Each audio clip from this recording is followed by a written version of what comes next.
Chapter 1. Introduction. The man who thought his way into partnership with Thomas Edison. Truly, thoughts are things, and powerful things at that, when they are mixed with definiteness of purpose, persistence, and a burning desire for their translation into riches or other material objects. A little more than 30 years ago, Edwin C. Barnes discovered how true it is that men really do think and grow rich. His discovery did not come about at one sitting. It came little by little, beginning with a burning desire to become a business associate of the great Edison. One of the chief characteristics of Barnes' desire was that it was definite. He wanted to work with Edison, not for him. Observe, carefully, the description of how he went about translating his desire into reality, and you will have a better understanding of the 13 principles which lead to riches. When this desire, or impulse of thought, first flashed into his mind, he was in no position to act upon it. Two difficulties stood in his way. He did not know Mr. Edison, and he did not have enough money to pay his railroad fare to Orange, New Jersey. These difficulties were sufficient to have discouraged the majority of men from making any attempt to carry out the desire. But his was no ordinary desire. He was so determined to find a way to carry out his desire that he finally decided to travel by blind baggage, rather than be defeated. To the uninitiated, this means that he went to East Orange on a freight train. He presented himself at Mr. Edison's laboratory and announced he had come to go into business with the inventor. In speaking of the first meeting between Barnes and Edison, years later, Mr. Edison said, "He stood there before me, looking like an ordinary tramp, but there was something in the expression of his face which conveyed the impression that he was determined to get what he had come after." I had learned, from years of experience with men, that when a man really desires a thing so deeply that he is willing to stake his entire future on a single turn of the wheel in order to get it, he is sure to win. I gave him the opportunity he asked for, because I saw he had made up his mind to stand by until he succeeded. Subsequent events proved that no mistake was made. Just what young Barnes said to Mr. Edison on that occasion was far less important than that which he thought. Edison, himself, said so. It could not have been the young man's appearance which got him his start in the Edison office, for that was definitely against him. It was what he thought that counted. If the significance of this statement could be conveyed to every person who reads it, there would be no need for the remainder of this book. Barnes did not get his partnership with Edison on his first interview. He did get a chance to work in the Edison offices, at a very nominal wage, doing work that was unimportant to Edison, but most important to Barnes, because it gave him an opportunity to display his merchandise where his intended partner could see it. Months went by. Apparently nothing happened to bring the coveted goal which Barnes had set up in his mind as his definite major purpose. But something important was happening in Barnes' mind. He was constantly intensifying his desire to become the business associate of Edison. Psychologists have correctly said that when one is truly ready for a thing, it puts in its appearance. Barnes was ready for a business association with Edison. Moreover, he was determined to remain ready until he got that which he was seeking. He did not say to himself, "Oh well, what's the use? I guess I'll change my mind and try for a salesman's job." But, he did say, "I came here to go into business with Edison, and I'll accomplish this end if it takes the remainder of my life." He meant it. What a different story men would have to tell if only they would adopt a definite purpose, and stand by that purpose until it had time to become an all-consuming obsession. Maybe young Barnes did not know it at the time, but his bulldog determination, his persistence in standing back of a single desire, was destined to mow down all opposition, and bring him the opportunity he was seeking.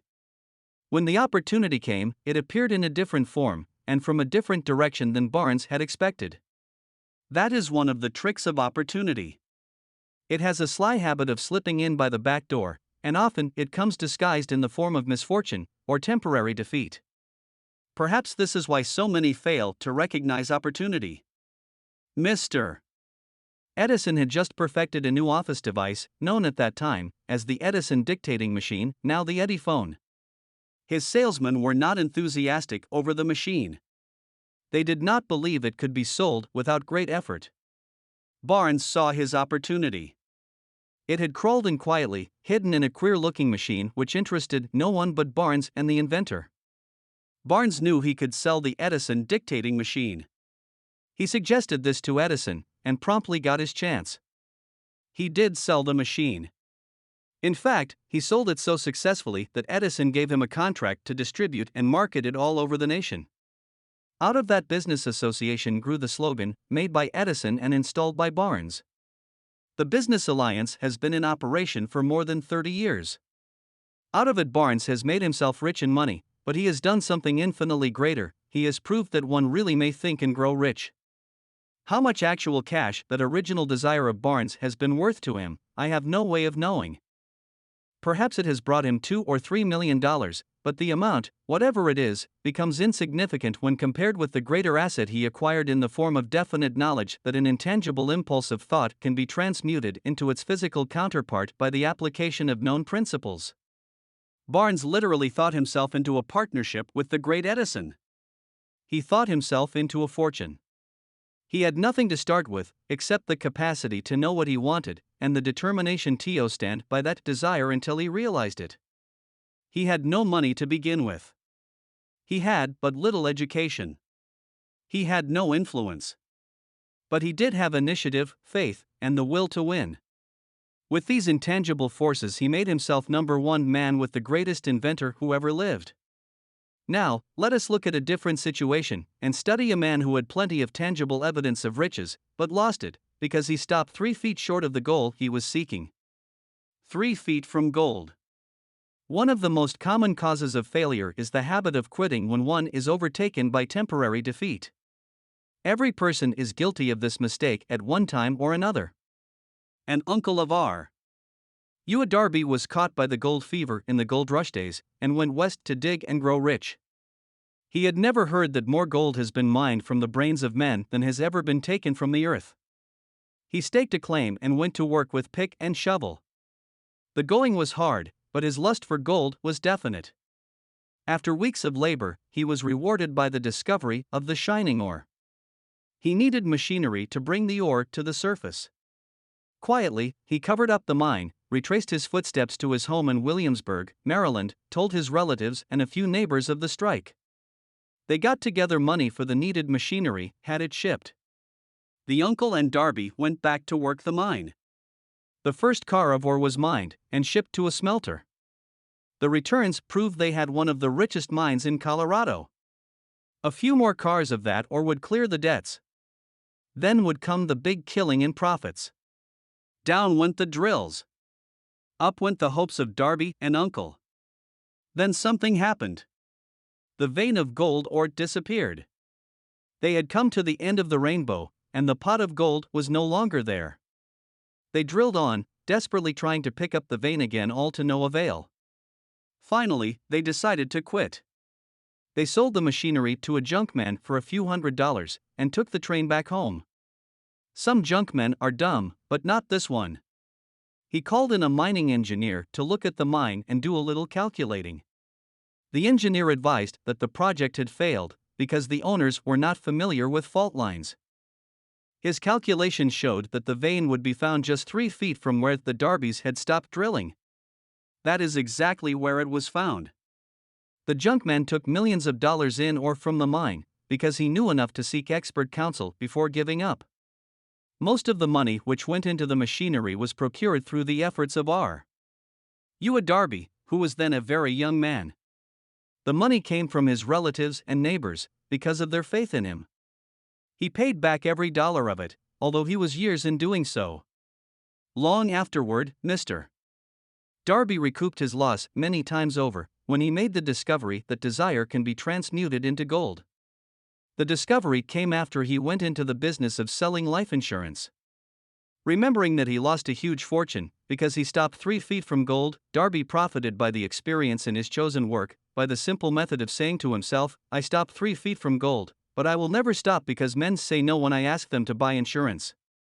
Darby is one of a small group of fewer than 50 men who sell more than $1 million in life insurance annually. He owes his stickability to the lesson he learned from his quitability in the gold mining business. Before success comes in any man's life, he is sure to meet with much temporary defeat and, perhaps, some failure. When defeat overtakes a man, the easiest and most logical thing to do is to quit. That is exactly what the majority of men do. More than 500 of the most successful men this country has ever known told the author their greatest success came just one step beyond the point at which defeat had overtaken them. Failure is a trickster with a keen sense of irony and cunning. It takes great delight in tripping one when success is almost within reach. A 50-cent lesson in persistence. Shortly after Mr. Darby received his degree from the University of Hard Knocks and had decided to profit by his experience in the gold mining business, he had the good fortune to be present on an occasion that proved to him that no does not necessarily mean no. One afternoon he was helping his uncle grind wheat in an old-fashioned mill. The uncle operated a large farm on which a number of colored sharecrop farmers lived. Quietly, the door was opened, and a small colored child, the daughter of a tenant, walked in and 2324 took her place near the door. The uncle looked up, saw the child, and barked at her roughly, "What do you want?" Meekly, the child replied, "My mammy say send her 50 cents. "I'll not do it," the uncle retorted, "now you run on home." "Yes, sah," the child replied. But she did not move. The uncle went ahead with his work, so busily engaged that he did not pay enough attention to the child to observe that she did not leave. When he looked up and saw her still standing there, he yelled at her, "I told you to go on home. Now go, or I'll take a switch to you." The little girl said yes, sah, but she did not budge an inch. The uncle dropped a sack of grain he was about to pour into the mill hopper, picked up a barrel stave, and started toward the child with an expression on his face that indicated trouble. Darby held his breath. He was certain he was about to witness a murder. He knew his uncle had a fierce temper. He knew that colored children were not supposed to defy white people in that part of the country. When the uncle reached the spot where the child was standing, she quickly stepped forward one step, looked up into his eyes, and screamed at the top of her shrill voice, "My mammy's gotta have that 50 cents. The uncle stopped, looked at her for a minute, then slowly laid the barrel stave on the floor, put his hand in his pocket, took out $50, and gave it to her. The child took the money and slowly backed toward the door, never taking her eyes off the man whom she had just conquered. After she had gone, the uncle sat down on a box and looked out the window into space for more than 10 minutes. He was pondering, with awe, over the whipping he had just taken. Mr. Darby, too, was doing some thinking. That was the first time in all his experience that he had seen a colored child deliberately master an adult white person. How did she do it? What happened to his uncle that caused him to lose his fierceness and become as docile as a lamb? What strange power did this child use that made her master over her superior? These and other similar questions flashed into Darby's mind, but he did not find the answer until years later, when he told me the story. Strangely, the story of this unusual experience was told to the author in the old mill, on the very spot where the uncle took his whipping. Strangely, too, I had devoted nearly a quarter of a century to the study of the power which enabled an ignorant, illiterate colored child to conquer an intelligent man. As we stood there in that musty old mill, Mr. Darby repeated the story of the unusual conquest and finished by asking, "What can you make of it? What strange power did that child use that so completely whipped my uncle?" The answer to his question will be found in the principles described in this book. The answer is full and complete. It contains details and instructions sufficient to enable anyone to understand and apply the same force which the little child accidentally stumbled upon. Keep your mind alert, and you will observe exactly what strange power came to the rescue of the child. You will catch a glimpse of this power in the next chapter. Somewhere in the book you will find an idea that will quicken your receptive powers and place at your command, for your own benefit, this same irresistible power. The awareness of this power may come to you in the first chapter, or it may flash into your mind in some subsequent chapter. It may come in the form of a single idea. Or, it may come in the nature of a plan or a purpose. Again, it may cause you to go back into your past experiences of failure or defeat and bring to the surface some lesson by which you can regain all that you lost through defeat. After I had described to Mr. Darby the power unwittingly used by the little colored child, he quickly retraced his 30 years of experience as a life insurance salesman and frankly acknowledged that his success in that field was due, in no small degree, to the lesson he had learned from the child. Mr. Darby pointed out, every time a prospect tried to buy me out, without buying, I saw that child standing there in the old mill, her big eyes glaring in defiance, and I said to myself, I've got to make this sale. The better portion of all sales I have made were made after people had said no. He recalled, too, his mistake in having stopped only 3 feet from gold, but, he said, that experience was a blessing in disguise. It taught me to keep on keeping on, no matter how hard the going may be, a lesson I needed to learn before I could succeed in anything. This story of Mr. Darby and his uncle, the colored child and the gold mine, doubtless will be read by hundreds of men who make their living by selling life insurance, and to all of these, the author wishes to offer the suggestion that Darby owes to these two experiences his ability to sell more than $1 million of life insurance every year. Life is strange, and often imponderable. Both the successes and the failures have their roots in simple experiences. Mr. Darby's experiences were commonplace and simple enough, yet they held the answer to his destiny in life, therefore they were as important to him as life itself. He profited by these two dramatic experiences, because he analyzed them and found the lesson they taught. But what of the man who has neither the time nor the inclination to study failure in search of knowledge that may lead to success? Where and how is he to learn the art of converting defeat into stepping stones to opportunity? In answer to these questions, this book was written. The answer called for a description of 13 principles, but remember, as you read, the answer you may be seeking to the questions which have caused you to ponder over the strangeness of life may be found in your own mind through some idea, plan, or purpose which may spring into your mind as you read. One sound idea is all that one needs to achieve success. The principles described in this book contain the best and the most practical of all that is known concerning ways and means of creating useful ideas. Before we go any further in our approach to the description of these principles, we believe you are entitled to receive this important suggestion. When riches begin to come, they come so quickly, in such great abundance, that one wonders where they have been hiding during all those lean years. This is an astounding statement, and all the more so when we take into consideration the popular belief that riches come only to those who work hard and long. When you begin to think and grow rich, you will observe that riches begin with a state of mind, with definiteness of purpose, with little or no hard work. You, and every other person, ought to be interested in knowing how to acquire that state of mind which will attract riches. I spent 25 years in research, analyzing more than 25,000 people, because I, too, wanted to know how wealthy men become that way. Without that research, this book could not have been written. Here take notice of a very significant truth, viz. The business depression started in 1929 and continued on to an all-time record of destruction until sometime after President Roosevelt entered office. Then the depression began to fade into nothingness.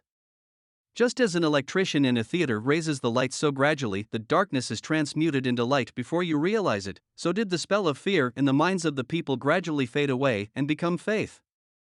Observe very closely. As soon as you master the principles of this philosophy, and begin to follow the instructions for applying those principles, your financial status will begin to improve, and everything you touch will begin to transmute itself into an asset for your benefit. Impossible? Not at all. One of the main weaknesses of mankind is the average man's familiarity with the word impossible. He knows all the rules which will not work. He knows all the things which cannot be done. This book was written for those who seek the rules which have made others successful, and are willing to stake everything on those rules. A great many years ago, I purchased a fine dictionary. The first thing I did with it was to turn to the word impossible, and neatly clip it out of the book. That would not be an unwise thing for you to do. Success comes to those who become success conscious. Failure comes to those who indifferently allow themselves to become failure conscious. The object of this book is to help all who seek it to learn the art of changing their minds from failure consciousness to success consciousness. Another weakness found in altogether too many people is the habit of measuring everything and everyone by their own impressions and beliefs. Some who will read this will believe that no one can think and grow rich. They cannot think in terms of riches because their thought habits have been steeped in poverty, want, misery, failure, and defeat. These unfortunate people remind me of a prominent Chinese who came to America to be educated in American ways. He attended the University of Chicago. One day President Harper met this young Oriental on the campus, stopped to chat with him for a few minutes, and asked what had impressed him as being the most noticeable characteristic of the American people. "Why," the Chinaman exclaimed, "the queer slant of your eyes. Your eyes are off slant. What do we say about the Chinese? We refuse to believe that which we do not understand. We foolishly believe that our own limitations are the proper measure of limitations. Sure, the other fellow's eyes are off slant, because they are not the same as our own." Millions of people look at the achievements of Henry Ford, after he has arrived, and envy him, because of his good fortune, or luck, or genius, or whatever it is that they credit for Ford's fortune. Perhaps one person in every 100,000 knows the secret of Ford's success, and those who do know are too modest, or too reluctant, to speak of it, because of its simplicity. A single transaction will illustrate the secret perfectly. A few years back, Ford decided to produce his now famous V8 motor. He chose to build an engine with the entire 8 cylinders cast in one block, and instructed his engineers to produce a design for the engine. The design was placed on paper, but the engineers agreed, to a man, that it was simply impossible to cast an 8-cylinder gas engine block in one piece. Ford said, "Produce it anyway." "But," they replied, "it's impossible." "Go ahead," Ford commanded, "and stay on the job until you succeed, no matter how much time is required." The engineers went ahead. There was nothing else for them to do, if they were to remain on the Ford staff. 6 months went by, nothing happened. Another 6 months passed, and still nothing happened. The engineers tried every conceivable plan to carry out the orders, but the thing seemed out of the question, impossible. At the end of the year, Ford checked with his engineers, and again they informed him they had found no way to carry out his orders. "Go right ahead," said Ford, "I want it, and I'll have it." They went ahead, and then, as if by a stroke of magic, the secret was discovered. The Ford determination had won once more. This story may not be described with minute accuracy, but the sum and substance of it is correct. Deduce from it, you who wish to think and grow rich, the secret of the Ford millions, if you can. You'll not have to look very far. Henry Ford is a success because he understands and applies the principles of success. One of these is desire, knowing what one wants. Remember this Ford story as you read, and pick out the lines in which the secret of his stupendous achievement have been described. If you can do this, if you can lay your finger on the particular group of principles which made Henry Ford rich, you can equal his achievements in almost any calling for which you are suited. You are the master of your fate, the captain of your soul, because when Henley wrote the prophetic lines, "I am the master of my fate, I am the captain of my soul," he should have informed us that we are the masters of our fate, the captains of our souls, because we have the power to control our thoughts. He should have told us that the ether in which this little earth floats, in which we move and have our being, is a form of energy moving at an inconceivably high rate of vibration, and that the ether is filled with a form of universal power which adapts itself to the nature of the thoughts we hold in our minds, and influences us, in natural ways, to transmute our thoughts into their physical equivalent. If the poet had told us of this great truth, we would know why it is that we are the masters of our fate, the captains of our souls. He should have told us, with great emphasis, that this power makes no attempt to discriminate between destructive thoughts and constructive thoughts, that it will urge us to translate into physical reality thoughts of poverty, just as quickly as it will influence us to act upon thoughts of riches. He should have told us, too, that our brains become magnetized with the dominating thoughts which we hold in our minds, and, by means with which no man is familiar, these magnets attract to us the forces, the people, the circumstances of life which harmonize with the nature of our dominating thoughts. He should have told us that before we can accumulate riches in great abundance, we must magnetize our minds with intense desire for riches, that we must become money conscious until the desire for money drives us to create definite plans for acquiring it. But, being a poet, and not a philosopher, Henley contented himself by stating a great truth in poetic form, leaving those who followed him to interpret the philosophical meaning of his lines. Little by little, the truth has unfolded itself, until it now appears certain that the principles described in this book hold the secret of mastery over our economic fate. We are now ready to examine the first of these principles. Maintain a spirit of open-mindedness, and remember as you read, they are the invention of no one man. The principles were gathered from the life experiences of more than 500 men who actually accumulated riches in huge amounts, men who began in poverty, with but little education, without influence. The principles worked for these men. You can put them to work for your own enduring benefit. You will find it easy, not hard, to do. Before you read the next chapter, I want you to know that it conveys factual information which might easily change your entire financial destiny, as it has so definitely brought changes of stupendous proportions to two people described. I want you to know, also, that the relationship between these two men and myself is such that I could have taken no liberties with the facts, even if I had wished to do so. One of them has been my closest personal friend for almost 25 years, the other is my own son. The unusual success of these two men, success which they generously accredit to the principle described in the next chapter, more than justifies this personal reference as a means of emphasizing the far-flung power of this principle.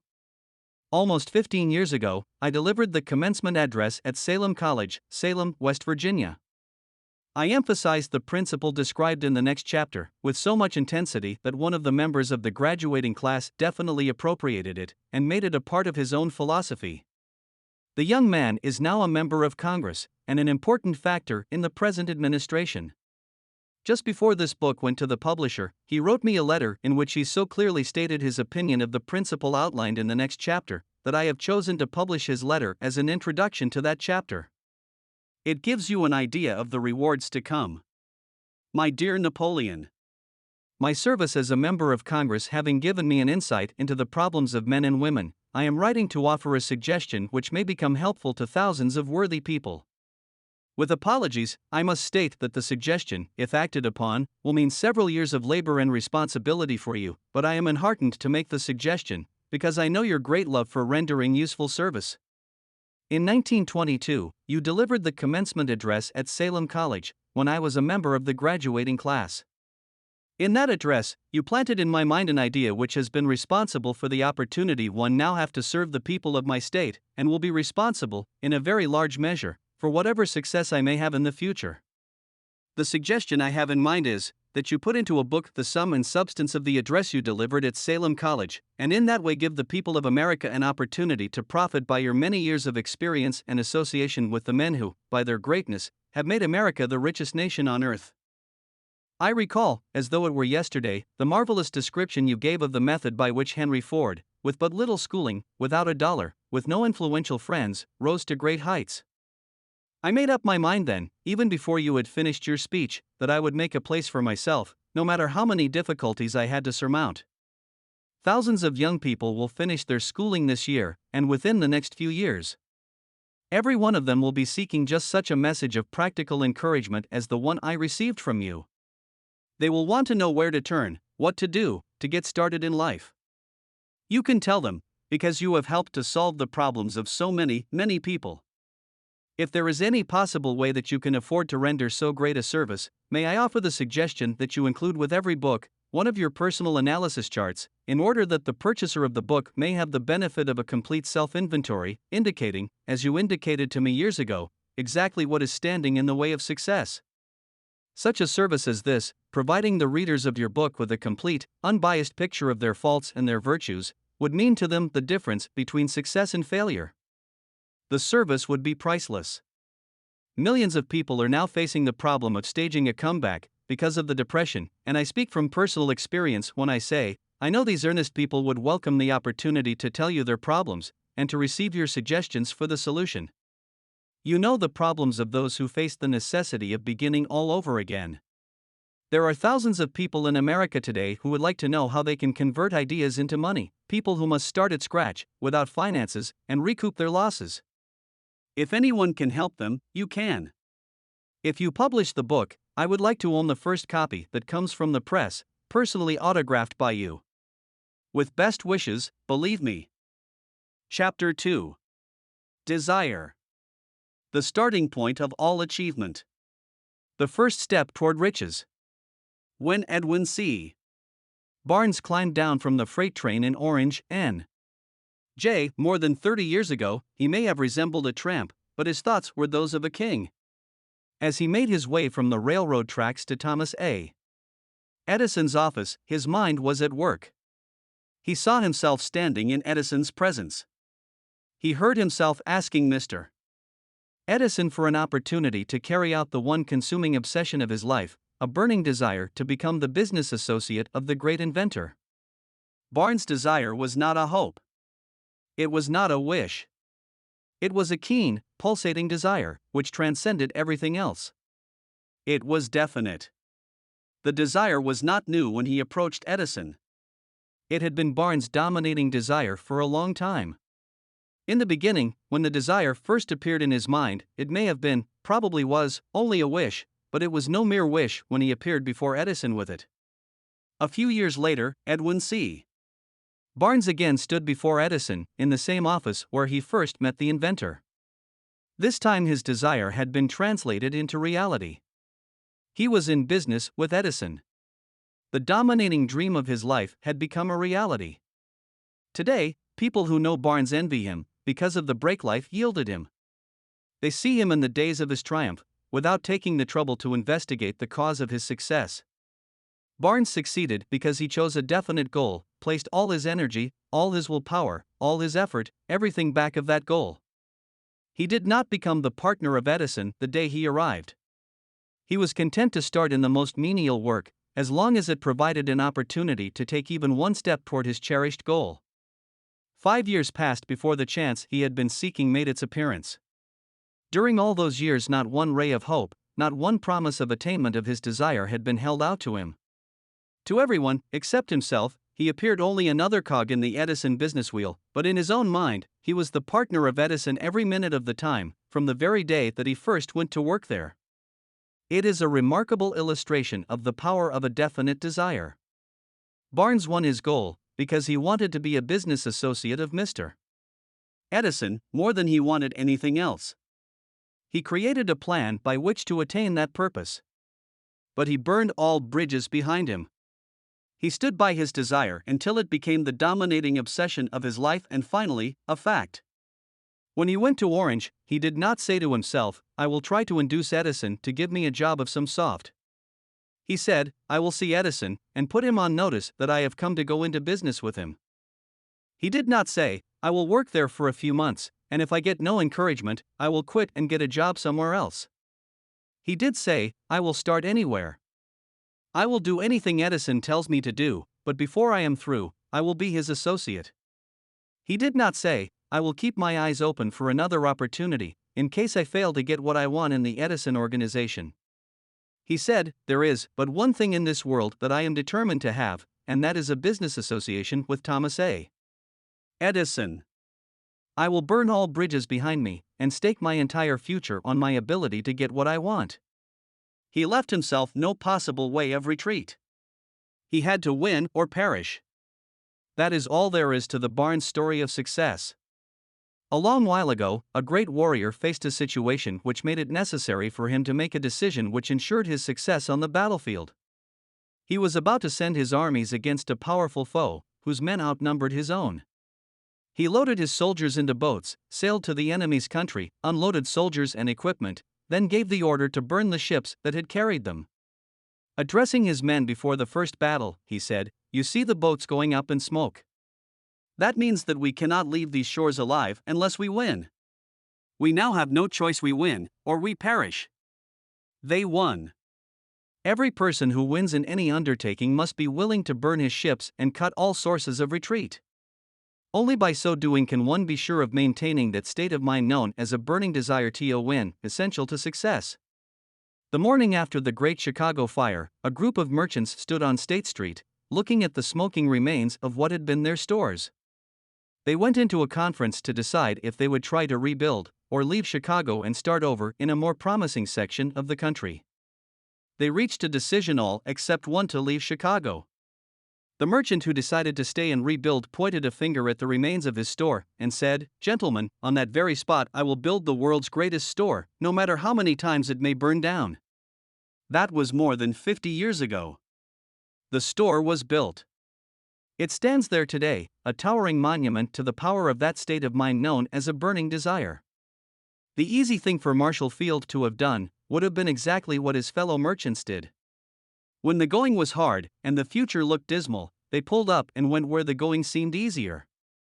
Mark well this difference between Marshall Field and the other merchants, because it is the same difference which distinguishes Edwin C. Barnes from thousands of other young men who have worked in the Edison organization. It is the same difference which distinguishes practically all who succeed from those who fail. Every human being who reaches the age of understanding of the purpose of money wishes for it. Wishing will not bring riches. But desiring riches with a state of mind that becomes an obsession, then planning definite ways and means to acquire riches, and backing those plans with persistence which does not recognize failure, will bring riches. The method by which desire for riches can be transmuted into its financial equivalent consists of 6 definite, practical steps, viz. First, fix in your mind the exact amount of money you desire. It is not sufficient merely to say, "I want plenty of money." Be definite as to the amount.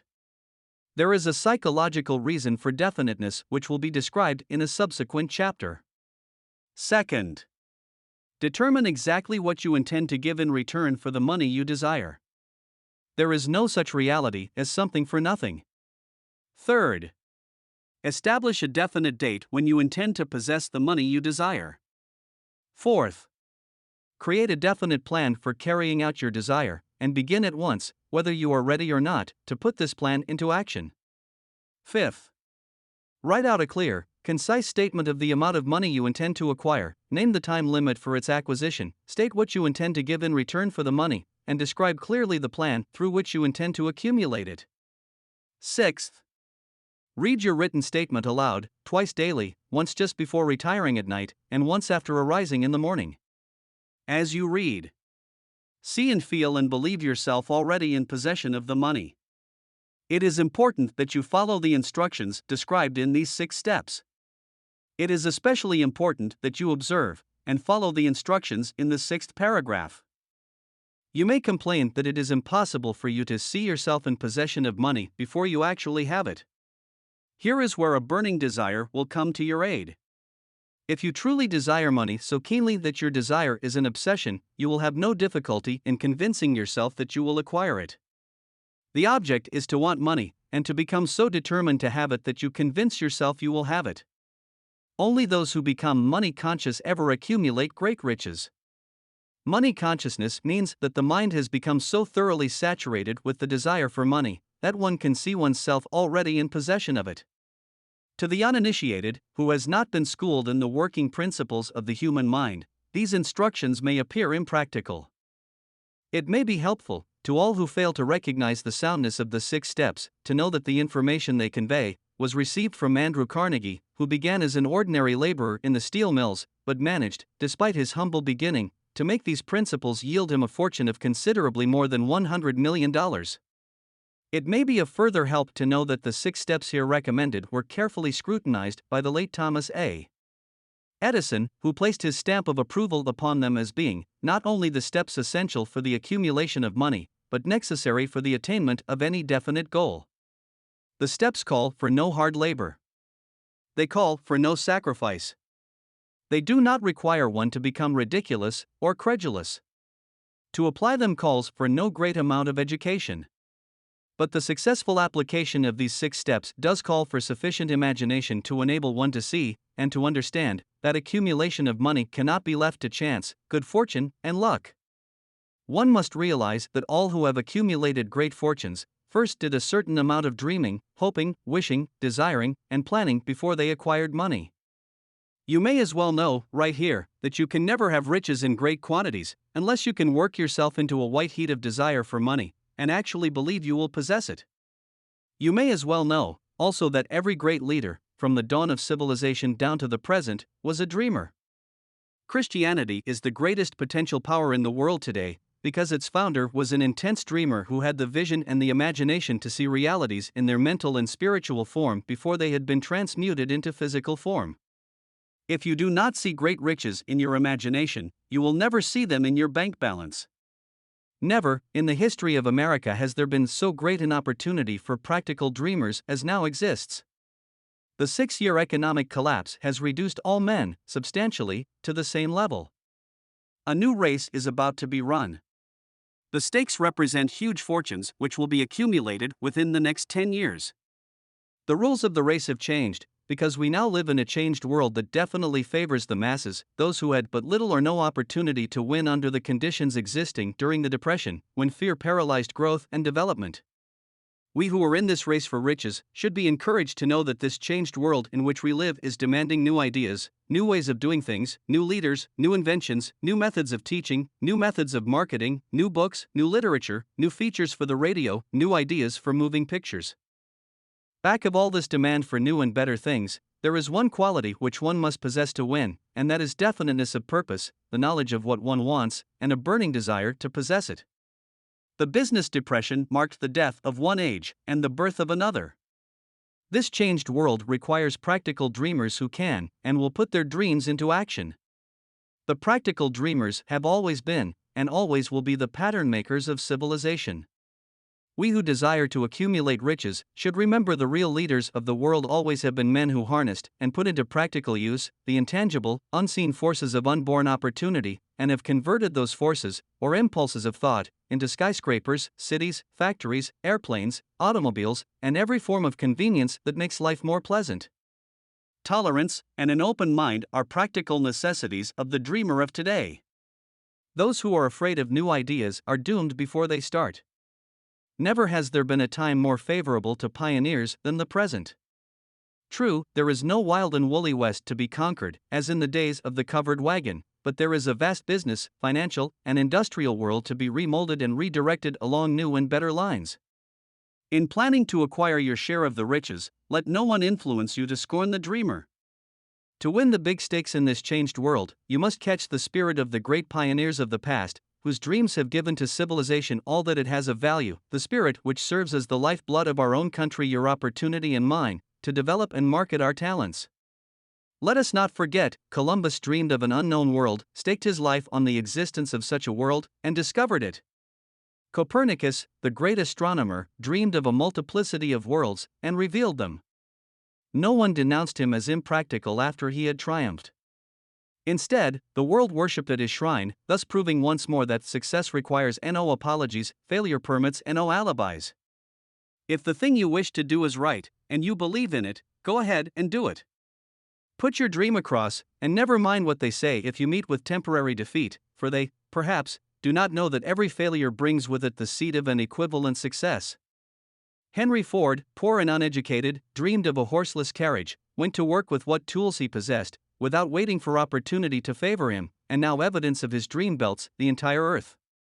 He has put more wheels into operation than any man who ever lived, because he was not afraid to back his dreams. Thomas Edison dreamed of a lamp that could be operated by electricity, began where he stood to put his dream into action, and despite more than 10,000 failures, he stood by that dream until he made it a physical reality. Practical dreamers do not quit. Wayland dreamed of a chain of cigar stores, transformed his dream into action, and now the United Cigar Stores occupy the best corners in America. Lincoln dreamed of freedom for the black slaves, put his dream into action, and barely missed living to see a united North and South translate his dream into reality. The Wright brothers dreamed of a machine that would fly through the air. Now one may see evidence all over the world that they dreamed soundly. Marconi dreamed of a system for harnessing the intangible forces of the ether. Evidence that he did not dream in vain may be found in every wireless and radio in the world. Moreover, Marconi's dream brought the humblest cabin and the most stately manor house side by side. It made the people of every nation on earth backdoor neighbors. It gave the President of the United States a medium by which he may talk to all the people of America at one time, and on short notice. It may interest you to know that Marconi's friends had him taken into custody and examined in a psychopathic hospital, when he announced he had discovered a principle through which he could send messages through the air, without the aid of wires, or other direct physical means of communication. The dreamers of today fare better. The world has become accustomed to new discoveries. Nay, it has shown a willingness to reward the dreamer who gives the world a new idea. The greatest achievement was, at first, and for a time, but a dream. The oak sleeps in the acorn. The bird waits in the egg, and in the highest vision of the soul, a waking angel stirs. Dreams are the seedlings of reality. Awake, arise, and assert yourself, you dreamers of the world. Your star is now in the ascendancy. The World Depression brought the opportunity you have been waiting for. It taught people humility, tolerance, and open-mindedness. The world is filled with an abundance of opportunity which the dreamers of the past never knew. A burning desire to be, and to do is the starting point from which the dreamer must take off. Dreams are not born of indifference, laziness, or lack of ambition. The world no longer scoffs at the dreamer, nor calls him impractical. If you think it does, take a trip to Tennessee and witness what a dreamer president has done in the way of harnessing and using the great water power of America. A score of years ago, such a dream would have seemed like madness. You have been disappointed, you have undergone defeat during the Depression, you have felt the great heart within you crushed until it bled. Take courage, for these experiences have tempered the spiritual metal of which you are made. They are assets of incomparable value. Remember, too, that all who succeed in life get off to a bad start and pass through many heartbreaking struggles before they arrive. The turning point in the lives of those who succeed usually comes at the moment of some crisis, through which they are introduced to their other selves. John Bunyan wrote The Pilgrim's Progress, which is among the finest of all English literature, after he had been confined in prison and sorely punished because of his views on the subject of religion. O. Henry discovered the genius which slept within his brain after he had met with great misfortune and was confined in a prison cell in Columbus, Ohio. Being forced, through misfortune, to become acquainted with his other self and to use his imagination, he discovered himself to be a great author instead of a miserable criminal and outcast. Strange and varied are the ways of life, and stranger still are the ways of infinite intelligence, through which men are sometimes forced to undergo all sorts of punishment before discovering their own brains and their own capacity to create useful ideas through imagination. Edison, the world's greatest inventor and scientist, was a tramp telegraph operator. He failed innumerable times before he was driven, finally, to the discovery of the genius which slept within his brain. Charles Dickens began by pasting labels on blacking pots. The tragedy of his first love penetrated the depths of his soul and converted him into one of the world's truly great authors. That tragedy produced, first, David Copperfield, then a succession of other works that made this a richer and better world for all who read his books. Disappointment over love affairs generally has the effect of driving men to drink and women to ruin, and this, because most people never learn the art of transmuting their strongest emotions into dreams of a constructive nature. Helen Keller became deaf, dumb, and blind shortly after birth. Despite her greatest misfortune, she has written her name indelibly in the pages of the history of the great. Her entire life has served as evidence that no one ever is defeated until defeat has been accepted as a reality. Robert Burns was an illiterate country lad. He was cursed by poverty and grew up to be a drunkard in the bargain. The world was made better for his having lived, because he clothed beautiful thoughts in poetry, and thereby plucked a thorn and planted a rose in its place. Booker T.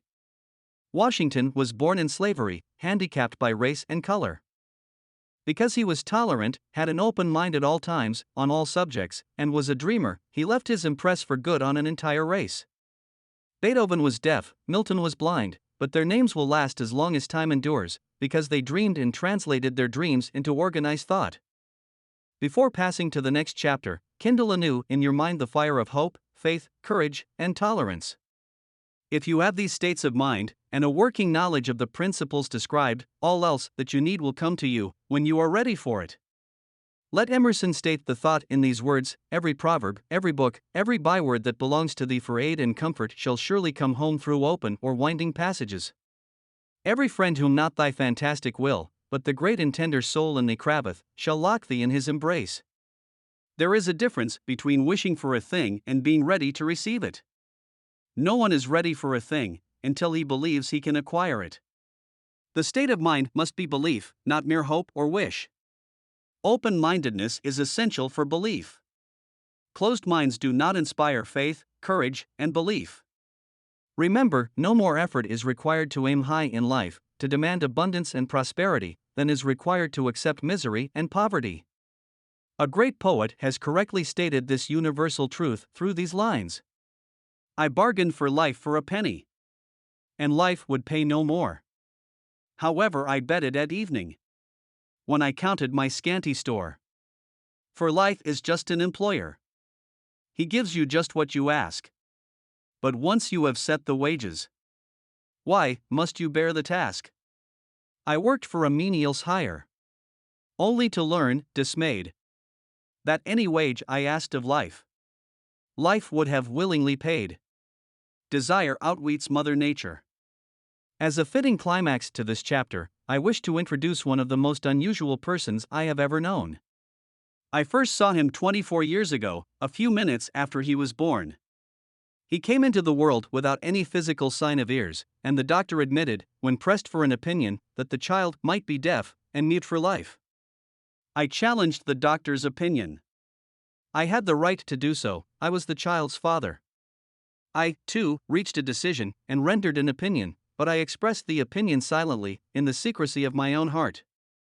I decided that my son would hear and speak. Nature could send me a child without ears, but nature could not induce me to accept the reality of the affliction. In my own mind, I knew that my son would hear and speak. How? I was sure there must be a way, and I knew I would find it. I thought of the words of the immortal Emerson: the whole course of things goes to teach us faith. We need only obey. There is guidance for each of us, and by lowly listening, we shall hear the right word. The right word? Desire. More than anything else, I desired that my son should not be a deaf-mute. From that desire I never receded, not for a second. Many years previously, I had written, "Our only limitations are those we set up in our own minds." For the first time, I wondered if that statement were true. Lying on the bed in front of me was a newly born child, without the natural equipment of hearing. Even though he might hear and speak, he was obviously disfigured for life. Surely, this was a limitation which that child had not set up in his own mind. What could I do about it? Somehow I would find a way to transplant into that child's mind my own burning desire for ways and means of conveying sound to his brain without the aid of ears.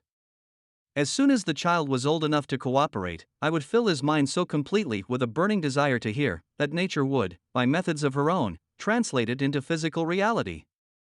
All this thinking took place in my own mind, but I spoke of it to no one. Every day I renewed the pledge I had made to myself, not to accept a deaf-mute for a son. As he grew older, and began to take notice of things around him, we observed that he had a slight degree of hearing. When he reached the age when children usually begin talking, he made no attempt to speak, but we could tell by his actions that he could hear certain sounds slightly. That was all I wanted to know. I was convinced that if he could hear, even slightly, he might develop still greater hearing capacity. Then something happened which gave me hope. It came from an entirely unexpected source. We bought a Victrola. When the child heard the music for the first time, he went into ecstasies, and promptly appropriated the machine. He soon showed a preference for certain records, among them, "It's a Long Way to Tipperary." On one occasion, he played that piece over and over, for almost 2 hours, standing in front of the Victrola, with his teeth clamped on the edge of the case. The significance of this self-formed habit of his did not become clear to us until years afterward, for we had never heard of the principle of bone conduction of sound at that time. Shortly after he appropriated the Victrola, I discovered that he could hear me quite clearly when I spoke with my lips touching his mastoid bone, or at the base of the brain. These discoveries placed in my possession the necessary media by which I began to translate into reality my burning desire to help my son develop hearing and speech. By that time he was making stabs at speaking certain words. The outlook was far from encouraging, but desire backed by faith knows no such word as impossible. Having determined that he could hear the sound of my voice plainly, I began, immediately, to transfer to his mind the desire to hear and speak.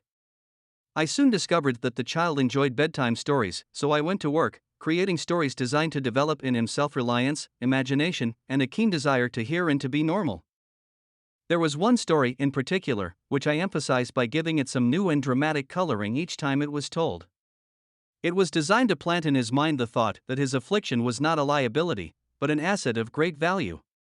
Despite the fact that all the philosophy I had examined clearly indicated that every adversity brings with it the seed of an equivalent advantage, I must confess that I had not the slightest idea how this affliction could ever become an asset.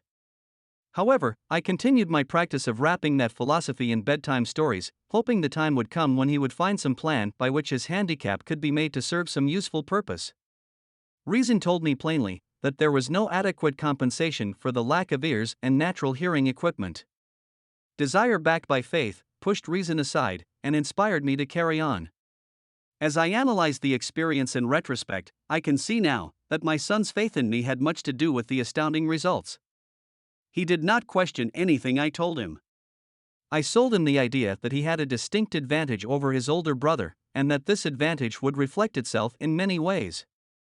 For example, the teachers in school would observe that he had no ears, and, because of this, they would show him special attention and treat him with extraordinary kindness. They always did. His mother saw to that, by visiting the teachers and arranging with them to give the child the extra attention necessary. I sold him the idea, too, that when he became old enough to sell newspapers, his older brother had already become a newspaper merchant, he would have a big advantage over his brother, for the reason that people would pay him extra money for his wares, because they could see that he was a bright, industrious boy, despite the fact he had no ears. We could notice that, gradually, the child's hearing was improving. Moreover, he had not the slightest tendency to be self-conscious because of his affliction. When he was about 7, he showed the first evidence that our method of servicing his mind was bearing fruit. For several months he begged for the privilege of selling newspapers, but his mother would not give her consent. She was afraid that his deafness made it unsafe for him to go on the street alone. Finally, he took matters in his own hands. One afternoon, when he was left at home with the servants, he climbed through the kitchen window, shinnied to the ground, and set out on his own. He borrowed 6 cents in capital from the neighborhood shoemaker, invested it in papers, sold out, reinvested, and kept repeating until late in the evening. After balancing his accounts and paying back the 6 cents he had borrowed from his banker, he had a net profit of 42 cents. When we got home that night, we found him in bed asleep, with the money tightly clenched in his hand. His mother opened his hand, removed the coins, and cried. Of all things! Crying over her son's first victory seemed so inappropriate. My reaction was the reverse. I laughed heartily, for I knew that my endeavor to plant in the child's mind an attitude of faith in himself had been successful. His mother saw, in his first business venture, a little deaf boy who had gone out in the streets and risked his life to earn money. I saw a brave, ambitious, self-reliant little businessman whose stock in himself had been increased 100%, because he had gone into business on his own initiative and had won. The transaction pleased me, because I knew that he had given evidence of a trait of resourcefulness that would go with him all through life. Later events proved this to be true. When his older brother wanted something, he would lie down on the floor, kick his feet in the air, cry for it, and get it. When the little deaf boy wanted something, he would plan a way to earn the money, then buy it for himself. He still follows that plan. Truly, my own son has taught me that handicaps can be converted into stepping stones on which one may climb towards some worthy goal, unless they are accepted as obstacles and used as alibis. The little deaf boy went through the grades, high school, and college without being able to hear his teachers, excepting when they shouted loudly, at close range. He did not go to a school for the deaf. We would not permit him to learn the sign language. We were determined that he should live a normal life and associate with normal children, and we stood by that decision, although it cost us many heated debates with school officials. While he was in high school, he tried an electrical hearing aid, but it was of no value to him, due, we believed, to a condition that was disclosed when the child was 6, by Dr. J. Gordon Wilson, of Chicago, when he operated on one side of the boy's head and discovered that there was no sign of natural hearing equipment. During his last week in college, 18 years after the operation, something happened which marked the most important turning point of his life. Through what seemed to be mere chance, he came into possession of another electrical hearing device, which was sent to him on trial. He was slow about testing it, due to his disappointment with a similar device. Finally, he picked the instrument up, and more or less carelessly, placed it on his head, hooked up the battery, and lo! As if by a stroke of magic, his lifelong desire for normal hearing became a reality. For the first time in his life he heard practically as well as any person with normal hearing. God moves in mysterious ways, his wonders to perform. Overjoyed because of the changed world which had been brought to him through his hearing device, he rushed to the telephone, called his mother, and heard her voice perfectly. The next day he plainly heard the voices of his professors in class, for the first time in his life. Previously, he could hear them only when they shouted, at short range. He heard the radio. He heard the talking pictures. For the first time in his life, he could converse freely with other people, without the necessity of their having to speak loudly. Truly, he had come into possession of a changed world. We had refused to accept nature's error, and, by persistent desire, we had induced nature to correct that error, through the only practical means available. Desire had commenced to pay dividends, but the victory was not yet complete. The boy still had to find a definite and practical way to convert his handicap into an equivalent asset. Hardly realizing the significance of what had already been accomplished, but intoxicated with the joy of his newly discovered world of sound, he wrote a letter to the manufacturer of the hearing aid, enthusiastically describing his experience. Something in his letter, something, perhaps, which was not written on the lines, but back of them, caused the company to invite him to New York. When he arrived, he was escorted through the factory, and while talking with the chief engineer, telling him about his changed world, a hunch, an idea, or an inspiration, call it what you wish, flashed into his mind. It was this impulse of thought which converted his affliction into an asset, destined to pay dividends in both money and happiness to thousands for all time to come. The sum and substance of that impulse of thought was this: it occurred to him that he might be of help to the millions of deafened people who go through life without the benefit of hearing devices, if he could find a way to tell them the story of his changed world. Then and there, he reached a decision to devote the remainder of his life to rendering useful service to the hard of hearing. For an entire month, he carried on an intensive research, during which he analyzed the entire marketing system of the manufacturer of the hearing device, and created ways and means of communicating with the hard of hearing all over the world for the purpose of sharing with them his newly discovered changed world. When this was done, he put in writing a 2-year plan, based upon his findings. When he presented the plan to the company, he was instantly given a position, for the purpose of carrying out his ambition.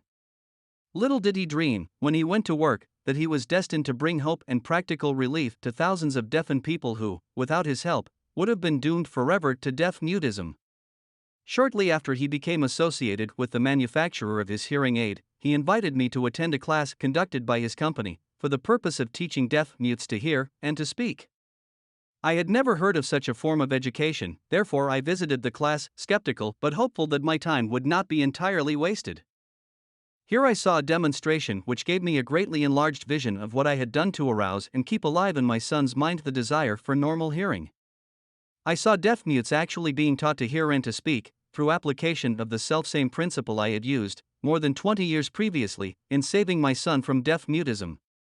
Thus, through some strange turn of the wheel of fate, my son, Blair, and I have been destined to aid in correcting deaf-mutism for those as yet unborn, because we are the only living human beings, as far as I know, who have established definitely the fact that deaf-mutism can be corrected to the extent of restoring to normal life those who suffer with this affliction. It has been done for one, it will be done for others. There is no doubt in my mind that Blair would have been a deaf-mute all his life, if his mother and I had not managed to shape his mind as we did.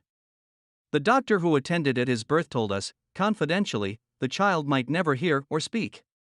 A few weeks ago, Dr. Irving Voorhees, a noted specialist on such cases, examined Blair very thoroughly.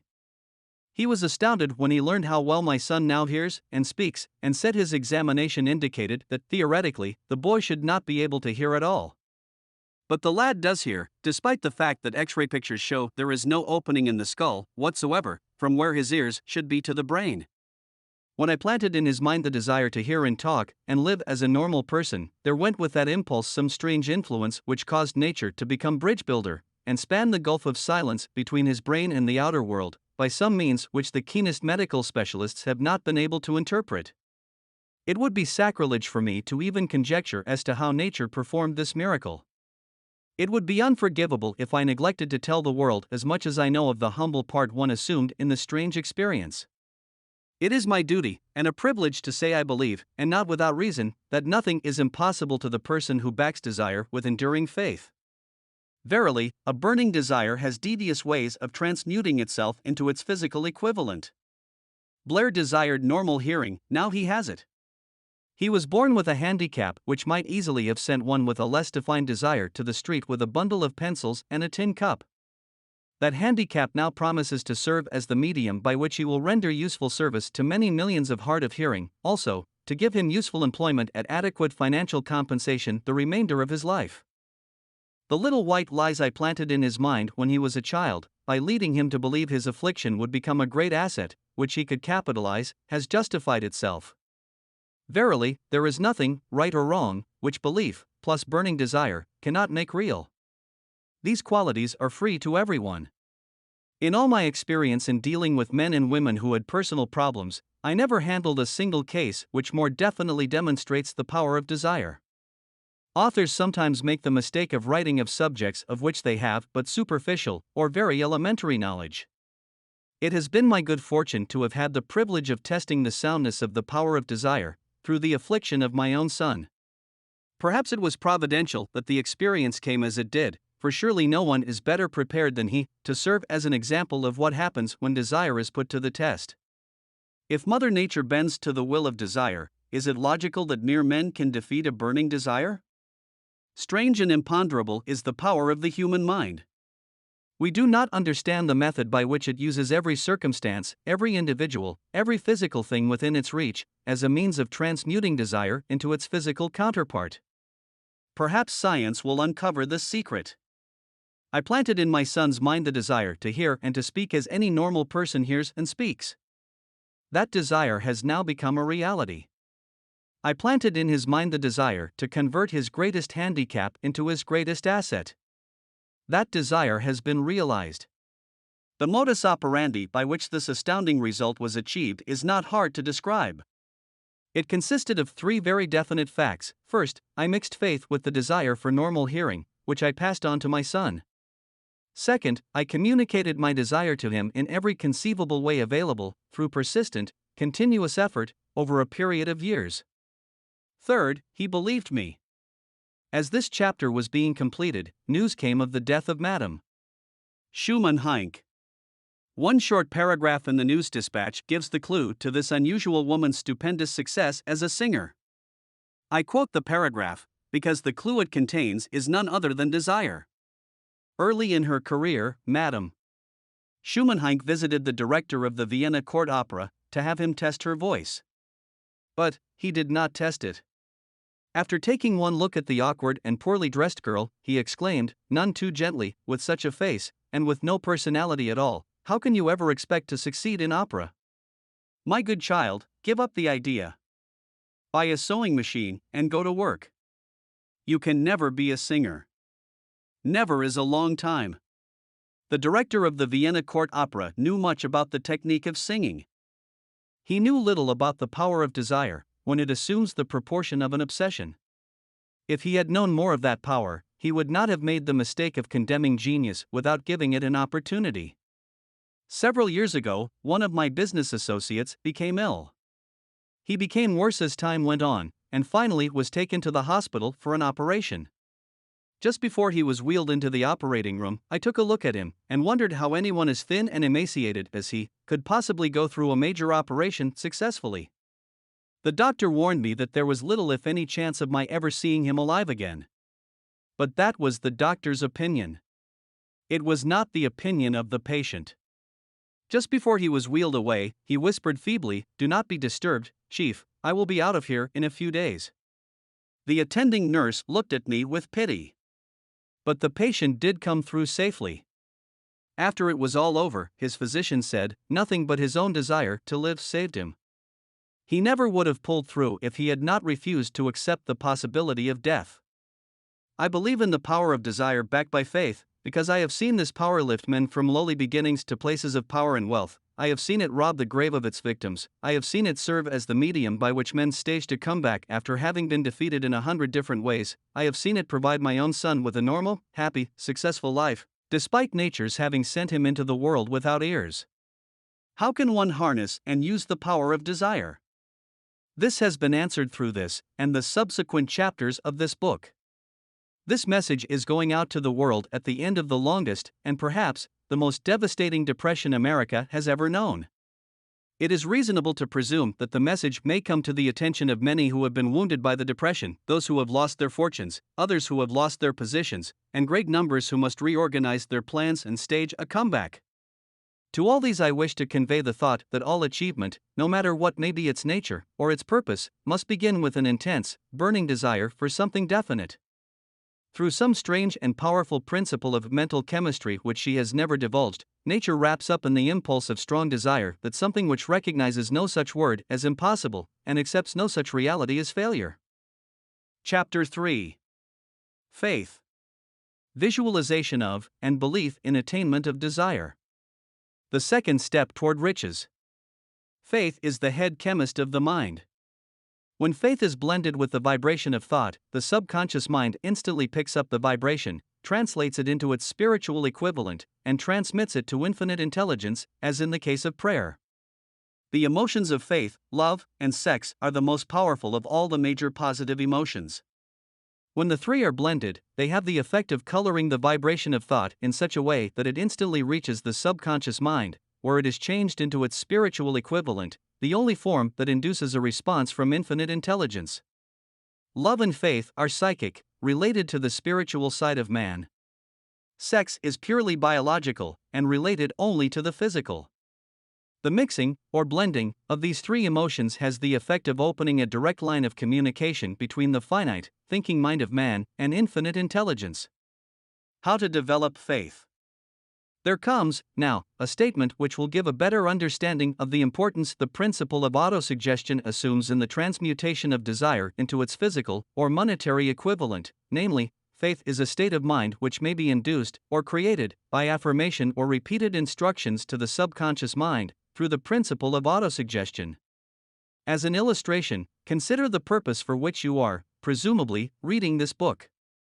The object is, naturally, to acquire the ability to transmute the intangible thought impulse of desire into its physical counterpart, money. By following the instructions laid down in the chapters on autosuggestion and the subconscious mind, as summarized in the chapter on autosuggestion, you may convince the subconscious mind that you believe you will receive that for which you ask, and it will act upon that belief, which your subconscious mind passes back to you in the form of faith, followed by definite plans for procuring that which you desire. The method by which one develops faith, where it does not already exist, is extremely difficult to describe, almost as difficult, in fact, as it would be to describe the color of red to a blind man who has never seen color, and has nothing with which to compare what you describe to him. Faith is a state of mind which you may develop at will, after you have mastered the 13 principles, because it is a state of mind which develops voluntarily, through application and use of these principles. Repetition of affirmation of orders to your subconscious mind is the only known method of voluntary development of the emotion of faith. Perhaps the meaning may be made clearer through the following explanation as to the way men sometimes become criminals. Stated in the words of a famous criminologist, when men first come into contact with crime, they abhor it. If they remain in contact with crime for a time, they become accustomed to it and endure it. If they remain in contact with it long enough, they finally embrace it and become influenced by it. This is the equivalent of saying that any impulse of thought which is repeatedly passed on to the subconscious mind is, finally, accepted and acted upon by the subconscious mind, which proceeds to translate that impulse into its physical equivalent, by the most practical procedure available. In connection with this, consider again the statement, all thoughts which have been emotionalized, given feeling, and mixed with faith, begin immediately to translate themselves into their physical equivalent or counterpart. The emotions, or the feeling portion of thoughts, are the factors which give thoughts vitality, life, and action. The emotions of faith, love, and sex, when mixed with any thought impulse, give it greater action than any of these emotions can do singly. Not only thought impulses which have been mixed with faith, but those which have been mixed with any of the positive emotions, or any of the negative emotions, may reach and influence the subconscious mind. From this statement, you will understand that the subconscious mind will translate into its physical equivalent a thought impulse of a negative or destructive nature, just as readily as it will act upon thought impulses of a positive or constructive nature. This accounts for the strange phenomenon which so many millions of people experience, referred to as misfortune or bad luck. There are millions of people who believe themselves doomed to poverty and failure because of some strange force over which they believe they have no control. They are the creators of their own misfortunes, because of this negative belief, which is picked up by the subconscious mind and translated into its physical equivalent. This is an appropriate place at which to suggest again that you may benefit by passing on to your subconscious mind any desire which you wish translated into its physical or monetary equivalent, in a state of expectancy or belief that the transmutation will actually take place. Your belief, or faith, is the element which determines the action of your subconscious mind. There is nothing to hinder you from deceiving your subconscious mind when giving it instructions through autosuggestion, as I deceived my son's subconscious mind.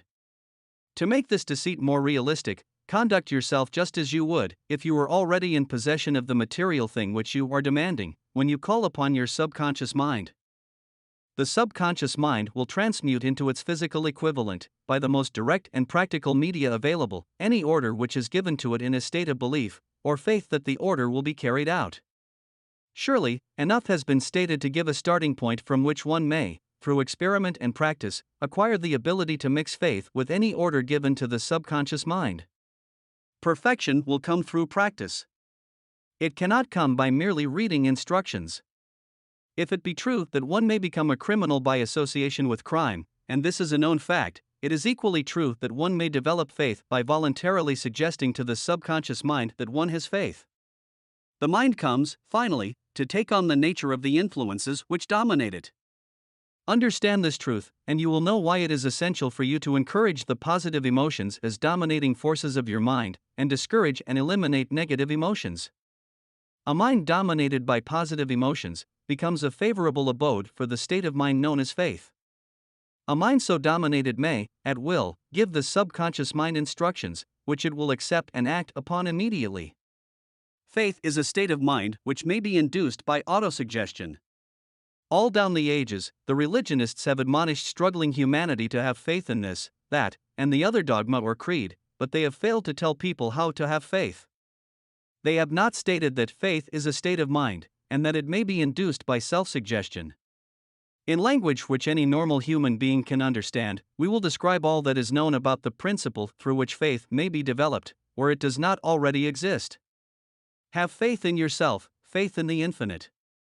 Before we begin, you should be reminded again that faith is the eternal elixir which gives life, power, and action to the impulse of thought. The foregoing sentence is worth reading a second time, and a third, and a fourth. It is worth reading aloud. Faith is the starting point of all accumulation of riches.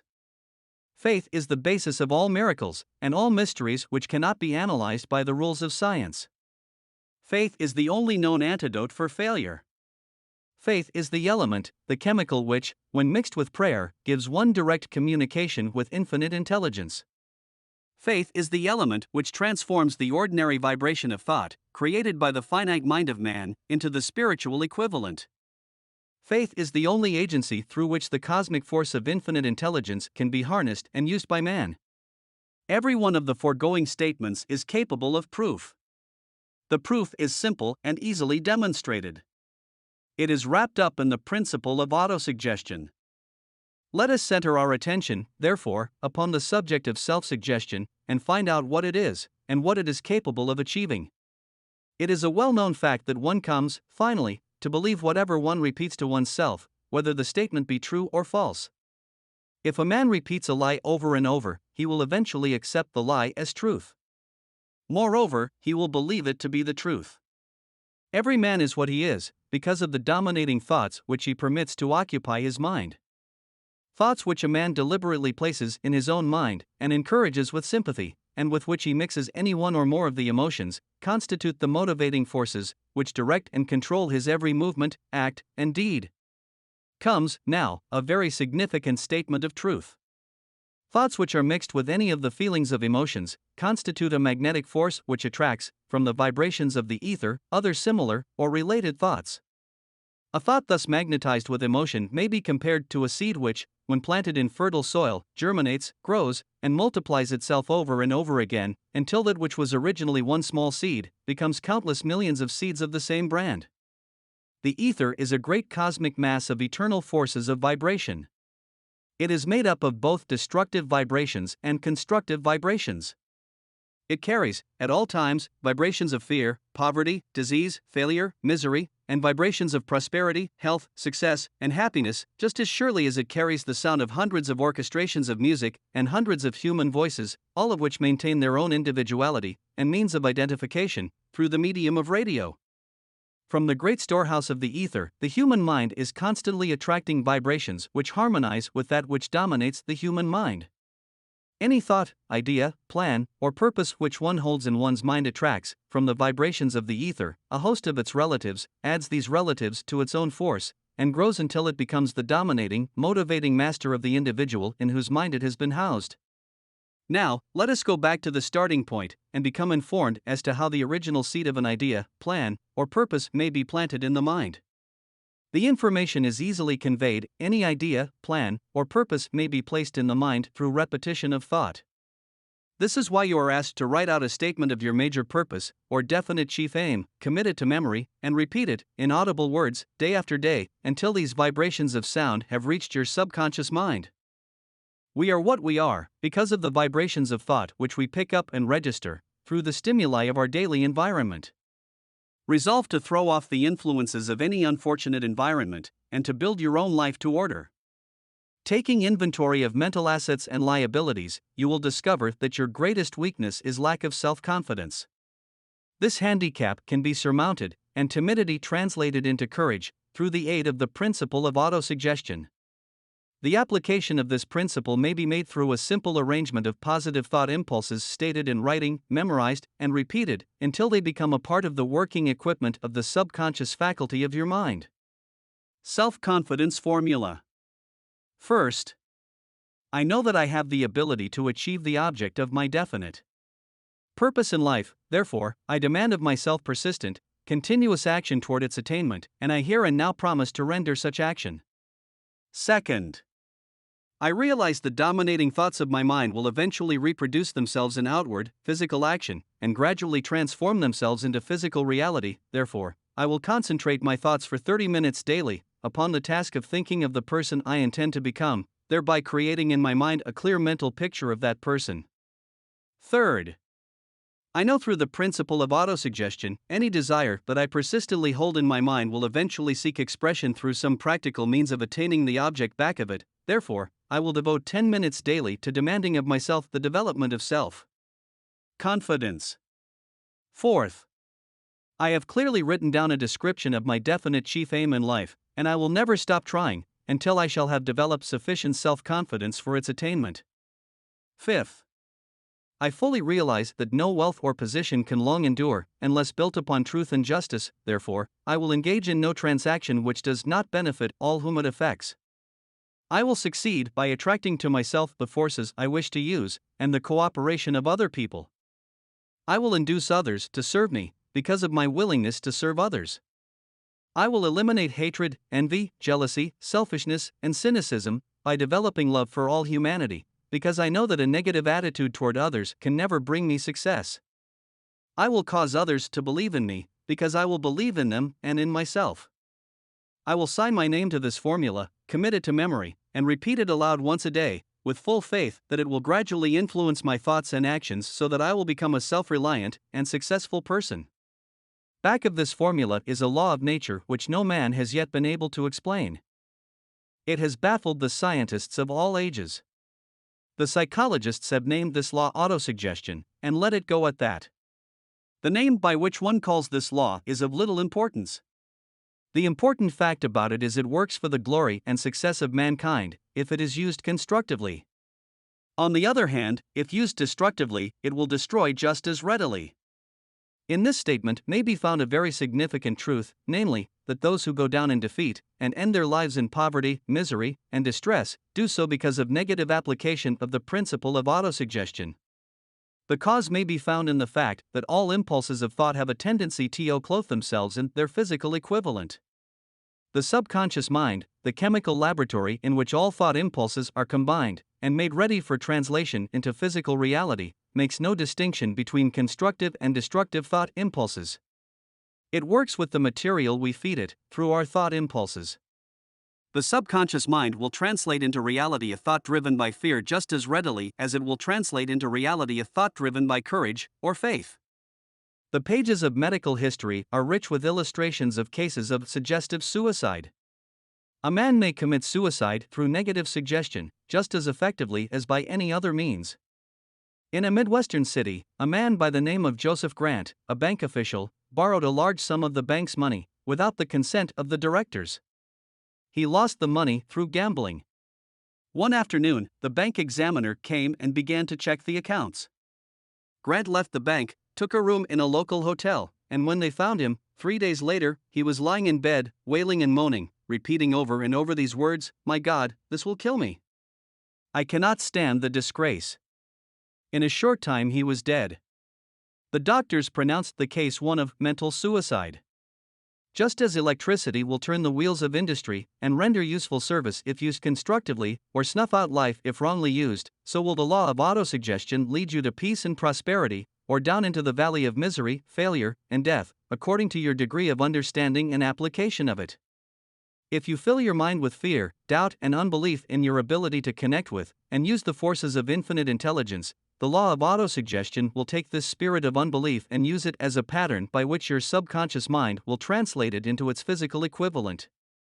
This statement is as true as the statement that 2 and 2 are 4.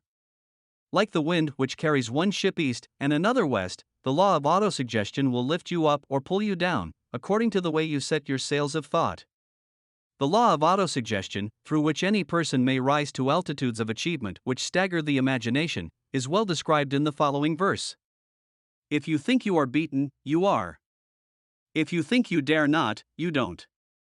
If you like to win, but you think you can't, it is almost certain you won't. If you think you'll lose, you're lost. For out of the world we find success begins with a fellow's will. It's all in the state of mind. If you think you are outclassed, you are. You've got to think high to rise. You've got to be sure of yourself before you can ever win a prize. Life's battles don't always go to the stronger or faster man. But soon or late the man who wins is the man who thinks he can. Observe the words which have been emphasized, and you will catch the deep meaning which the poet had in mind. Somewhere in your makeup, perhaps in the cells of your brain, there lies sleeping the seed of achievement which, if aroused and put into action, would carry you to heights such as you may never have hoped to attain. Just as a master musician may cause the most beautiful strains of music to pour forth from the strings of a violin, so may you arouse the genius which lies asleep in your brain, and cause it to drive you upward to whatever goal you may wish to achieve. Abraham Lincoln was a failure at everything he tried, until he was well past the age of 40. He was a Mr. Nobody from nowhere, until a great experience came into his life, aroused the sleeping genius within his heart and brain, and gave the world one of its really great men.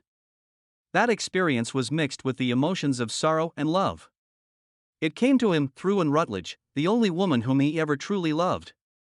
It is a known fact that the emotion of love is closely akin to the state of mind known as faith, and this for the reason that love comes very near to translating one's thought impulses into their spiritual equivalent. During his work of research, the author discovered, from the analysis of the life work and achievements of hundreds of men of outstanding accomplishment, that there was the influence of a woman's love back of nearly every one of them. The emotion of love, in the human heart and brain, creates a favorable field of magnetic attraction, which causes an influx of the higher and finer vibrations which are afloat in the ether. If you wish evidence of the power of faith, study the achievements of men and women who have employed it. At the head of the list comes the Nazarene. Christianity is the greatest single force which influences the minds of men. The basis of Christianity is faith, no matter how many people may have perverted or misinterpreted the meaning of this great force, and no matter how many dogmas and creeds have been created in its name, which do not reflect its tenets. The sum and substance of the teachings and the achievements of Christ, which may have been interpreted as miracles, were nothing more nor less than faith. If there are any such phenomena as miracles, they are produced only through the state of mind known as faith. Some teachers of religion, and many who call themselves Christians, neither understand nor practice faith. Let us consider the power of faith, as it is now being demonstrated, by a man who is well known to all of civilization, Mahatma Gandhi, of India. In this man, the world has one of the most astounding examples known to civilization of the possibilities of faith. Gandhi wields more potential power than any man living at this time, and this, despite the fact that he has none of the orthodox tools of power, such as money, battleships, soldiers, and materials of warfare. Gandhi has no money, he has no home, he does not own a suit of clothes, but he does have power. How does he come by that power? He created it out of his understanding of the principle of faith, and through his ability to transplant that faith into the minds of 200 million people. Gandhi has accomplished, through the influence of faith, that which the strongest military power on earth could not, and never will accomplish through soldiers and military equipment. He has accomplished the astounding feat of influencing 200 million minds to coalesce and move in unison as a single mind. What other force on earth, except faith, could do as much? There will come a day when employees as well as employers will discover the possibilities of faith. That day is dawning. The whole world has had ample opportunity, during the recent business depression, to witness what the lack of faith will do to business. Surely, civilization has produced a sufficient number of intelligent human beings to make use of this great lesson which the depression has taught the world. During this depression, the world had evidence in abundance that widespread fear will paralyze the wheels of industry and business. Out of this experience will arise leaders in business and industry who will profit by the example which Gandhi has set for the world, and they will apply to business the same tactics which he has used in building the greatest following known in the history of the world. These leaders will come from the rank and file of the unknown men who now labor in the steel plants, the coal mines, the automobile factories, and in the small towns and cities of America. Business is due for a reform, make no mistake about this. The methods of the past, based upon economic combinations of force and fear, will be supplanted by the better principles of faith and cooperation. Men who labor will receive more than daily wages, they will receive dividends from the business, the same as those who supply the capital for business, but first they must give more to their employers, and stop this bickering and bargaining by force, at the expense of the public. They must earn the right to dividends. Moreover, and this is the most important thing of all, they will be led by leaders who will understand and apply the principles employed by Mahatma Gandhi. Only in this way may leaders get from their followers the spirit of full cooperation which constitutes power in its highest and most enduring form. This stupendous machine age in which we live, and from which we are just emerging, has taken the soul out of men. Its leaders have driven men as though they were pieces of cold machinery. They were forced to do so by the employees who have bargained, at the expense of all concerned, to get and not to give. The watchword of the future will be human happiness and contentment, and when this state of mind shall have been attained, the production will take care of itself more effectively than anything that has ever been accomplished where men did not, and could not mix faith and individual interest with their labor. Because of the need for faith and cooperation in operating business and industry, it will be both interesting and profitable to analyze an event which provides an excellent understanding of the method by which industrialists and businessmen accumulate great fortunes, by giving before they try to get. The event chosen for this illustration dates back to 1900, when the United States Steel Corporation was being formed. As you read the story, keep in mind these fundamental facts and you will understand how ideas have been converted into huge fortunes. First, the huge United States Steel Corporation was born in the mind of Charles M. Schwab, in the form of an idea he created through his imagination. Second, he mixed faith with his idea. Third, he formulated a plan for the transformation of his idea into physical and financial reality. Fourth, he put his plan into action with his famous speech at the University Club. Fifth, he applied and followed through on his plan with persistence, and backed it with firm decision until it had been fully carried out. Sixth, he prepared the way for success by a burning desire for success. If you are one of those who have often wondered how great fortunes are accumulated, this story of the creation of the United States Steel Corporation will be enlightening. If you have any doubt that men can think and grow rich, this story should dispel that doubt, because you can plainly see in the story of the United States Steel the application of a major portion of the 13 principles described in this book. This astounding description of the power of an idea was dramatically told by John Lowell in the New York World Telegram, with whose courtesy it is here reprinted. A pretty after-dinner speech for $1 billion. When, on the evening of December 12, 1900, some 80 of the nation's financial nobility gathered in the banquet hall of the University Club on Fifth Avenue to do honor to a young man from out of the West, not half a dozen of the guests realized they were to witness the most significant episode in American industrial history. J. E. Edward Simmons and Charles Stewart Smith, their hearts full of gratitude for the lavish hospitality bestowed on them by Charles M. Schwab, during a recent visit to Pittsburgh, had arranged the dinner to introduce the 38-year-old steel man to Eastern banking society. But they didn't expect him to stampede the convention. They warned him, in fact, that the bosoms within New York's stuffed shirts would not be responsive to oratory, and that, if he didn't want to bore the Stillmans and Harrimans and Vanderbilts, he had better limit himself to 15 or 20 minutes of polite vaporings and let it go at that. Even John Pierpont Morgan, sitting on the right hand of Schwab as became his imperial dignity, intended to grace the banquet table with his presence only briefly.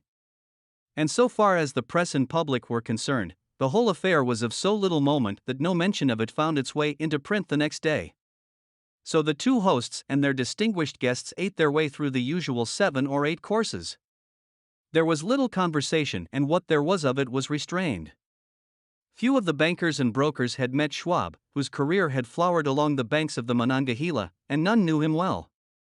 But before the evening was over, they and with them Money Master Morgan were to be swept off their feet, and a billion-dollar baby, the United States Steel Corporation, was to be conceived.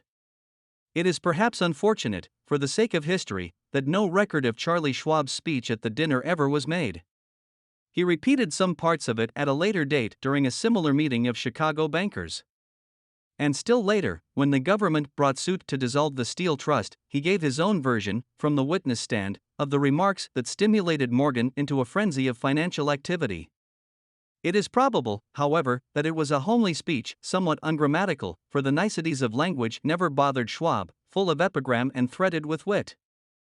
But aside from that, it had a galvanic force and effect upon the 5 billions of estimated capital that was represented by the diners.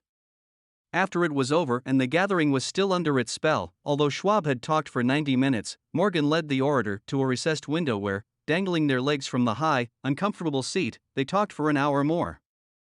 The magic of the Schwab personality had been turned on, full force, but what was more important and lasting was the full-fledged, clear-cut program he laid down for the aggrandizement of steel.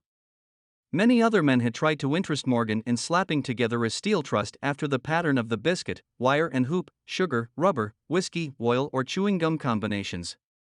John W. Gates, the gambler, had urged it, but Morgan distrusted him. The Moore boys, Bill and Jim, Chicago stock jobbers who had glued together a match trust and a cracker corporation, had urged it and failed. Elbert H. Gary, the sanctimonious country lawyer, wanted to foster it, but he wasn't big enough to be impressive. Until Schwab's eloquence took J. P. Morgan to the heights from which he could visualize the solid results of the most daring financial undertaking ever conceived, the project was regarded as a delirious dream of easy money crackpots. The financial magnetism that began, a generation ago, to attract thousands of small and sometimes inefficiently managed companies into large and competition-crushing combinations, had become operative in the steel world through the devices of that jovial business pirate, John W. Gates. Gates already had formed the American Steel and Wire Company out of a chain of small concerns, and together with Morgan had created the Federal Steel Company. The National Tube and American Bridge Companies were 2 more Morgan concerns, and the Moore brothers had forsaken the match and cookie business to form the American Group Tin Plate, Steel Hoop, Sheet Steel, and the National Steel Company. But by the side of Andrew Carnegie's gigantic vertical trust, a trust owned and operated by 53 partners, those other combinations were picayune. They might combine to their heart's content, but the whole lot of them couldn't make a dent in the Carnegie organization, and Morgan knew it.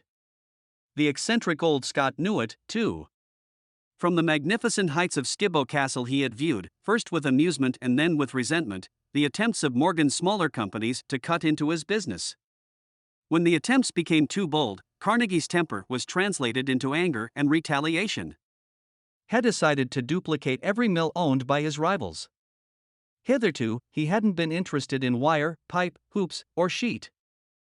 Instead, he was content to sell such companies the raw steel and let them work it into whatever shape they wanted. Now, with Schwab as his chief and able lieutenant, he planned to drive his enemies to the wall.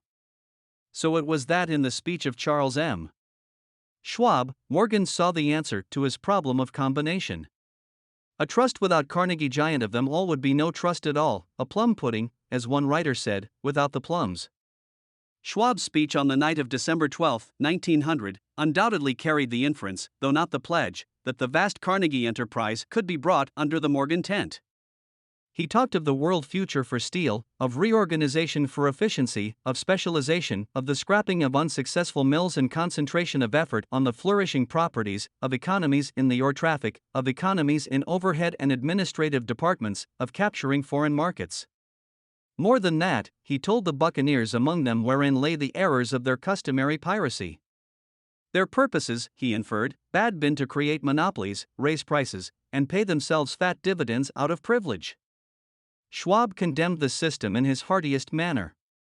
The short-sightedness of such a policy, he told his hearers, lay in the fact that it restricted the market in an era when everything cried for expansion. By cheapening the cost of steel, he argued, an ever-expanding market would be created, more uses for steel would be devised, and a goodly portion of the world trade could be captured. Actually, though he did not know it, Schwab was an apostle of modern mass production. So the dinner at the University Club came to an end. Morgan went home to think about Schwab's rosy predictions. Schwab went back to Pittsburgh to run the steel business for Andrew Carnegie, while Gary and the rest went back to their stock tickers to fiddle around in anticipation of the next move. It was not long coming. It took Morgan about 1 week to digest the feast of reason Schwab had placed before him. When he had assured himself that no financial indigestion was to result, he sent for Schwab and found that young man rather coy. Mr. Carnegie, Schwab indicated, might not like it if he found his trusted company president had been flirting with the Emperor of Wall Street, the street upon which Carnegie was resolved never to tread. Then it was suggested by John W. Gates, the go-between, that if Schwab happened to be in the Bellevue Hotel in Philadelphia, J. P. Morgan might also happen to be there. When Schwab arrived, however, Morgan was inconveniently ill at his New York home, and so, on the elder man's pressing invitation, Schwab went to New York and presented himself at the door of the financier's library. Now certain economic historians have professed the belief that from the beginning to the end of the drama, the stage was set by Andrew Carnegie, that the dinner to Schwab, the famous speech, the Sunday night conference between Schwab and the Money King, were events arranged by the canny Scot. The truth is exactly the opposite. When Schwab was called in to consummate the deal, he didn't even know whether the little boss, as Andrew was called, would so much as listen to an offer to sell, particularly to a group of men whom Andrew regarded as being endowed with something less than holiness. But Schwab did take into the conference with him, in his own handwriting, 6 sheets of copperplate figures, representing to his mind the physical worth and the potential earning capacity of every steel company he regarded as an essential star in the new metal firmament. For men pondered over these figures all night. The chief, of course, was Morgan, steadfast in his belief in the divine right of money. With him was his aristocratic partner, Robert Bacon, a scholar and a gentleman. The third was John W. Gates, whom Morgan scorned as a gambler and used as a tool. The fourth was Schwab, who knew more about the processes of making and selling steel than any whole group of men then living. Throughout that conference, the Pittsburghers' figures were never questioned. If he said a company was worth so much, then it was worth that much and no more. He was insistent, too, upon including in the combination only those concerns he nominated. He had conceived a corporation in which there would be no duplication, not even to satisfy the greed of friends who wanted to unload their companies upon the broad Morgan shoulders. Thus he left out, by design, a number of the larger concerns upon which the walruses and carpenters of Wall Street had cast hungry eyes. When dawn came, Morgan rose and straightened his back. Only one question remained. "Do you think you can persuade Andrew Carnegie to sell?" he asked. "I can try," said Schwab. "If you can get him to sell, I will undertake the matter," said Morgan. So far so good. But would Carnegie sell? How much would he demand? Schwab thought about $320 million. What would he take payment in? Common or preferred stocks? Bonds? Cash? Nobody could raise $350 million in cash. There was a golf game in January on the frost-cracking heath of the SA. Andrew's links in Westchester, with Andrew bundled up in sweaters against the cold, and Charlie talking volubly, as usual, to keep his spirits up. But no word of business was mentioned until the pair sat down in the cozy warmth of the Carnegie cottage hard by. Then, with the same persuasiveness that had hypnotized 80 millionaires at the University Club, Schwab poured out the glittering promises of retirement in comfort, of untold millions to satisfy the old man's social caprices. Carnegie capitulated, wrote a figure on a slip of paper, handed it to Schwab and said, "All right, that's what we'll sell for." The figure was approximately $400 million, and was reached by taking the $320 million mentioned by Schwab as a basic figure, and adding to it $80 million to represent the increased capital value over the previous 2 years. Later, on the deck of a transatlantic liner, the Scotsman said ruefully to Morgan, "I wish I had asked you for $100 million more." "If you had asked for it, you'd have gotten it," Morgan told him cheerfully. Asterisk asterisk asterisk. There was an uproar, of course. A British correspondent cabled that the foreign steel world was appalled by the gigantic combination.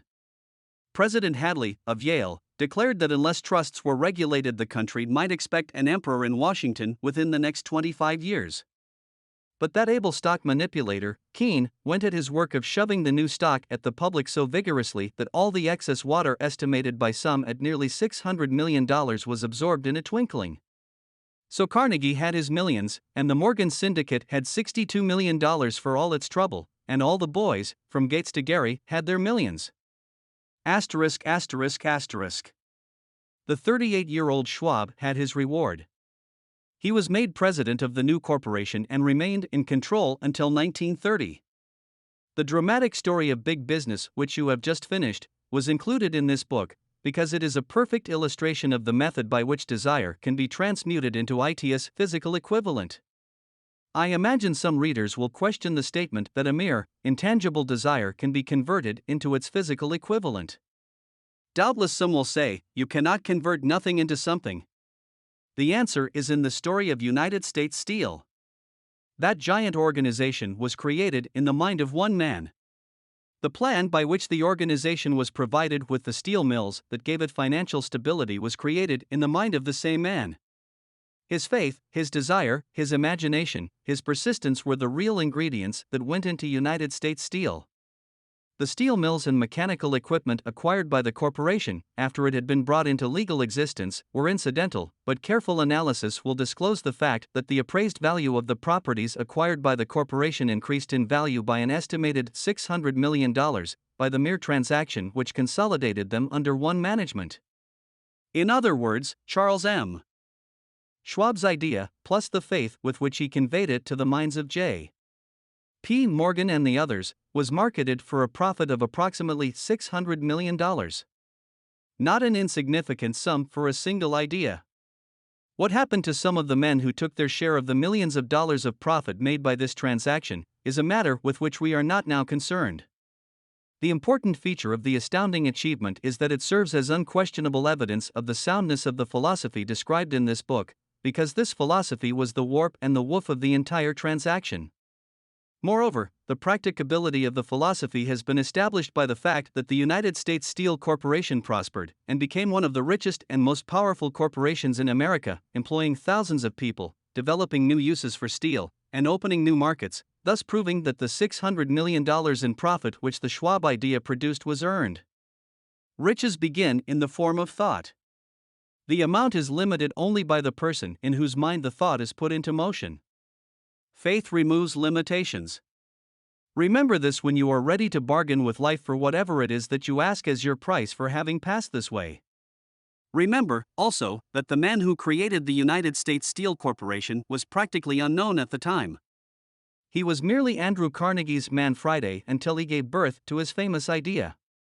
After that he quickly rose to a position of power, fame, and riches.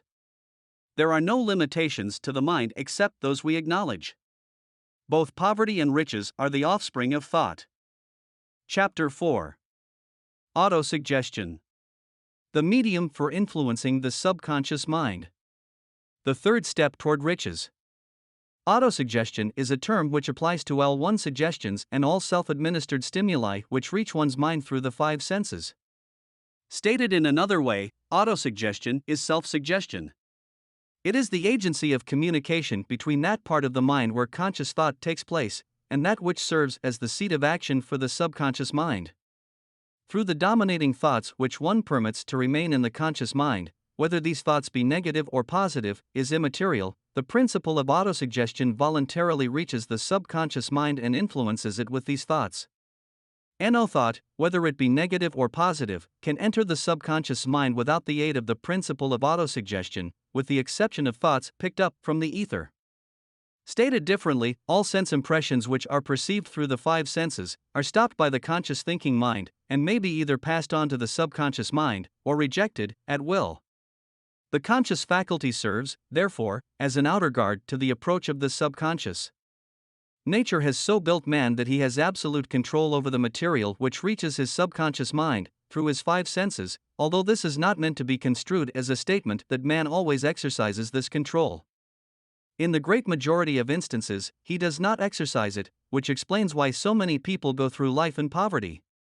Recall what has been said about the subconscious mind resembling a fertile garden spot, in which weeds will grow in abundance if the seeds of more desirable crops are not sown therein.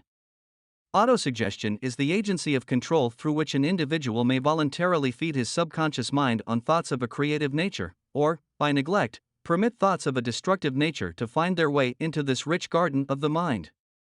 You were instructed, in the last of the 6 steps described in the chapter on desire, to read aloud twice daily the written statement of your desire for money, and to see and feel yourself already in possession of the money. By following these instructions, you communicate the object of your desire directly to your subconscious mind in a spirit of absolute faith. Through repetition of this procedure, you voluntarily create thought habits which are favorable to your efforts to transmute desire into its monetary equivalent. Go back to these 6 steps described in Chapter 2 and read them again very carefully before you proceed further. Then, when you come to it, read very carefully the 4 instructions for the organization of your mastermind group, described in the chapter on organized planning. By comparing these 2 sets of instructions with that which has been stated on autosuggestion, you, of course, will see that the instructions involve the application of the principle of autosuggestion. Remember, therefore, when reading aloud the statement of your desire, through which you are endeavoring to develop a money consciousness, that the mere reading of the words is of no consequence unless you mix emotion or feeling with your words. If you repeat 1,000,000 times the famous Emile Co formula, day by day, in every way, I am getting better and better, without mixing emotion and faith with your words, you will experience no desirable results. Your subconscious mind recognizes and acts upon only thoughts which have been well mixed with emotion or feeling. This is a fact of such importance as to warrant repetition in practically every chapter, because the lack of understanding of this is the main reason the majority of people who try to apply the principle of autosuggestion get no desirable results. Plain, unemotional words do not influence the subconscious mind. You will get no appreciable results until you learn to reach your subconscious mind with thoughts or spoken words which have been well emotionalized with belief. Do not become discouraged if you cannot control and direct your emotions the first time you try to do so. Remember, there is no such possibility as something for nothing. Ability to reach and influence your subconscious mind has its price, and you must pay that price. You cannot cheat, even if you desire to do so. The price of ability to influence your subconscious mind is everlasting persistence in applying the principles described here. You cannot develop the desired ability for a lower price. You, and you alone, must decide whether or not the reward for which you are striving, the money consciousness, is worth the price you must pay for it in effort. Wisdom and cleverness alone will not attract and retain money except in a few very rare instances, where the law of averages favors the attraction of money through these sources. The method of attracting money described here does not depend upon the law of averages. Moreover, the method plays no favorites. It will work for one person as effectively as it will for another. Where failure is experienced, it is the individual, not the method, which has failed. If you try and fail, make another effort, and still another, until you succeed. Your ability to use the principle of autosuggestion will depend, very largely, upon your capacity to concentrate upon a given desire until that desire becomes a burning obsession. When you begin to carry out the instructions in connection with the 6 steps described in the second chapter, it will be necessary for you to make use of the principle of concentration. Let us here offer suggestions for the effective use of concentration. When you begin to carry out the first of the 6 steps, which instructs you to fix in your own mind the exact amount of money you desire, hold your thoughts on that amount of money by concentration, or fixation of attention, with your eyes closed, until you can actually see the physical appearance of the money. Do this at least once each day. As you go through these exercises, follow the instructions given in the chapter on faith, and see yourself actually in possession of the money. Here is a most significant fact: the subconscious mind takes any orders given it in a spirit of absolute faith, and acts upon those orders, although the orders often have to be presented over and over again, through repetition, before they are interpreted by the subconscious mind.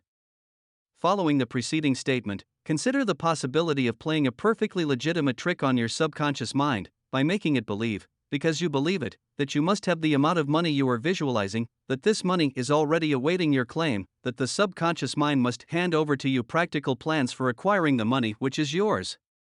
Hand over the thought suggested in the preceding paragraph to your imagination, and see what your imagination can, or will do, to create practical plans for the accumulation of money through transmutation of your desire.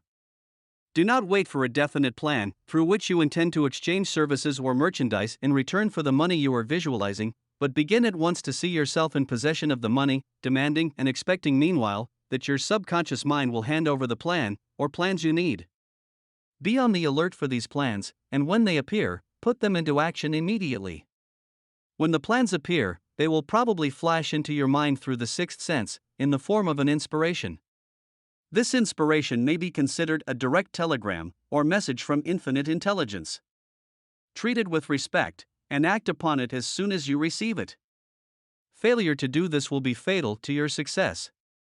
In the 4th of the 6 steps, you were instructed to create a definite plan for carrying out your desire, and begin at once to put this plan into action. You should follow this instruction in the manner described in the preceding paragraph.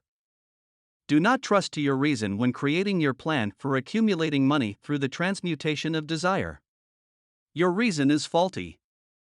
Moreover, your reasoning faculty may be lazy, and if you depend entirely upon it to serve you, it may disappoint you. When visualizing the money you intend to accumulate, with closed eyes, see yourself rendering the service or delivering the merchandise you intend to give in return for this money. This is important. Summary of instructions. The fact that you are reading this book is an indication that you earnestly seek knowledge. It is also an indication that you are a student of this subject. If you are only a student, there is a chance that you may learn much that you did not know, but you will learn only by assuming an attitude of humility. If you choose to follow some of the instructions but neglect or refuse to follow others, you will fail. To get satisfactory results, you must follow all instructions in a spirit of faith. The instructions given in connection with the 6 steps in the 2nd chapter will now be summarized and blended with the principles covered by this chapter as follows. First, go into some quiet spot, preferably in bed at night, where you will not be disturbed or interrupted. Close your eyes and repeat aloud, so you may hear your own words, the written statement of the amount of money you intend to accumulate, the time limit for its accumulation, and a description of the service or merchandise you intend to give in return for the money. As you carry out these instructions, see yourself already in possession of the money. For example, suppose that you intend to accumulate $50,000 by the 1st of January, 5 years hence, that you intend to give personal services in return for the money, in the capacity of a salesman. Your written statement of your purpose should be similar to the following. By the 1st day of January, 19, I will have in my possession $50,000, which will come to me in various amounts from time to time during the interim. In return for this money, I will give the most efficient service of which I am capable, rendering the fullest possible quantity and the best possible quality of service in the capacity of salesman of. Describe the service or merchandise you intend to sell. I believe that I will have this money in my possession. My faith is so strong that I can now see this money before my eyes. I can touch it with my hands. It is now awaiting transfer to me at the time and in the proportion that I deliver the service I intend to render in return for it. I am awaiting a plan by which to accumulate this money, and I will follow that plan when it is received. Second, repeat this program night and morning until you can see, in your imagination, the money you intend to accumulate. Third, place a written copy of your statement where you can see it night and morning, and read it just before retiring, and upon arising until it has been memorized. Remember, as you carry out these instructions, that you are applying the principle of autosuggestion for the purpose of giving orders to your subconscious mind. Remember, also, that your subconscious mind will act only upon instructions which are emotionalized and handed over to it with feeling. Faith is the strongest and most productive of the emotions. Follow the instructions given in the chapter on faith. These instructions may, at first, seem abstract. Do not let this disturb you. Follow the instructions, no matter how abstract or impractical they may, at first, appear to be.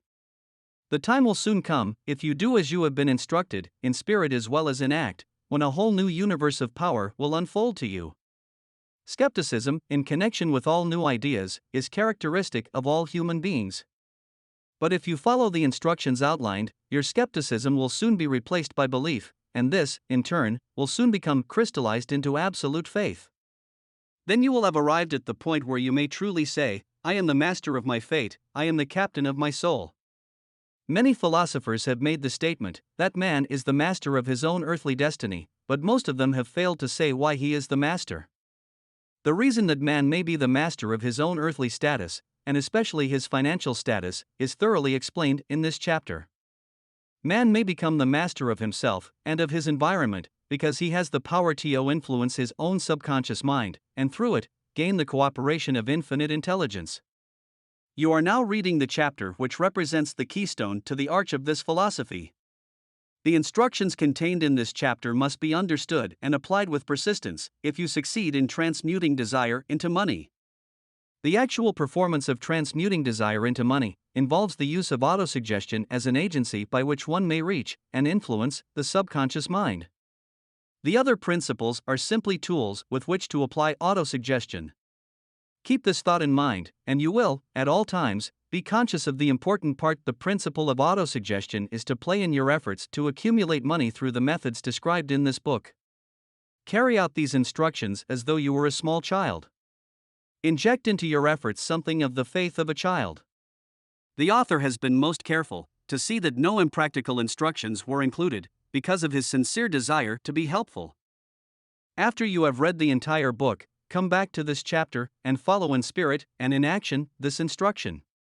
Read the entire chapter aloud once every night, until you become thoroughly convinced that the principle of autosuggestion is sound, that it will accomplish for you all that has been claimed for it. As you read, underscore with a pencil every sentence which impresses you favorably. Follow the foregoing instruction to the letter, and it will open the way for a complete understanding and mastery of the principles of success. Chapter 5. Specialized Knowledge. Personal Experiences or Observations. The fourth step toward riches. There are two kinds of knowledge. One is general, the other is specialized. General knowledge, no matter how great in quantity or variety it may be, is of but little use in the accumulation of money. The faculties of the great universities possess, in the aggregate, practically every form of general knowledge known to civilization. Most of the professors have but little or no money. They specialize on teaching knowledge, but they do not specialize on the organization or the use of knowledge. Knowledge will not attract money unless it is organized and intelligently directed through practical plans of action to the definite end of accumulation of money. Lack of understanding of this fact has been the source of confusion to millions of people who falsely believe that knowledge is power. It is nothing of the sort. Knowledge is only potential power. It becomes power only when, and if, it is organized into definite plans of action and directed to a definite end. This missing link in all systems of education known to civilization today may be found in the failure of educational institutions to teach their students how to organize and use knowledge after they acquire it. Many people make the mistake of assuming that, because Henry Ford had but little schooling, he is not a man of education. Those who make this mistake do not know Henry Ford, nor do they understand the real meaning of the word educate. That word is derived from the Latin word educo, meaning to adduce, to draw out, to develop from within. An educated man is not, necessarily, one who has an abundance of general or specialized knowledge. An educated man is one who has so developed the faculties of his mind that he may acquire anything he wants, or its equivalent, without violating the rights of others. Henry Ford comes well within the meaning of this definition. During the World War, a Chicago newspaper published certain editorials in which, among other statements, Henry Ford was called an ignorant pacifist. Mr. Ford objected to the statements and brought suit against the paper for libeling him. When the suit was tried in the courts, the attorneys for the paper pleaded justification and placed Mr. Ford himself on the witness stand for the purpose of proving to the jury that he was ignorant. The attorneys asked Mr. Ford a great variety of questions, all of them intended to prove, by his own evidence, that, while he might possess considerable specialized knowledge pertaining to the manufacture of automobiles, he was, in the main, ignorant. Mr. Ford was plied with such questions as the following: Who was Benedict Arnold? And how many soldiers did the British send over to America to put down the rebellion of 1776? In answer to the last question, Mr. Ford replied, I do not know the exact number of soldiers the British sent over, but I have heard that it was a considerably larger number than ever went back. Finally, Mr.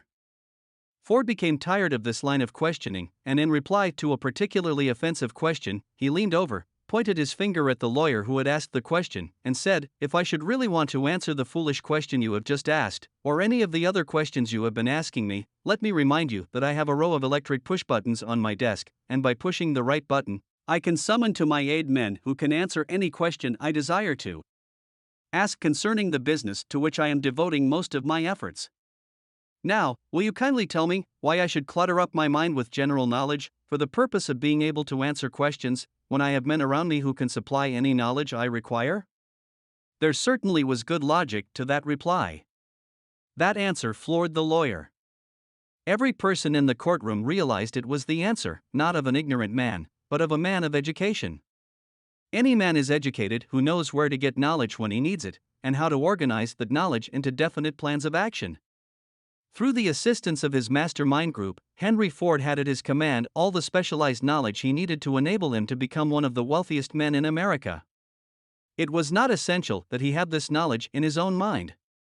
Surely no person who has sufficient inclination and intelligence to read a book of this nature can possibly miss the significance of this illustration. Before you can be sure of your ability to transmute desire into its monetary equivalent, you will require specialized knowledge of the service, merchandise, or profession which you intend to offer in return for fortune.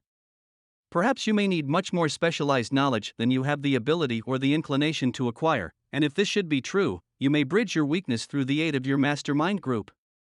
Andrew Carnegie stated that he, personally, knew nothing about the technical end of the steel business. Moreover, he did not particularly care to know anything about it.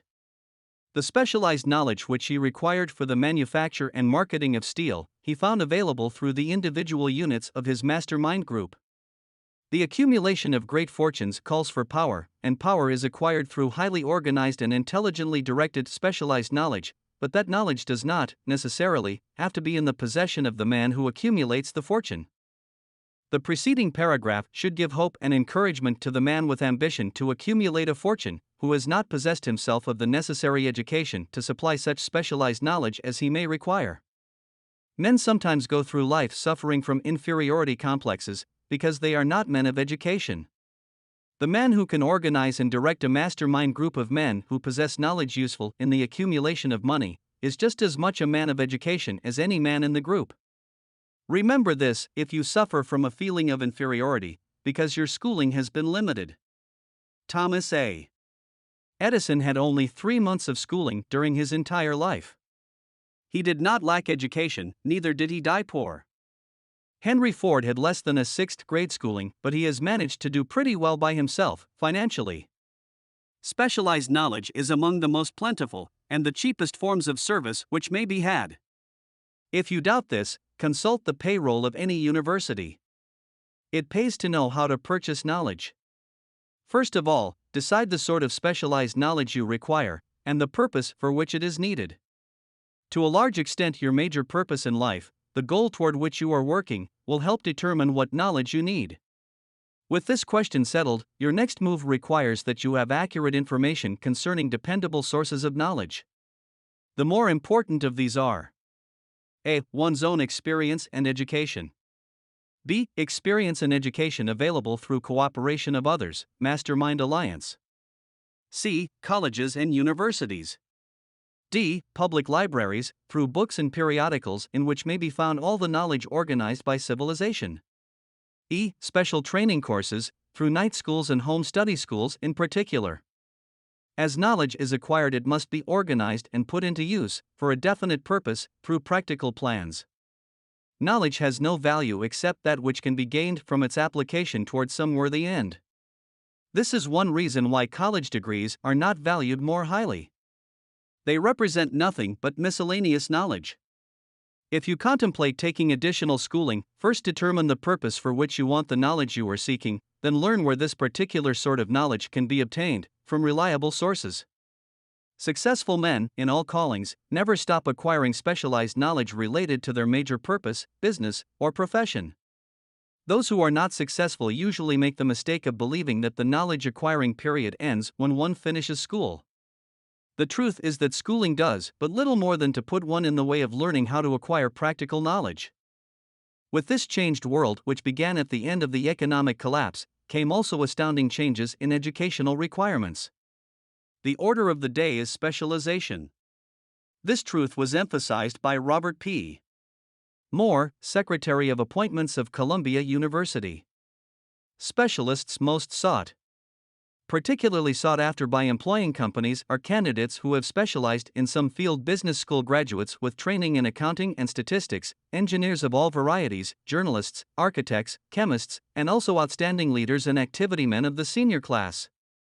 The man who has been active on the campus, whose personality is such that he gets along with all kinds of people and who has done an adequate job with his studies, has a most decided edge over the strictly academic student. Some of these, because of their all-around qualifications, have received several offers of positions, a few of them as many as 6. In departing from the conception that the straight-A student was invariably the one to get the choice of the better jobs, Mr. Moore said that most companies look not only to academic records but to activity records and personalities of the students. One of the largest industrial companies, the leader in its field, in writing to Mr. Moore concerning prospective seniors at the college, said, "We are interested primarily in finding men who can make exceptional progress in management work. For this reason, we emphasize qualities of character, intelligence, and personality far more than specific educational background." Apprenticeship proposed. Proposing a system of apprenticing students in offices, stores, and industrial occupations during the summer vacation, Mr. Moore asserts that after the first 2 or 3 years of college, every student should be asked to choose a definite future course and to call a halt if he has been merely pleasantly drifting without purpose through an unspecialized academic curriculum. Colleges and universities must face the practical consideration that all professions and occupations now demand specialists, he said, urging that educational institutions accept more direct responsibility for vocational guidance. One of the most reliable and practical sources of knowledge available to those who need specialized schooling is the night schools operated in most large cities. The correspondence schools give specialized training anywhere the U.S. males go, on all subjects that can be taught by the extension method. One advantage of home study training is the flexibility of the study program, which permits one to study during spare time. Another stupendous advantage of home study training, if the school is carefully chosen, is the fact that most courses offered by home study schools carry with them generous privileges of consultation which can be of priceless value to those needing specialized knowledge. No matter where you live, you can share the benefits. Anything acquired without effort and without cost is generally unappreciated, often discredited. Perhaps this is why we get so little from our marvelous opportunity in public schools. The self-discipline one receives from a definite program of specialized study makes up to some extent for the wasted opportunity when knowledge was available without cost. Correspondence schools are highly organized business institutions. Their tuition fees are so low that they are forced to insist upon prompt payments. Being asked to pay, whether the student makes good grades or poor, has the effect of causing one to follow through with the course when he would otherwise drop it. The correspondence schools have not stressed this point sufficiently, for the truth is that their collection departments constitute the very finest sort of training on decision, promptness, action, and the habit of finishing that which one begins. I learned this from experience, more than 25 years ago. I enrolled for a home study course in advertising. After completing 8 or 10 lessons, I stopped studying, but the school did not stop sending me bills. Moreover, it insisted upon payment, whether I kept up my studies or not. I decided that if I had to pay for the course, which I had legally obligated myself to do, I should complete the lessons and get my money's worth. I felt, at the time, that the collection system of the school was somewhat too well organized, but I learned later in life that it was a valuable part of my training for which no charge had been made. Being forced to pay, I went ahead and completed the course. Later in life, I discovered that the efficient collection system of that school had been worth much in the form of money earned, because of the training in advertising I had so reluctantly taken. We have in this country what is said to be the greatest public school system in the world. We have invested fabulous sums for fine buildings, we have provided convenient transportation for children living in the rural districts, so they may attend the best schools, but there is one astounding weakness to this marvelous system: it is free. One of the strange things about human beings is that they value only that which has a price. The free schools of America, and the free public libraries, do not impress people because they are free. This is the major reason why so many people find it necessary to acquire additional training after they quit school and go low work. It is also one of the major reasons why employers give greater consideration to employees who take home study courses.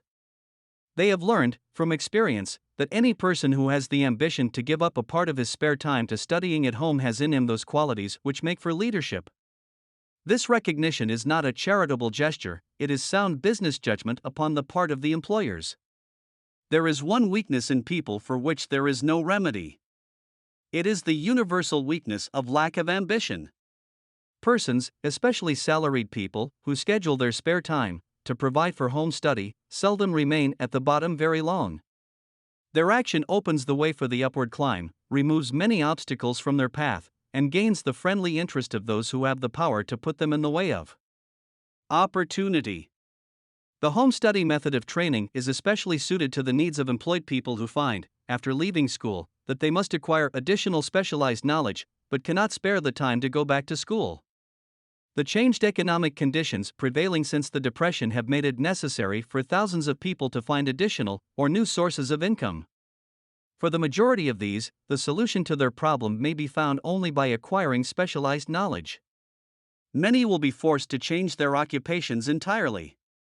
When a merchant finds that a certain line of merchandise is not selling, he usually supplants it with another that is in demand. The person whose business is that of marketing personal services must also be an efficient merchant. If his services do not bring adequate returns in one occupation, he must change to another, where broader opportunities are available.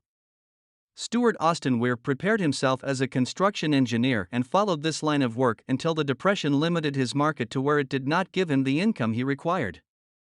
He took inventory of himself, decided to change his profession to law, went back to school and took special courses by which he prepared himself as a corporation lawyer.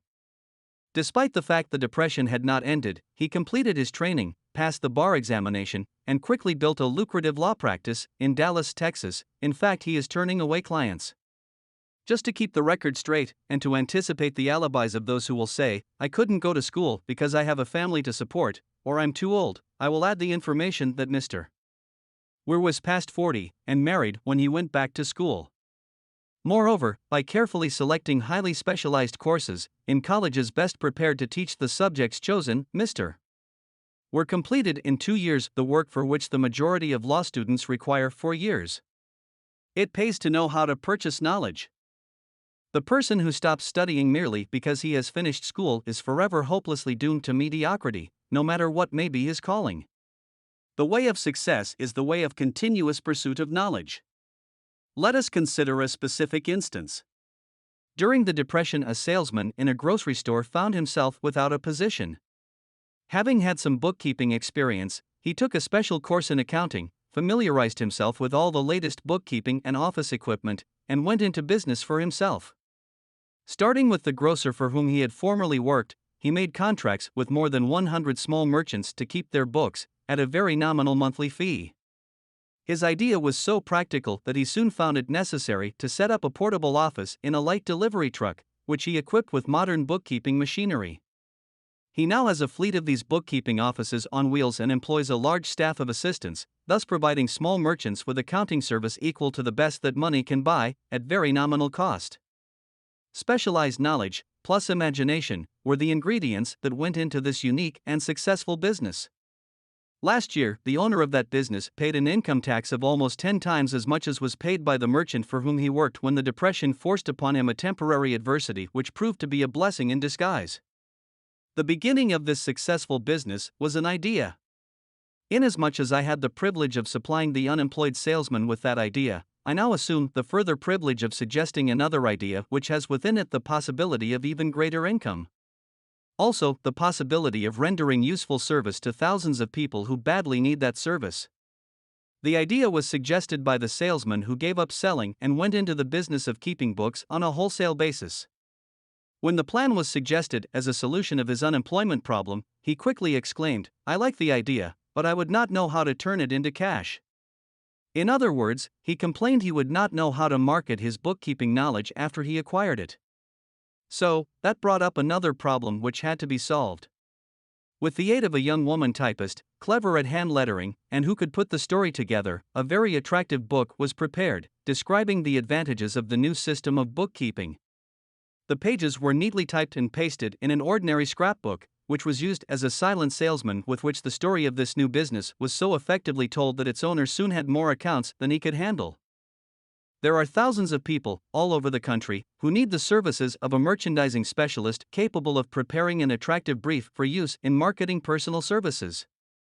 The aggregate annual income from such a service might easily exceed that received by the largest employment agency, and the benefits of the service might be made far greater to the purchaser than any to be obtained from an employment agency. The idea here described was born of necessity, to bridge an emergency which had to be covered, but it did not stop by merely serving one person. The woman who created the idea has a keen imagination. She saw in her newly born brainchild the making of a new profession, one that is destined to render valuable service to thousands of people who need practical guidance in marketing personal services. Spurred to action by the instantaneous success of her first prepared plan to market personal services, this energetic woman turned next to the solution of a similar problem for her son who had just finished college, but had been totally unable to find a market for his services. The plan she originated for his use was the finest specimen of merchandising of personal services I have ever seen.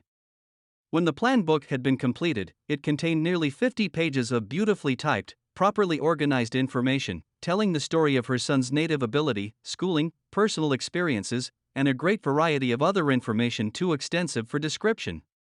The plan book also contained a complete description of the position her son desired, together with a marvelous word picture of the exact plan he would use in filling the position. The preparation of the plan book required several weeks' labor, during which time its creator sent her son to the public library almost daily to procure data needed in selling his services to best advantage. She sent him also to all the competitors of his prospective employer, and gathered from them vital information concerning their business methods, which was of great value in the formation of the plan he intended to use in filling the position he sought. When the plan had been finished, it contained more than half a dozen very fine suggestions for the use and benefit of the prospective employer. The suggestions were put into use by the company. One may be inclined to ask, why go to all this trouble to secure a job? The answer is straight to the point. Also it is dramatic, because it deals with a subject which assumes the proportion of a tragedy with millions of men and women whose sole source of income is personal services. The answer is, doing a thing while never is trouble. The plan prepared by this woman for the benefit of her son helped him get the job for which he applied, at the first interview, at a salary fixed by himself. Moreover, in this, too, is important, the position did not require the young man to start at the bottom. He began as a junior executive, at an executive's salary. Why go to all this trouble, do you ask? Well, for one thing, the planned presentation of this young man's application for a position clipped off no less than 10 years of time he would have required to get to where he began, had he started at the bottom and worked his way up. This idea of starting at the bottom and working one's way up may appear to be sound, but the major objection to it is this: too many of those who begin at the bottom never manage to lift their heads high enough to be seen by opportunity, so they remain at the bottom. It should be remembered, also, that the outlook from the bottom is not so very bright or encouraging. It has a tendency to kill off ambition. We call it getting into a rut, which means that we accept our fate because we form the habit of daily routine, a habit that finally becomes so strong we cease to try to throw it off. And that is another reason why it pays to start 1 or 2 steps above the bottom. By so doing, one forms the habit of looking around, of observing how others get ahead, of seeing opportunity, and of embracing it without hesitation. Dan Halpin is a splendid example of what I mean. During his college days, he was manager of the famous 1930 national championship Notre Dame football team, when it was under the direction of the late Knute Rockne. Perhaps he was inspired by the great football coach to aim high, and not mistake temporary defeat for failure, just as Andrew Carnegie, the great industrial leader, inspired his young business lieutenants to set high goals for themselves. At any rate, young Halpin finished college at a mighty unfavorable time, when the Depression had made jobs scarce, so, after a fling at investment banking and motion pictures, he took the first opening with a potential future he could find selling electrical hearing aids on a commission basis. Anyone could start in that sort of job, and Halpin knew it, but it was enough to open the door of opportunity to him. For almost 2 years, he continued in a job not to his liking, and he would never have risen above that job if he had not done something about his dissatisfaction. He aimed, first, at the job of assistant sales manager of his company, and got the job. That one step upward placed him high enough above the crowd to enable him to see still greater opportunity. Also, it placed him where opportunity could see him. He made such a fine record selling hearing aids that A.M. Andrews, chairman of the board of the Dictograph Products Company, a business competitor of the company for which Halpin worked, wanted to know something about that man Dan Halpin, who was taking big sales away from the long-established Dictograph Company. He sent for Halpin. When the interview was over, Halpin was the new sales manager, in charge of the Acousticon division. Then, to test young Halpin's mettle, Mr. Andrews went away to Florida for 3 months, leaving him to sink or swim in his new job. He did not sink. Knute Rockne's spirit of all the world loves a winner, and has no time for a loser, inspired him to put so much into his job that he was recently elected vice president of the company, and general manager of the Acousticon and silent radio division, a job which most men would be proud to earn through 10 years of loyal effort. Halpin turned the trick in little more than 6 months. It is difficult to say whether Mr. Andrews or Mr. Halpin is more deserving of eulogy, for the reason that both showed evidence of having an abundance of that very rare quality known as imagination. Mr. Andrews deserves credit for seeing, in young Halpin, a go-getter of the highest order. Halpin deserves credit for refusing to compromise with life by accepting and keeping a job he did not want, and that is one of the major points I am trying to emphasize through this entire philosophy, that we rise to high positions or remain at the bottom because of conditions we can control if we desire to control them. I am also trying to emphasize another point, namely, that both success and failure are largely the results of habit. I have not the slightest doubt that Dan Halpin's close association with the greatest football coach America ever knew planted in his mind the same brand of desire to excel which made the Notre Dame football team world famous. Truly, there is something to the idea that hero worship is helpful, provided one worships a winner. Halpin tells me that Rockne was one of the world's greatest leaders of men in all history. My belief in the theory that business associations are vital factors, both in failure and in success, was recently demonstrated when my son Blair was negotiating with Dan Halpin for a position. Mr. Halpin offered him a beginning salary of about 1/2 what he could have gotten from a rival company. I brought parental pressure to bear, and induced him to accept the place with Mr. Halpin, because I believe that close association with one who refuses to compromise with circumstances he does not like is an asset that can never be measured in terms of money. The bottom is a monotonous, dreary, and profitable place for any person. That is why I have taken the time to describe how lowly beginnings may be circumvented by proper planning. Also, that is why so much space has been devoted to a description of this new profession, created by a woman who was inspired to do a fine job of planning because she wanted her son to have a favorable break. With the changed conditions ushered in by the world economic collapse, came also the need for newer and better ways of marketing personal services.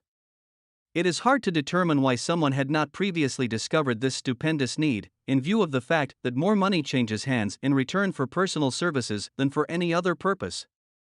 The sum paid out monthly, to people who work for wages and salaries, is so huge that it runs into hundreds of millions, and the annual distribution amounts to billions. Perhaps some will find, in the idea here briefly described, the nucleus of the riches they desire. Ideas with much less merit have been the seedlings from which great fortunes have grown. Woolworth's 5 and 10 cent store idea, for example, had far less merit, but it piled up a fortune for its creator. Those seeing opportunity lurking in this suggestion will find valuable aid in the chapter on organized planning. Incidentally, an efficient merchandiser of personal services would find a growing demand for his services wherever there are men and women who seek better markets for their services. By applying the mastermind principle, a few people with suitable talent could form an alliance and have a paying business very quickly. One would need to be a fair writer, with a flair for advertising and selling, one handy at typing and hand lettering, and one should be a first-class business getter who would let the world know about the service. If one person possessed all these abilities, he might carry on the business alone until it outgrew him. The woman who prepared the personal service sales plan for her son now receives requests from all parts of the country for her cooperation in preparing similar plans for others who desire to market their personal services for more money. She has a staff of expert typists, artists, and writers who have the ability to dramatize the case history so effectively that one's personal services can be marketed for much more money than the prevailing wages for similar services. She is so confident of her ability that she accepts, as the major portion of her fee, a percentage of the increased pay she helps her clients to earn. It must not be supposed that her plan merely consists of clever salesmanship by which she helps men and women to demand and receive more money for the same services they formerly sold for less pay. She looks after the interests of the purchaser as well as the seller of personal services, and so prepares her plans that the employer receives full value for the additional money he pays. The method by which she accomplishes this astonishing result is a professional secret which she discloses to no one excepting her own clients. If you have the imagination and seek a more profitable outlet for your personal services, this suggestion may be the stimulus for which you have been searching. The idea is capable of yielding an income far greater than that of the average doctor, lawyer, or engineer whose education required several years in college. The idea is saleable to those seeking new positions, in practically all positions calling for managerial or executive ability, and those desiring rearrangement of incomes in their present positions. There is no fixed price for sound ideas. Back of all ideas is specialized knowledge. Unfortunately, for those who do not find riches in abundance, specialized knowledge is more abundant and more easily acquired than ideas. Because of this very truth, there is a universal demand and an ever-increasing opportunity for the person capable of helping men and women to sell their personal services advantageously. Capability means imagination, the one quality needed to combine specialized knowledge with ideas, in the form of organized plans designed to yield riches. If you have imagination, this chapter may present you with an idea sufficient to serve as the beginning of the riches you desire. Remember, the idea is the main thing. Specialized knowledge may be found just around the corner, any corner. Chapter 6. Imagination. The workshop of the mind. The fifth step toward riches. The imagination is literally the workshop wherein are fashioned all plans created by man. The impulse, the desire, is given shape, form, and action through the aid of the imaginative faculty of the mind. It has been said that man can create anything which he can imagine. Of all the ages of civilization, this is the most favorable for the development of the imagination, because it is an age of rapid change. On every hand one may contact stimuli which develop the imagination. Through the aid of his imaginative faculty, man has discovered and harnessed more of nature's forces during the past 50 years than during the entire history of the human race previous to that time. He has conquered the air so completely that the birds are a poor match for him in flying. He has harnessed the ether and made it serve as a means of instantaneous communication with any part of the world. He has analyzed and weighed the sun at a distance of millions of miles and has determined, through the aid of imagination, the elements of which it consists. He has discovered that his own brain is both a broadcasting and a receiving station for the vibration of thought, and he is beginning now to learn how to make practical use of this discovery. He has increased the speed of locomotion until he may now travel at a speed of more than 300 miles an hour. The time will soon come when a man may breakfast in New York and lunch in San Francisco. Man's only limitation, within reason, lies in his development and use of his imagination. He has not yet reached the apex of development in the use of his imaginative faculty. He has merely discovered that he has an imagination, and has commenced to use it in a very elementary way. Two forms of imagination. The imaginative faculty functions in two forms. One is known as synthetic imagination, and the other as creative imagination. Synthetic imagination. Through this faculty, one may arrange old concepts, ideas, or plans into new combinations. This faculty creates nothing. It merely works with the material of experience, education, and observation with which it is fed. It is the faculty used most by the inventor, with the exception of the who draws upon the creative imagination when he cannot solve his problem through synthetic imagination. Creative imagination. Through the faculty of creative imagination, the finite mind of man has direct communication with infinite intelligence. It is the faculty through which hunches and inspirations are received. It is by this faculty that all basic or new ideas are handed over to man. It is through this faculty that thought vibrations from the minds of others are received. It is through this faculty that one individual may tune in or communicate with the subconscious minds of other men. The creative imagination works automatically, in the manner described in subsequent pages. This faculty functions only when the conscious mind is vibrating at an exceedingly rapid rate, as for example, when the conscious mind is stimulated through the emotion of a strong desire. The creative faculty becomes more alert, more receptive to vibrations from the sources mentioned, in proportion to its development through use. This statement is significant. Ponder over it before passing on. Keep in mind as you follow these principles that the entire story of how one may convert desire into money cannot be told in one statement. The story will be complete only when one has mastered, assimilated, and begun to make use of all the principles. The great leaders of business, industry, finance, and the great artists, musicians, poets, and writers became great because they developed the faculty of creative imagination. Both the synthetic and creative faculties of imagination become more alert with use, just as any muscle or organ of the body develops through use. Desire is only a thought, an impulse. It is nebulous and ephemeral.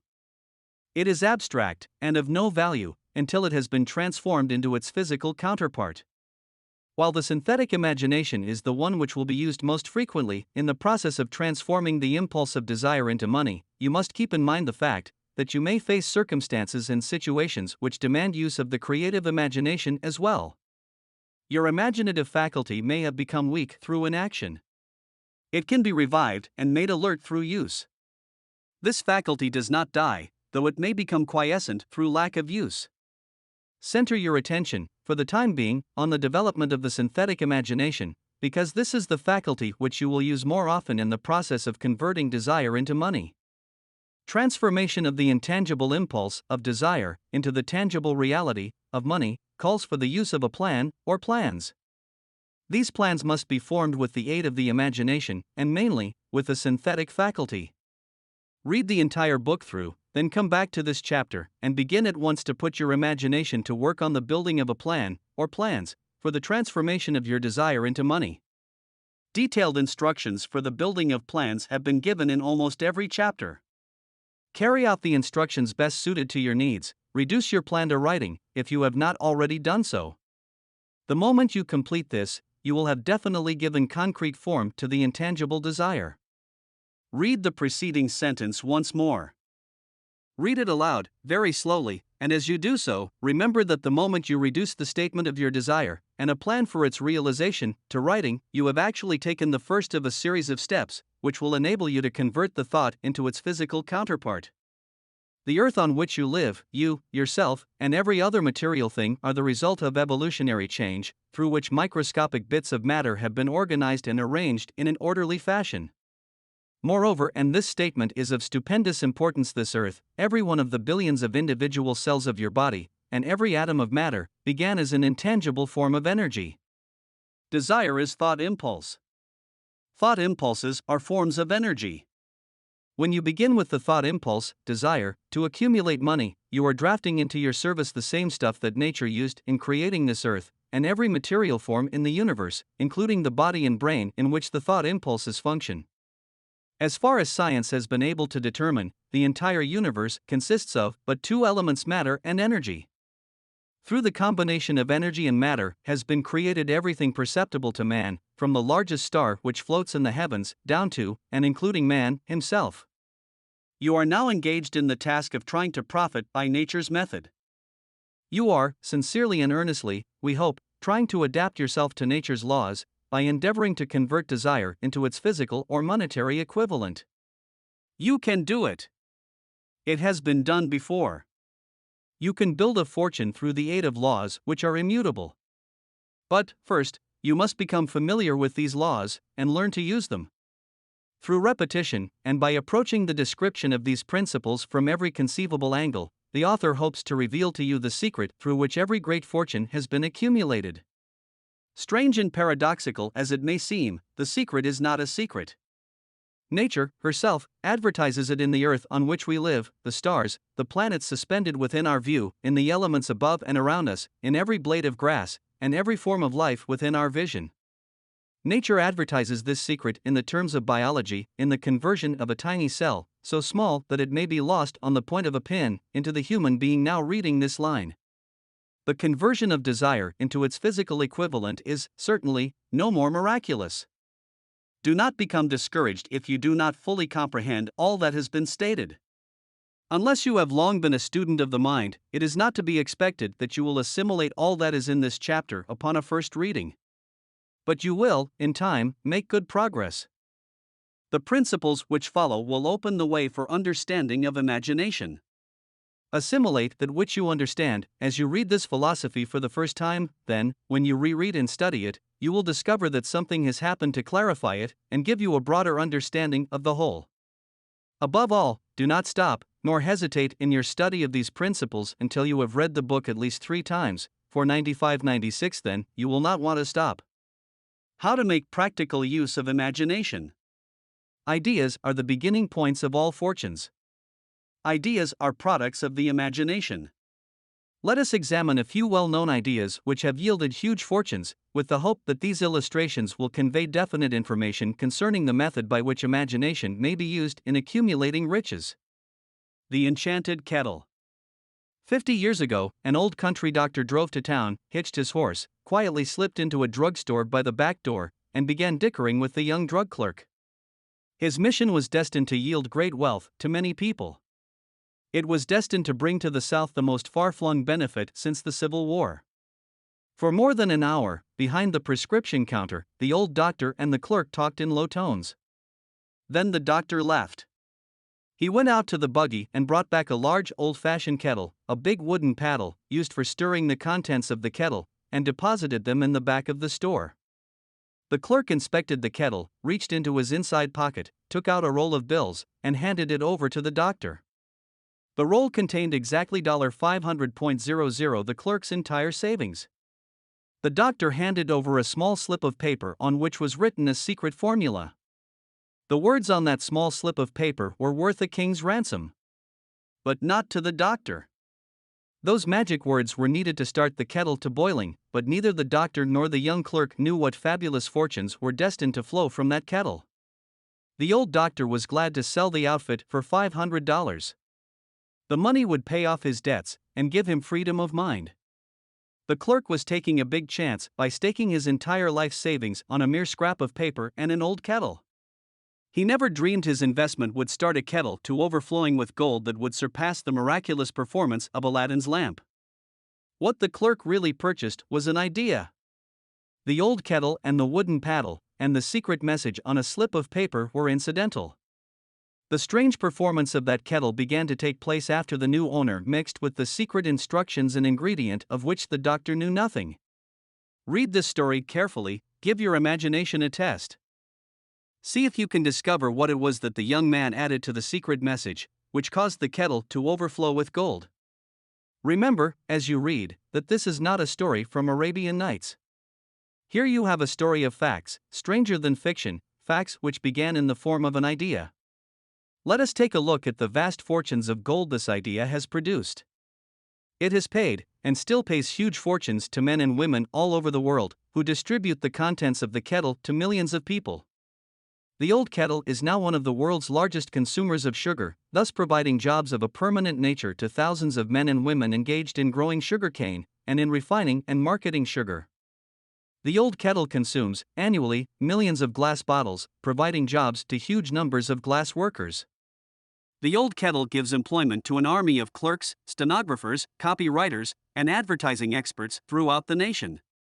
It has brought fame and fortune to scores of artists who have created magnificent pictures describing the product. The old kettle has converted a small southern city into the business capital of the South, where it now benefits, directly or indirectly, every business and practically every resident of the city. The influence of this idea now benefits every civilized country in the world, pouring out a continuous stream of gold to all who touch it. Gold from the kettle built and maintains one of the most prominent colleges of the South, where thousands of young people receive the training essential for success. The old kettle has done other marvelous things. All through the World Depression, when factories, banks, and business houses were folding up and quitting by the thousands, the owner of this enchanted kettle went marching on, giving continuous employment to an army of men and women all over the world, and paying out extra portions of gold to those who, long ago, had faith in the idea. If the product of that old brass kettle could talk, it would tell thrilling tales of romance in every language. Romances of love, romances of business, romances of professional men and women who are daily being stimulated by it. The author is sure of at least one such romance, for he was a part of it, and it all began not far from the very spot on which the drug clerk purchased the old kettle. It was here that the author met his wife, and it was she who first told him of the enchanted kettle. It was the product of that kettle they were drinking when he asked her to accept him for better or worse. Now that you know the content of the enchanted kettle is a world-famous drink, it is fitting that the author confess that the home city of the drink supplied him with a wife, also that the drink itself provides him with stimulation of thought without intoxication, and thereby it serves to give the refreshment of mind which an author must have to do his best work. Whoever you are, wherever you may live, whatever occupation you may be engaged in, just remember in the future, every time you see the words Coca-Cola, that its vast empire of wealth and influence grew out of a single idea, and that the mysterious ingredient the drug clerk Asa Candler mixed with the secret formula was imagination. Stop and think of that for a moment. Remember, also, that the 13 steps to riches, described in this book, were the media through which the influence of Coca-Cola has been extended to every city, town, village, and crossroads of the world, and that any idea you may create, as sound and meritorious as Coca-Cola, has the possibility of duplicating the stupendous record of this worldwide thirst killer. Truly, thoughts are things, and their scope of operation is the world itself. What I would do if I had $1 million. This story proves the truth of that old saying, where there's a will, there's a way. It was told to me by that beloved educator and clergyman, the late Frank W. Gonzalez, who began his preaching career in the Stockyards region of South Chicago. While Dr. Gonzalez was going through college, he observed many defects in our educational system, defects which he believed he could correct if he were the head of a college. His deepest desire was to become the directing head of an educational institution in which young men and women would be taught to learn by doing. He made up his mind to organize a new college in which he could carry out his ideas, without being handicapped by orthodox methods of education. He needed $1 million to put the project across. Where was he to lay his hands on so large a sum of money? That was the question that absorbed most of this ambitious young preacher's thought. But he couldn't seem to make any progress. Every night he took that thought to bed with him. He got up with it in the morning. He took it with him everywhere he went. He turned it over and over in his mind until it became a consuming obsession with him. $1 million is a lot of money. He recognized that fact, but he also recognized the truth that the only limitation is that which one sets up in one's own mind. Being a philosopher as well as a preacher, Dr. Gonzalez recognized, as do all who succeed in life, that definiteness of purpose is the starting point from which one must begin. He recognized, too, that definiteness of purpose takes on animation, life, and power when backed by a burning desire to translate that purpose into its material equivalent. He knew all these great truths, yet he did not know where or how to lay his hands on $1 million. The natural procedure would have been to give up and quit by saying, "Oh well, my idea is a good one, but I cannot do anything with it, because I never can procure the necessary $1 million." That is exactly what the majority of people would have said, but it is not what Dr. Gonzalez said. What he said, and what he did, are so important that I now introduce him, and let him speak for himself. One Saturday afternoon I sat in my room thinking of ways and means of raising the money to carry out my plans. For nearly 2 years, I had been thinking, but I had done nothing but think. The time had come for action. I made up my mind, then and there, that I would get the necessary $1 million within a week. How? I was not concerned about that. The main thing of importance was the decision to get the money within a specified time, and I want to tell you that the moment I reached a definite decision to get the money within a specified time, a strange feeling of assurance came over me, such as I had never before experienced. Something inside me seemed to say, "Why didn't you reach that decision a long time ago? The money was waiting for you all the time." Things began to happen in a hurry. I called the newspapers and announced I would preach a sermon the following morning, entitled, "What I Would Do If I Had $1 Million." I went to work on the sermon immediately, but I must tell you, frankly, the task was not difficult, because I had been preparing that sermon for almost 2 years. The spirit back of it was a part of me. Long before midnight I had finished writing the sermon. I went to bed and slept with a feeling of confidence, for I could see myself already in possession of the $1 million.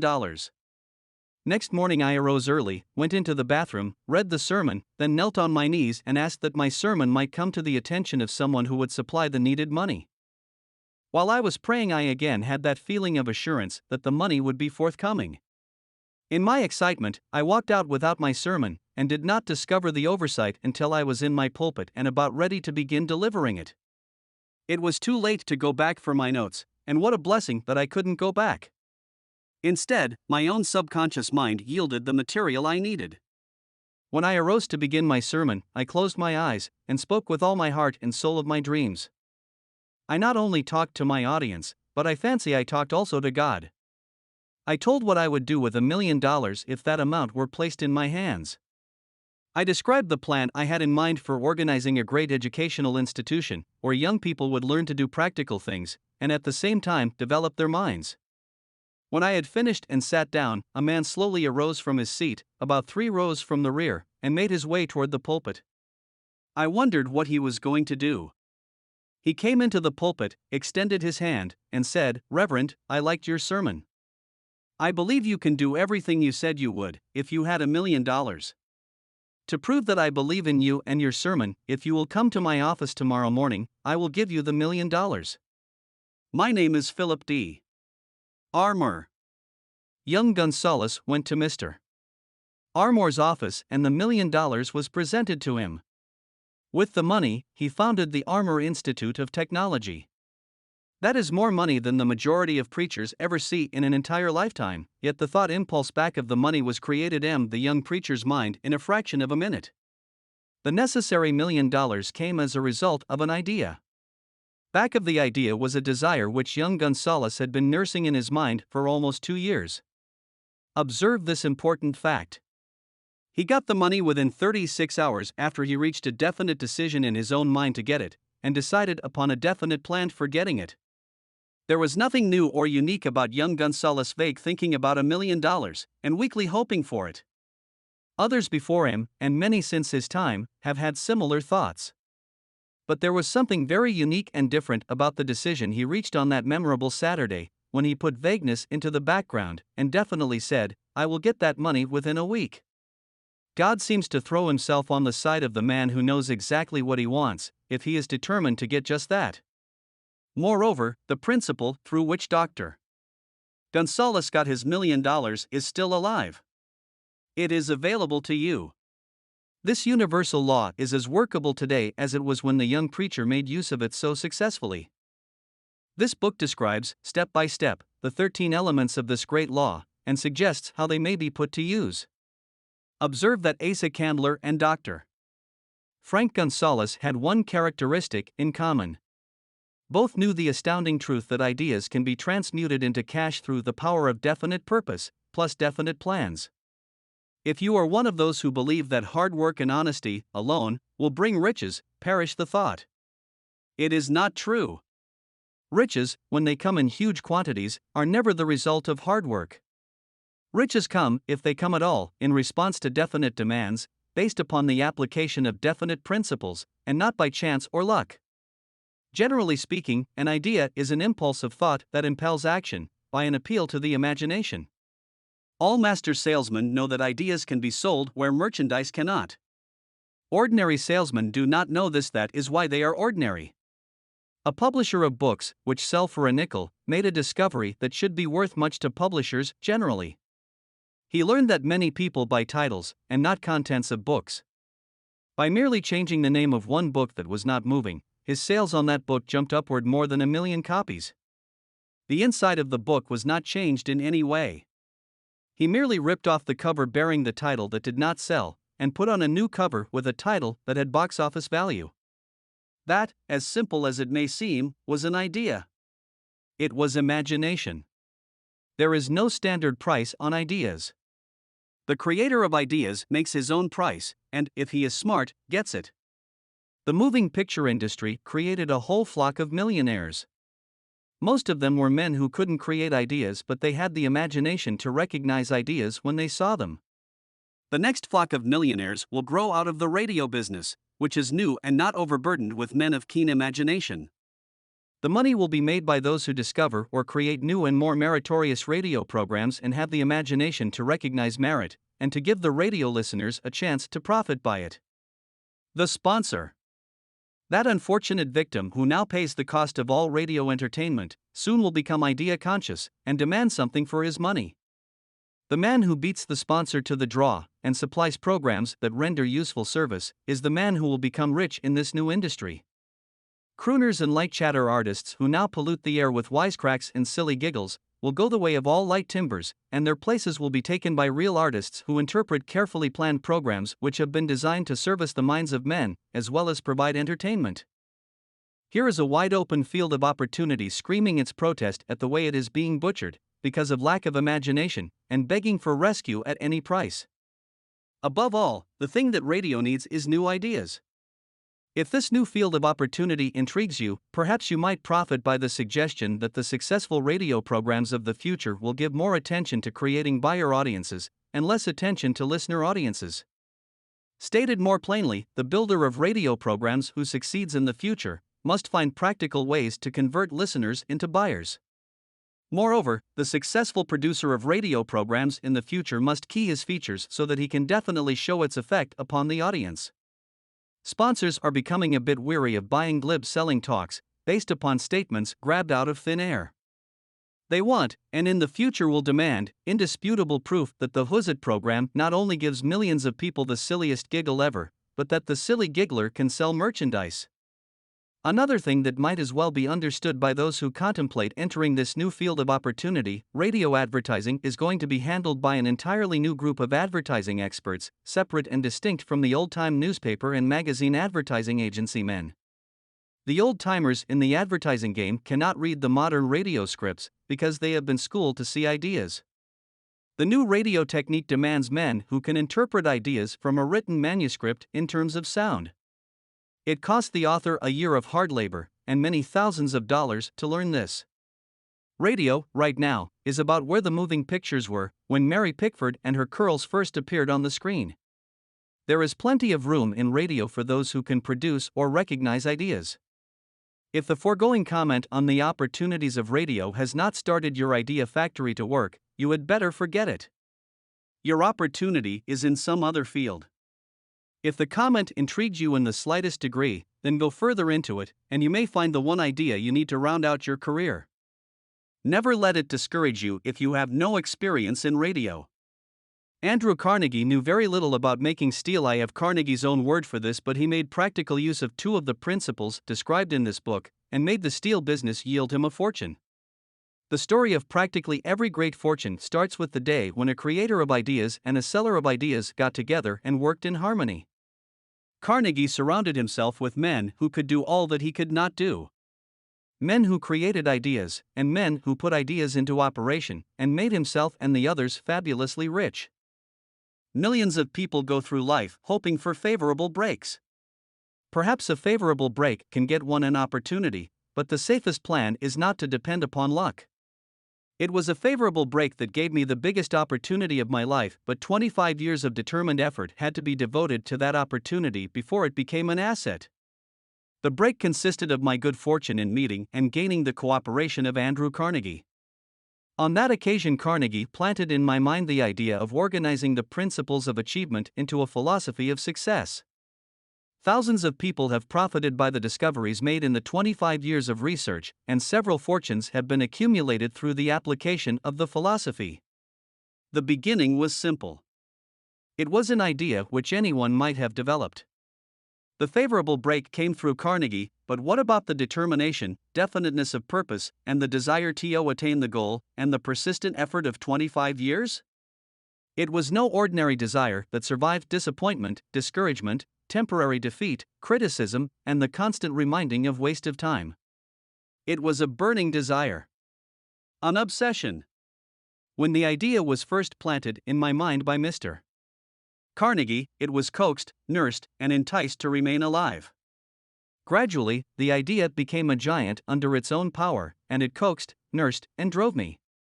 Ideas are like that. First, you give life and action and guidance to ideas, then they take on power of their own and sweep aside all opposition.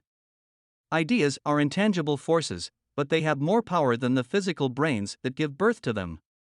They have the power to live on, after the brain that creates them has returned to dust. For example, take the power of Christianity.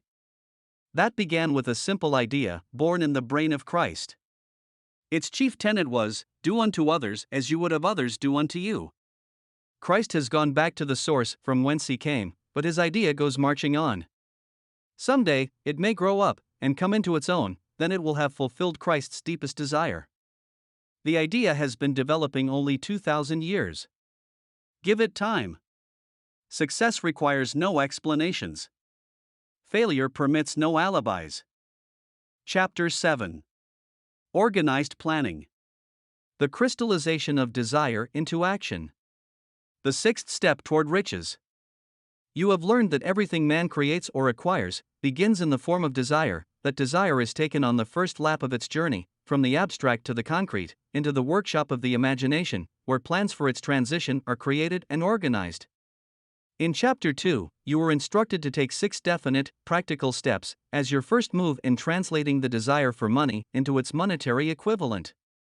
One of these steps is the formation of a definite, practical plan, or plans, through which this transformation may be made. You will now be instructed how to build plans which will be practical, viz.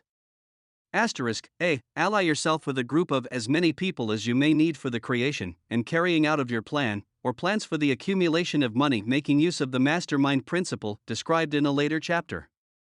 Compliance with this instruction is absolutely essential. Do not neglect it. B. Before forming your mastermind alliance, decide what advantages and benefits you may offer the individual members of your group in return for their cooperation. No one will work indefinitely without some form of compensation. No intelligent person will either request or expect another to work without adequate compensation, although this may not always be in the form of money. C. Arrange to meet with the members of your mastermind group at least twice a week, and more often if possible, until you have jointly perfected the necessary plan, or plans for the accumulation of money. D. Maintain perfect harmony between yourself and every member of your mastermind group. If you fail to carry out this instruction to the letter, you may expect to meet with failure. The mastermind principle cannot obtain where perfect harmony does not prevail. Keep in mind these facts. First, you are engaged in an undertaking of major importance to you. To be sure of success, you must have plans which are faultless. Second, you must have the advantage of the experience, education, native ability, and imagination of other minds. This is in harmony with the methods followed by every person who has accumulated a great fortune. No individual has sufficient experience, education, native ability, and knowledge to ensure the accumulation of a great fortune without the cooperation of other people. Every plan you adopt, in your endeavor to accumulate wealth, should be the joint creation of yourself and every other member of your mastermind group.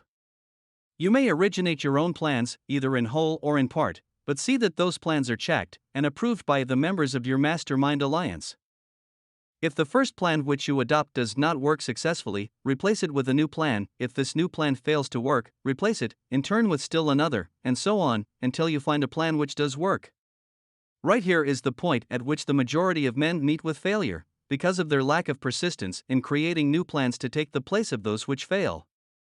The most intelligent man living cannot succeed in accumulating money nor in any other undertaking without plans which are practical and workable. Just keep this fact in mind, and remember when your plans fail, that temporary defeat is not permanent failure. It may only mean that your plans have not been sound. Build other plans. Start all over again. Thomas A. Edison failed 10,000 times before he perfected the incandescent electric light bulb.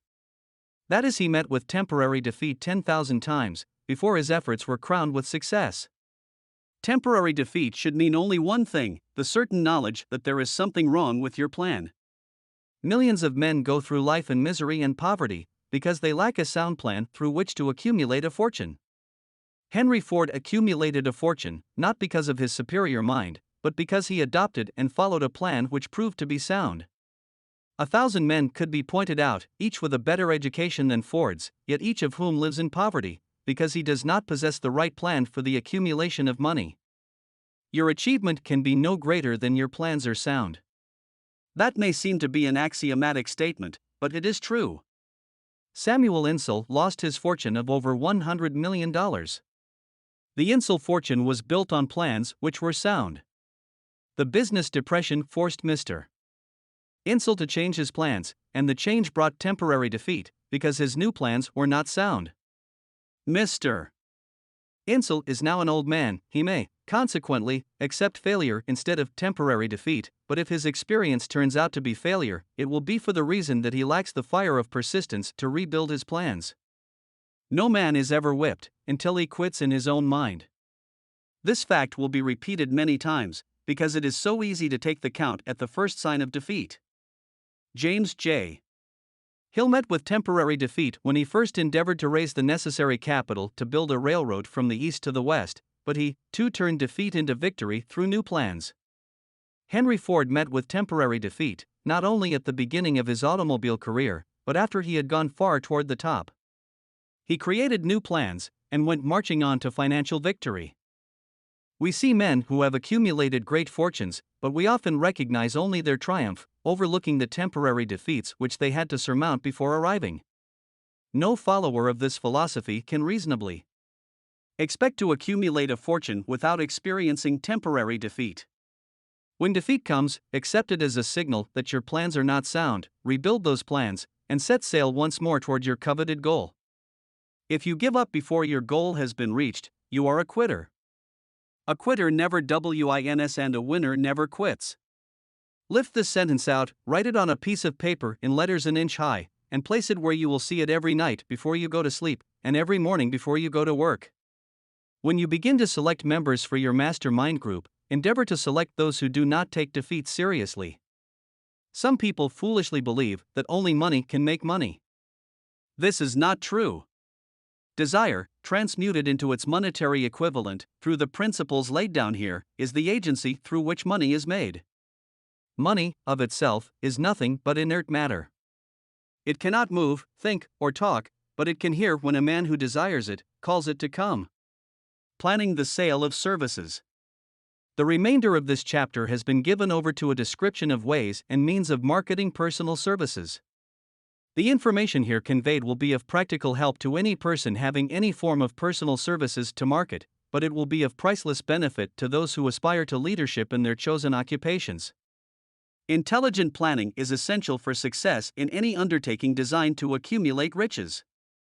Here will be found detailed instructions to those who must begin the accumulation of riches by selling personal services. It should be encouraging to know that practically all the great fortunes began in the form of compensation for personal services, or from the sale of ideas. What else, except ideas and personal services, would one not possessed of property have to give in return for riches? Broadly speaking, there are two types of people in the world. One type is known as leaders, and the other as followers. Decide at the outset whether you intend to become a leader in your chosen calling, or remain a follower.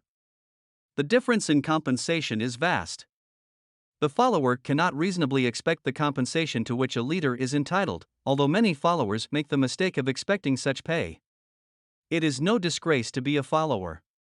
On the other hand, it is no credit to remain a follower. Most great leaders began in the capacity of followers. They became great leaders because they were intelligent followers. With few exceptions, the man who cannot follow a leader intelligently cannot become an efficient leader. The man who can follow a leader most efficiently is usually the man who develops into leadership most rapidly. An intelligent follower has many advantages, among them the opportunity to acquire knowledge from his leader. The major attributes of leadership. The following are important factors of leadership. 1. Unwavering courage based upon knowledge of self and of one's occupation. No follower wishes to be dominated by a leader who lacks self-confidence and courage. No intelligent follower will be dominated by such a leader very long. 2. Self-control. The man who cannot control himself can never control others. Self-control sets a mighty example for one's followers, which the more intelligent will emulate. 3. A keen sense of justice. Without a sense of fairness and justice, no leader can command and retain the respect of his followers. 4. Definiteness of decision. The man who wavers in his decisions shows that he is not sure of himself. He cannot lead others successfully. 5. Definiteness of plans. The successful leader must plan his work and work his plan. A leader who moves by guesswork, without practical, definite plans, is comparable to a ship without a rudder. Sooner or later he will land on the rocks. 6. The habit of doing more than paid for. One of the penalties of leadership is the necessity of willingness, upon the part of the leader, to do more than he requires of his followers. 7. A pleasing personality. No slovenly, careless person can become a successful leader. Leadership calls for respect. Followers will not respect a leader who does not grade high on all of the factors of a pleasing personality. 8. Sympathy and understanding. The successful leader must be in sympathy with his followers. Moreover, he must understand them and their problems. 9. Mastery of detail. Successful leadership calls for mastery of details of the leader's position. 10. Willingness to assume full responsibility. The successful leader must be willing to assume responsibility for the mistakes and the shortcomings of his followers. If he tries to shift this responsibility, he will not remain the leader.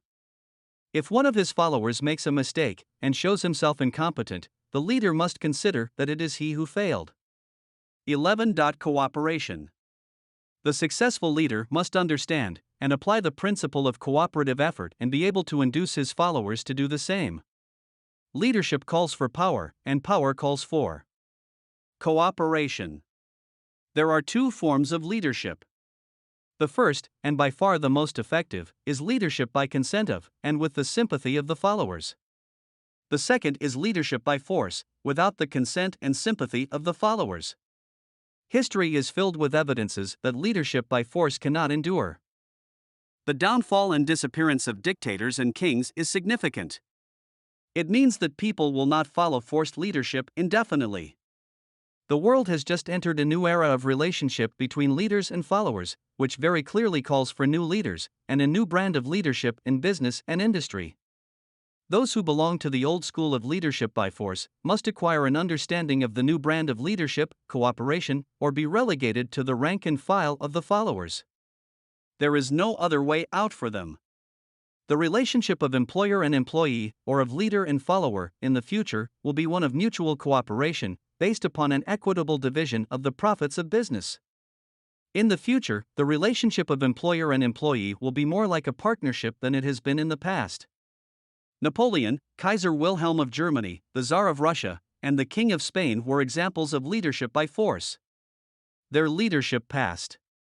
Without much difficulty, one might point to the prototypes of these ex-leaders among the business, financial, and labor leaders of America who have been dethroned or slated to go.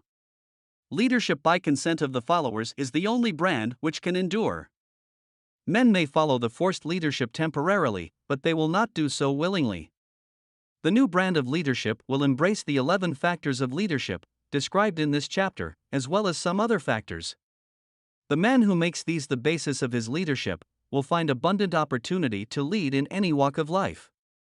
The Depression was prolonged, largely, because the world lacked leadership of the new brand. At the end of the Depression, the demand for leaders who are competent to apply the new methods of leadership has greatly exceeded the supply. Some of the old type of leaders will reform and adapt themselves to the new brand of leadership, but generally speaking, the world will have to look for new timber for its leadership. This necessity may be your opportunity. The 10 major causes of failure in leadership. We come now to the major faults of leaders who fail, because it is just as essential to know what not to do as it is to know what to do. 1. Inability to organize details. Efficient leadership calls for ability to organize and to master details. No genuine leader is ever too busy to do anything which may be required of him in his capacity as leader. When a man, whether he is a leader or follower, admits that he is too busy to change his plans, or to give attention to any emergency, he admits his inefficiency. The successful leader must be the master of all details connected with his position. That means, of course, that he must acquire the habit of relegating details to capable lieutenants. 2. Unwillingness to render humble service. Truly great leaders are willing, when occasion demands, to perform any sort of labor which they would ask another to perform. The greatest among ye shall be the servant of all is a truth which all able leaders observe and respect. 3. Expectation of pay for what they know instead of what they do with that which they know. The world does not pay men for that which they know. It pays them for what they do, or induce others to do. 4. Fear of competition from followers. The leader who fears that one of his followers may take his position is practically sure to realize that fear sooner or later. The able leader trains understudies to whom he may delegate, at will, any of the details of his position. Only in this way may a leader multiply himself and prepare himself to be at many places, and give attention to many things at one time. It is an eternal truth that men receive more pay for their ability to get others to perform than they could possibly earn by their own efforts. An efficient leader may, through his knowledge of his job and the magnetism of his personality, greatly increase the efficiency of others, and induce them to render more service and better service than they could render without his aid. 5. Lack of imagination. Without imagination, the leader is incapable of meeting emergencies and of creating plans by which to guide his followers efficiently. 6. Selfishness. The leader who claims all the honor for the work of his followers is sure to be met by resentment. The really great leader claims none of the honors. He is contented to see the honors, when there are any, go to his followers, because he knows that most men will work harder for commendation and recognition than they will for money alone. 7. Intemperance. Followers do not respect an intemperate leader. Moreover, intemperance in any of its various forms destroys the endurance and the vitality of all who indulge in it. 8. Disloyalty. Perhaps this should have come at the head of the list. The leader who is not loyal to his trust and to his associates, those above him and those below him, cannot long maintain his leadership. Disloyalty marks one as being less than the dust of the earth, and brings down on one's head the contempt he deserves. Lack of loyalty is one of the major causes of failure in every walk of life. 9. Emphasis of the authority of leadership. The efficient leader leads by encouraging, and not by trying to instill fear in the hearts of his followers. The leader who tries to impress his followers with his authority comes within the category of leadership through force. If a leader is a real leader, he will have no need to advertise that fact except by his conduct, his sympathy, understanding, fairness, and a demonstration that he knows his job. 10. Emphasis of title. The competent leader requires no title to give him the respect of his followers. The man who makes too much over his title generally has little else to emphasize. The doors to the office of the real leader are open to all who wish to enter, and his working quarters are free from formality or ostentation. These are among the more common of the causes of failure in leadership. Any one of these faults is sufficient to induce failure. Study the list carefully if you aspire to leadership, and make sure that you are free of these faults. Some fertile fields in which new leadership will be required. Before leaving this chapter, your attention is called to a few of the fertile fields in which there has been a decline of leadership, and in which the new type of leader may find an abundance of opportunity. First, in the field of politics, there is a most insistent demand for new leaders, a demand which indicates nothing less than an emergency. The majority of politicians have, seemingly, become high-grade, legalized racketeers. They have increased taxes and debauched the machinery of industry and business until the people can no longer stand the burden.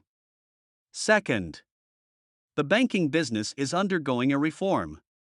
The leaders in this field have almost entirely lost the confidence of the public.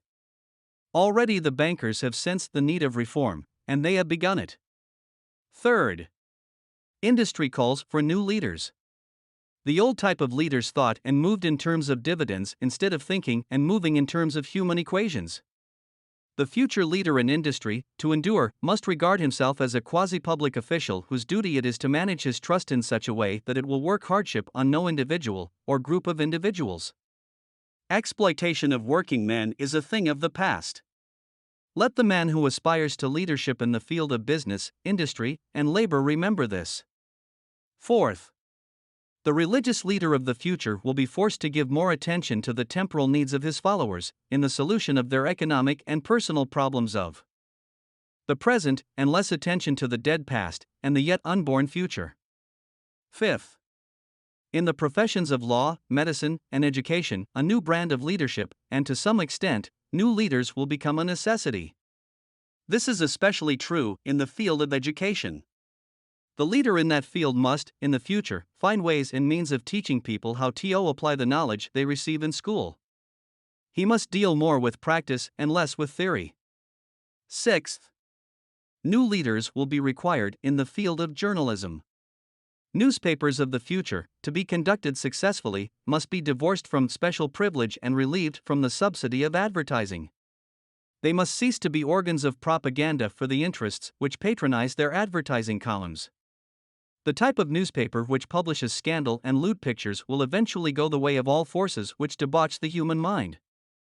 These are but a few of the fields in which opportunities for new leaders and a new brand of leadership are now available. The world is undergoing a rapid change. This means that the media through which the changes in human habits are promoted must be adapted to the changes. The media here described are the ones which, more than any others, determine the trend of civilization. When and how to apply for a position. The information described here is the net result of many years of experience during which thousands of men and women were helped to market their services effectively. It can, therefore, be relied upon as sound and practical. Media through which services may be marketed. Experience has proved that the following media offer the most direct and effective methods of bringing the buyer and seller of personal services together. 1. Employment bureaus. Care must be taken to select only reputable bureaus, the management of which can show adequate records of achievement of satisfactory results. There are comparatively few such bureaus. 2. Advertising in newspapers, trade journals, magazines, and radio. Classified advertising may usually be relied upon to produce satisfactory results in the case of those who apply for clerical or ordinary salaried positions. Display advertising is more desirable in the case of those who seek executive connections, the copy to appear in the section of the paper which is most apt to come to the attention of the class of employer being sought. The copy should be prepared by an expert, who understands how to inject sufficient selling qualities to produce replies. 3. Personal letters of application, directed to particular firms or individuals most apt to need such services as are being offered. Letters should be neatly typed, always, and signed by hand. With the letter, should be sent a complete brief or outline of the applicant's qualifications. Both the letter of application and the brief of experience or qualifications should be prepared by an expert. See instructions as to information to be supplied. 4. Application through personal acquaintances. When possible, the applicant should endeavor to approach prospective employers through some mutual acquaintance. This method of approach is particularly advantageous in the case of those who seek executive connections and do not wish to appear to be peddling themselves. 5. Application in person. In some instances, it may be more effective if the applicant offers personally his services to prospective employers, in which event a complete written statement of qualifications for the position should be presented, for the reason that prospective employers often wish to discuss with associates one's record. Information to be supplied in a written brief. This brief should be prepared as carefully as a lawyer would prepare the brief of a case to be tried in court. Unless the applicant is experienced in the preparation of such briefs, an expert should be consulted, and his services enlisted for this purpose. Successful merchants employ men and women who understand the art and the psychology of advertising to present the merits of their merchandise. One who has personal services for sale should do the same. The following information should appear in the brief. 1. Education. State briefly, but definitely, what schooling you have had, and in what subjects you specialized in school, giving the reasons for that specialization. 2. Experience. If you have had experience in connection with positions similar to the one you seek, describe it fully, state names and addresses of former employers. Be sure to bring out clearly any special experience you may have had which would equip you to fill the position you seek. 3. References. Practically every business firm desires to know all about the previous records, antecedents, etc., of prospective employees who seek positions of responsibility. Attach to your brief photostatic copies of letters from A. Former employers. B. Teachers under whom you studied. C. Prominent people whose judgment may be relied upon. 4. Photograph of self. Attach to your brief a recent, unmounted photograph of yourself. 5. Apply for a specific position. Avoid application for a position without describing exactly what particular position you seek. Never apply for just a position. That indicates you lack specialized qualifications. 6. State your qualifications for the particular position for which you apply. Give full details as to the reason you believe you are qualified for the particular position you seek. This is the application. It will determine, more than anything else, what consideration you receive. 7. Offer to go to work on probation. In the majority of instances, if you are determined to have the position for which you apply, it will be most effective if you offer to work for a week, or a month, or for a sufficient length of time to enable your prospective employer to judge your value without pay. This may appear to be a radical suggestion, but experience has proved that it seldom fails to win at least a trial. If you are sure of your qualifications, a trial is all you need. Incidentally, such an offer indicates that you have confidence in your ability to fill the position you seek. It is most convincing. If your offer is accepted, and you make good, more than likely you will be paid for your probation period. Make clear the fact that your offer is based upon A. Your confidence in your ability to fill the position. B. Your confidence in your prospective employer's decision to employ you after trial. C. Your determination to have the position you seek. 8. Knowledge of your prospective employer's business. Before applying for a position, do sufficient research in connection with the business to familiarize yourself thoroughly with that business, and indicate in your brief the knowledge you have acquired in this field. This will be impressive, as it will indicate that you have imagination and a real interest in the position you seek. Remember that it is not the lawyer who knows the most law, but the one who best prepares his case who wins. If your case is properly prepared and presented, your victory will have been more than half won at the outset. Do not be afraid of making your brief too long. Employers are just as much interested in purchasing the services of well-qualified applicants as you are in securing employment. In fact, the success of most successful employers is due, in the main, to their ability to select well-qualified lieutenants. They want all the information available. Remember another thing: neatness in the preparation of your brief will indicate that you are a painstaking person. I have helped to prepare briefs for clients which were so striking and out of the ordinary that they resulted in the employment of the applicant without a personal interview.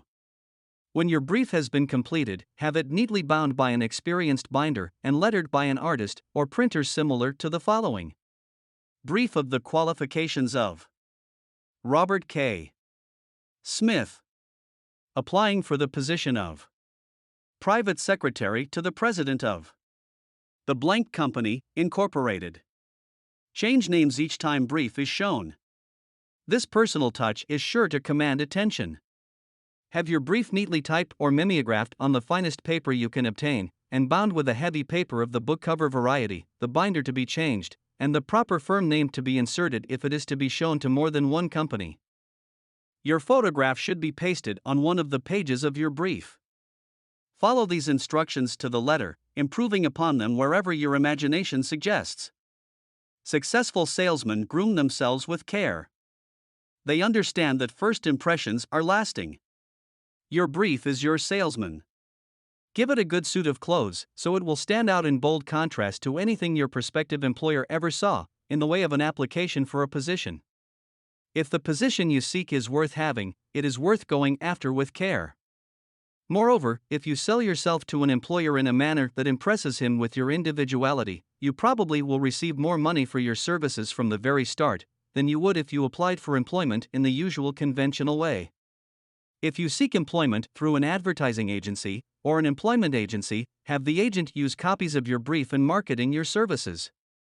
This will help to gain preference for you, both with the agent and the prospective employers. How to get the exact position you desire. Everyone enjoys doing the kind of work for which he is best suited.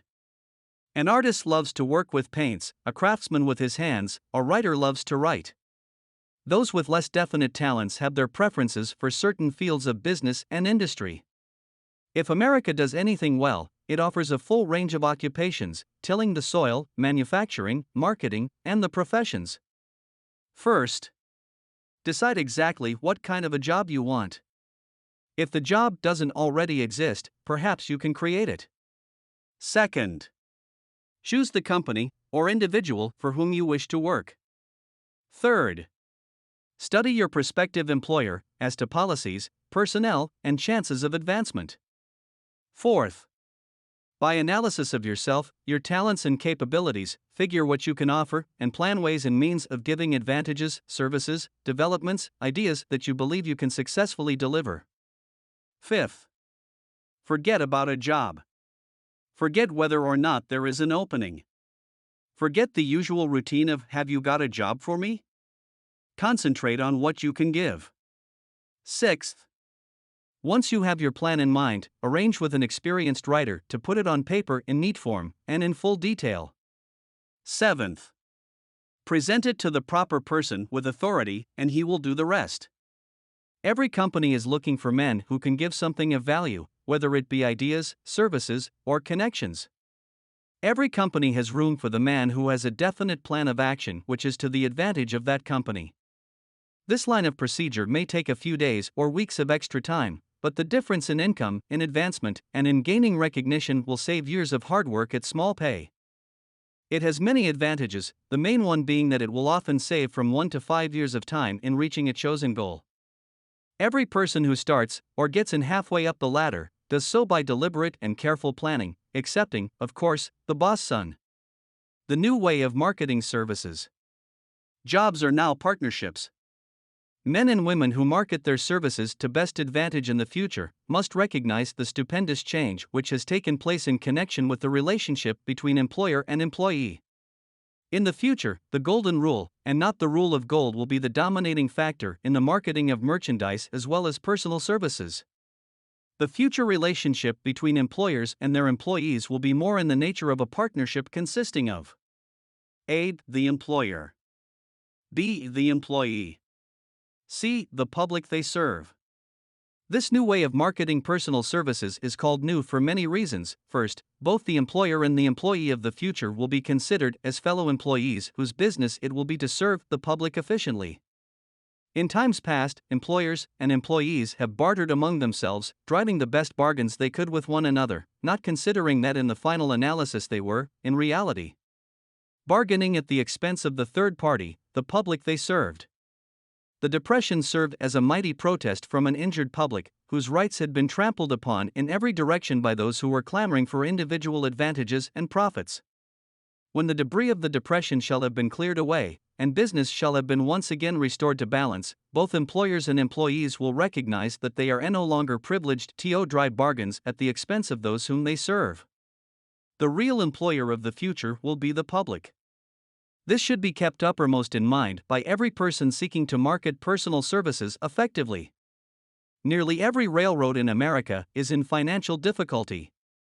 Who does not remember the day when, if a citizen inquired at the ticket office the time of departure of a train, he was abruptly referred to the bulletin board instead of being politely given the information?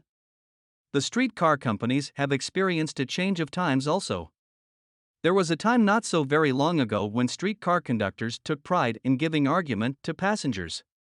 Many of the streetcar tracks have been removed and passengers ride on a bus whose driver is the last word in politeness. All over the country, streetcar tracks are rusting from abandonment or have been taken up. Wherever streetcars are still in operation, passengers may now ride without argument, and one may even hail the car in the middle of the block, and the motorman will obligingly pick him up. How times have changed. That is just the point I am trying to emphasize. Times have changed. Moreover, the change is reflected not merely in railroad offices and on streetcars, but in other walks of life as well. The public be damned policy is now passé. It has been supplanted by the "we are obligingly at your service, sir" policy. The bankers have learned a thing or two during this rapid change which has taken place during the past few years. Impoliteness on the part of a bank official or bank employee today is as rare as it was conspicuous a dozen years ago. In the years past, some bankers, not all of them, of course, carried an atmosphere of austerity which gave every would-be borrower a chill when he even thought of approaching his banker for a loan. The thousands of bank failures during the Depression had the effect of removing the mahogany doors behind which bankers formerly barricaded themselves. They now sit at desks in the open, where they may be seen and approached at will by any depositor, or by anyone who wishes to see them, and the whole atmosphere of the bank is one of courtesy and understanding. It used to be customary for customers to have to stand and wait at the corner grocery until the clerks were through passing the time of day with friends, and the proprietor had finished making up his bank deposit, before being waited upon. Chain stores, managed by courteous men who do everything in the way of service, short of shining the customer's shoes, have pushed the old-time merchants into the background. Time marches on. Courtesy and service are the watchwords of merchandising today, and apply to the person who is marketing personal services even more directly than to the employer whom he serves, because, in the final analysis, both the employer and his employee are employed by the public they serve. If they fail to serve well, they pay by the loss of their privilege of serving. We can all remember the time when the gas meter reader pounded on the door hard enough to break the panels. When the door was opened, he pushed his way in, uninvited, with a scowl on his face which plainly said, "What the hell did you keep me waiting for?" All that has undergone a change. The meter man now conducts himself as a gentleman who is "delighted to be at your service, sir." Before the gas companies learned that their scowling metermen were accumulating liabilities never to be cleared away, the polite salesman of oil burners came along and did a land office business. During the Depression, I spent several months in the anthracite coal region of Pennsylvania, studying conditions which all but destroyed the coal industry. Among several very significant discoveries was the fact that greed on the part of operators and their employees was the chief cause of the loss of business for the operators and loss of jobs for the miners. Through the pressure of a group of overzealous labor leaders representing the employees and the greed for profits on the part of the operators, the anthracite business suddenly dwindled. The coal operators and their employees drove sharp bargains with one another, adding the cost of the bargaining to the price of the coal, until, finally, they discovered they had built up a wonderful business for the manufacturers of oil-burning outfits and the producers of crude oil. The wages of sin is death. Many have read this in the Bible, but few have discovered its meaning. Now, and for several years, the entire world has been listening by force to a sermon which might well be called, "Whatsoever a man soweth, that shall he also reap." Nothing as widespread and effective as the Depression could possibly be just a coincidence. Behind the Depression was a cause. Nothing ever happens without a cause. In the main, the cause of the Depression is traceable directly to the worldwide habit of trying to reap without sowing. This should not be mistaken to mean that the Depression represents a crop which the world is being forced to reap without having sown. The trouble is that the world sowed the wrong sort of seed. Any farmer knows he cannot sow the seed of thistles and reap a harvest of grain. Beginning at the outbreak of the World War, the people of the world began to sow the seed of service inadequate in both quality and quantity. Nearly everyone was engaged in the pastime of trying to get without giving.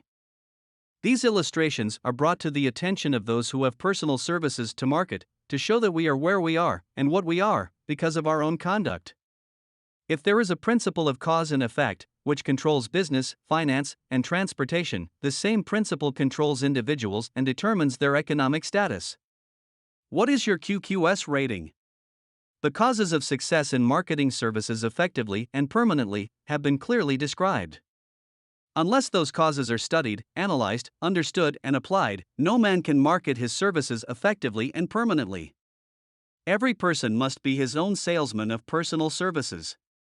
The quality and the quantity of service rendered, and the spirit in which it is rendered, determine to a large extent the price and the duration of employment.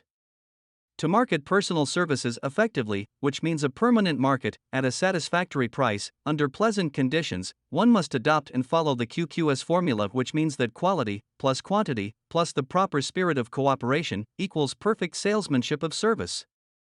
Remember the QQS formula, but do more. Apply it as a habit. Let us analyze the formula to make sure we understand exactly what it means. 1. Quality of service shall be construed to mean the performance of every detail, in connection with your position, in the most efficient manner possible, with the object of greater efficiency always in mind. 2. Quantity of service shall be understood to mean the habit of rendering all the service of which you are capable, at all times, with the purpose of increasing the amount of service rendered as greater skill is developed through practice and experience.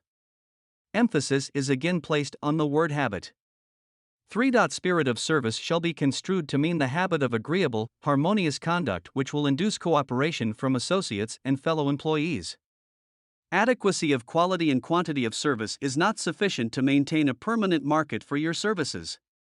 The conduct, or the spirit in which you deliver service, is a strong determining factor in connection with both the price you receive and the duration of employment. Andrew Carnegie stressed this point more than others in connection with his description of the factors which lead to success in the marketing of personal services. He emphasized again and again the necessity for harmonious conduct. He stressed the fact that he would not retain any man, no matter how great a quantity or how efficient the quality of his work, unless he worked in a spirit of harmony. Mr. Carnegie insisted upon men being agreeable. To prove that he placed a high value upon this quality, he permitted many men who conformed to his standards to become very wealthy. Those who did not conform had to make room for others. The importance of a pleasing personality has been stressed, because it is a factor which enables one to render service in the proper spirit. If one has a personality which pleases and renders service in a spirit of harmony, these assets often make up for deficiencies in both the quality and the quantity of service one renders. Nothing, however, can be successfully substituted for pleasing conduct. The capital value of your services. The person whose income is derived entirely from the sale of personal services is no less a merchant than the man who sells commodities, and it might well be added, such a person is subject to exactly the same rules of conduct as the merchant who sells merchandise.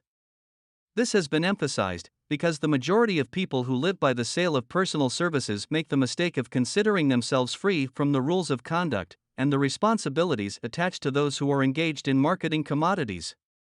The new way of marketing services has practically forced both employer and employee into partnership alliances, through which both take into consideration the rights of the third party, the public they serve.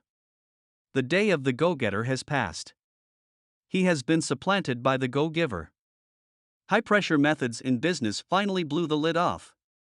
There will never be the need to put the lid back on, because, in the future, business will be conducted by methods that will require no pressure. The actual capital value of your brains may be determined by the amount of income you can produce by marketing your services. A fair estimate of the capital value of your services may be made by multiplying your annual income by 16 2/3, as it is reasonable to estimate that your annual income represents 6% of your capital value. Money rents for 6% per annum. Money is worth no more than brains. It is often worth much less. Competent brains, if effectively marketed, represent a much more desirable form of capital than that which is required to conduct a business dealing in commodities, because brains are a form of capital which cannot be permanently depreciated through depressions, nor can this form of capital be stolen or spent. Moreover, the money which is essential for the conduct of business is as worthless as a sand dune, until it has been mixed with efficient brains. The 30 major causes of failure. How many of these are holding you back? Life's greatest tragedy consists of men and women who earnestly try and fail. The tragedy lies in the overwhelmingly large majority of people who fail, as compared to the few who succeed. I have had the privilege of analyzing several thousand men and women, 98% of whom were classed as failures. There is something radically wrong with a civilization and a system of education which permit 98% of the people to go through life as failures. But I did not write this book for the purpose of moralizing on the rights and wrongs of the world. That would require a book 100 times the size of this one. My analysis work proved that there are 30 major reasons for failure, and 13 major principles through which people accumulate fortunes. In this chapter, a description of the 30 major causes of failure will be given. As you go over the list, check yourself by it, point by point, for the purpose of discovering how many of these causes of failure stand between you and success. 1. Unfavorable hereditary background. There is but little, if anything, which can be done for people who are born with a deficiency in brain power. This philosophy offers but one method of bridging this weakness through the aid of the mastermind. Observe with profit, however, that this is the only one of the 30 causes of failure which may not be easily corrected by any individual. 2. Lack of a well-defined purpose in life. There is no hope of success for the person who does not have a central purpose or definite goal at which to aim. 98 out of every 100 of those whom I have analyzed had no such aim. Perhaps this was the 3. Lack of ambition to aim above mediocrity. We offer no hope for the person who is so indifferent as not to want to get ahead in life, and who is not willing to pay the price. 4. Insufficient education. This is a handicap which may be overcome with comparative ease. Experience has proven that the best educated people are often those who are known as self-made or self-educated. It takes more than a college degree to make one a person of education. Any person who is educated is one who has learned to get whatever he wants in life without violating the rights of others. Education consists not so much of knowledge, but of knowledge effectively and persistently applied. Men are paid, not merely for what they know, but more particularly for what they do with that which they know. 5. Lack of self-discipline. Discipline comes through self-control. This means that one must control all negative qualities. Before you can control conditions, you must first control yourself. Self-mastery is the hardest job you will ever tackle. If you do not conquer self, you will be conquered by self. You may see at one and the same time both your best friend and your greatest enemy, by stepping in front of a mirror. 6. Ill health. No person may enjoy outstanding success without good health. Many of the causes of ill health are subject to mastery and control. These, in the main, are a overeating of foods not conducive to health. B. Wrong habits of thought, giving expression to negatives. C. Wrong use of, and overindulgence in sex. D. Lack of proper physical exercise. E. An inadequate supply of fresh air, due to improper breathing. 7. Unfavorable environmental influences during childhood. As the twig is bent, so shall the tree grow. Most people who have criminal tendencies acquire them as the result of bad environment and improper associates during childhood. 8. Procrastination. This is one of the most common causes of failure. Old man procrastination stands within the shadow of every human being, waiting his opportunity to spoil one's chances of success. Most of us go through life as failures, because we are waiting for the time to be right to start doing something worthwhile. Do not wait. The time will never be just right. Start where you stand, and work with whatever tools you may have at your command, and better tools will be found as you go along. 9. Lack of persistence. Most of us are good starters but poor finishers of everything we begin. Moreover, people are prone to give up at the first signs of defeat. There is no substitute for persistence. The person who makes persistence his watchword discovers that old man failure finally becomes tired and makes his departure. Failure cannot cope with persistence. 10. Negative personality. There is no hope of success for the person who repels people through a negative personality. Success comes through the application of power, and power is attained through the cooperative efforts of other people. A negative personality will not induce cooperation. 11. Lack of controlled sexual urge. Sex energy is the most powerful of all the stimuli which move people into action. Because it is the most powerful of the emotions, it must be controlled through transmutation and converted into other channels. 12. Uncontrolled desire for something for nothing. The gambling instinct drives millions of people to failure. Evidence of this may be found in a study of the Wall Street crash of '29, during which millions of people tried to make money by gambling on stock margins. 13. Lack of a well-defined power of decision. Men who succeed reach decisions promptly, and change them, if at all, very slowly. Men who fail reach decisions, if at all, very slowly, and change them frequently and quickly. Indecision and procrastination are twin brothers. Where one is found, the other may usually be found also. Kill off this pair before they completely hogtie you to the treadmill of failure. 14.1 or more of the 6 basic fears. These fears have been analyzed for you in a later chapter. They must be mastered before you can market your services effectively. 15. Wrong selection of a mate in marriage. This is a most common cause of failure. The relationship of marriage brings people intimately into contact. Unless this relationship is harmonious, failure is likely to follow. Moreover, it will be a form of failure that is marked by misery and unhappiness, destroying all signs of ambition. 16. Overcaution. The person who takes no chances generally has to take whatever is left when others are through choosing. Overcaution is as bad as undercaution. Both are extremes to be guarded against. Life itself is filled with the element of chance. 17. Wrong selection of associates in business. This is one of the most common causes of failure in business. In marketing personal services, one should use great care to select an employer who will be an inspiration, and who is, himself, intelligent and successful. We emulate those with whom we associate most closely. Pick an employer who is worth emulating. 18. Superstition and prejudice.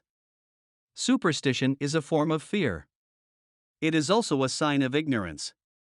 Men who succeed keep open minds and are afraid of nothing. 19. Wrong selection of a vocation. No man can succeed in a line of endeavor which he does not like. The most essential step in the marketing of personal services is that of selecting an occupation into which you can throw yourself wholeheartedly. 20. Lack of concentration of effort. The jack of all trades seldom is good at any. Concentrate all of your efforts on one definite chief aim. 21. The habit of indiscriminate spending. The spendthrift cannot succeed, mainly because he stands eternally in fear of poverty. Form the habit of systematic saving by putting aside a definite percentage of your income. Money in the bank gives one a very safe foundation of courage when bargaining for the sale of personal services. Without money, one must take what one is offered and be glad to get it. 22. Lack of enthusiasm. Without enthusiasm, one cannot be convincing. Moreover, enthusiasm is contagious, and the person who has it under control is generally welcome in any group of people. 23. Intolerance. The person with a closed MMD on any subject seldom gets ahead. Intolerance means that one has stopped acquiring knowledge. The most damaging forms of intolerance are those connected with religious, racial, and political differences of opinion. 24. Intemperance. The most damaging forms of intemperance are connected with eating, strong drink, and sexual activities. Overindulgence in any of these is fatal to success. 25. Inability to cooperate with others.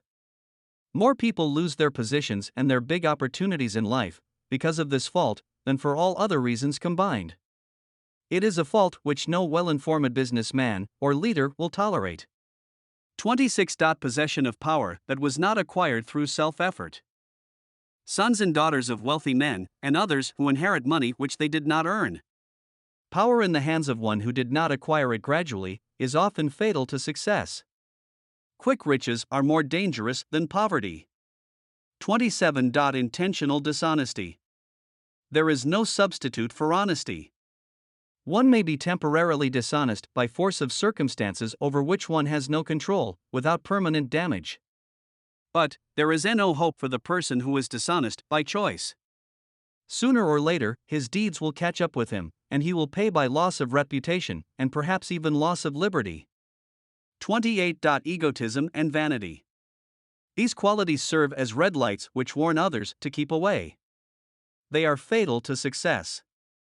29. Guessing instead of thinking. Most people are too indifferent or lazy to acquire facts with which to think accurately. They prefer to act on opinions created by guesswork or snap judgments. 30. Lack of capital. This is a common cause of failure among those who start out in business for the first time, without sufficient reserve of capital to absorb the shock of their mistakes, and to carry them over until they have established a 131-132 reputation. 31. Under this, name any particular cause of failure from which you have suffered that has not been included in the foregoing list. In these 30 major causes of failure is found a description of the tragedy of life, which obtains for practically every person who tries and fails.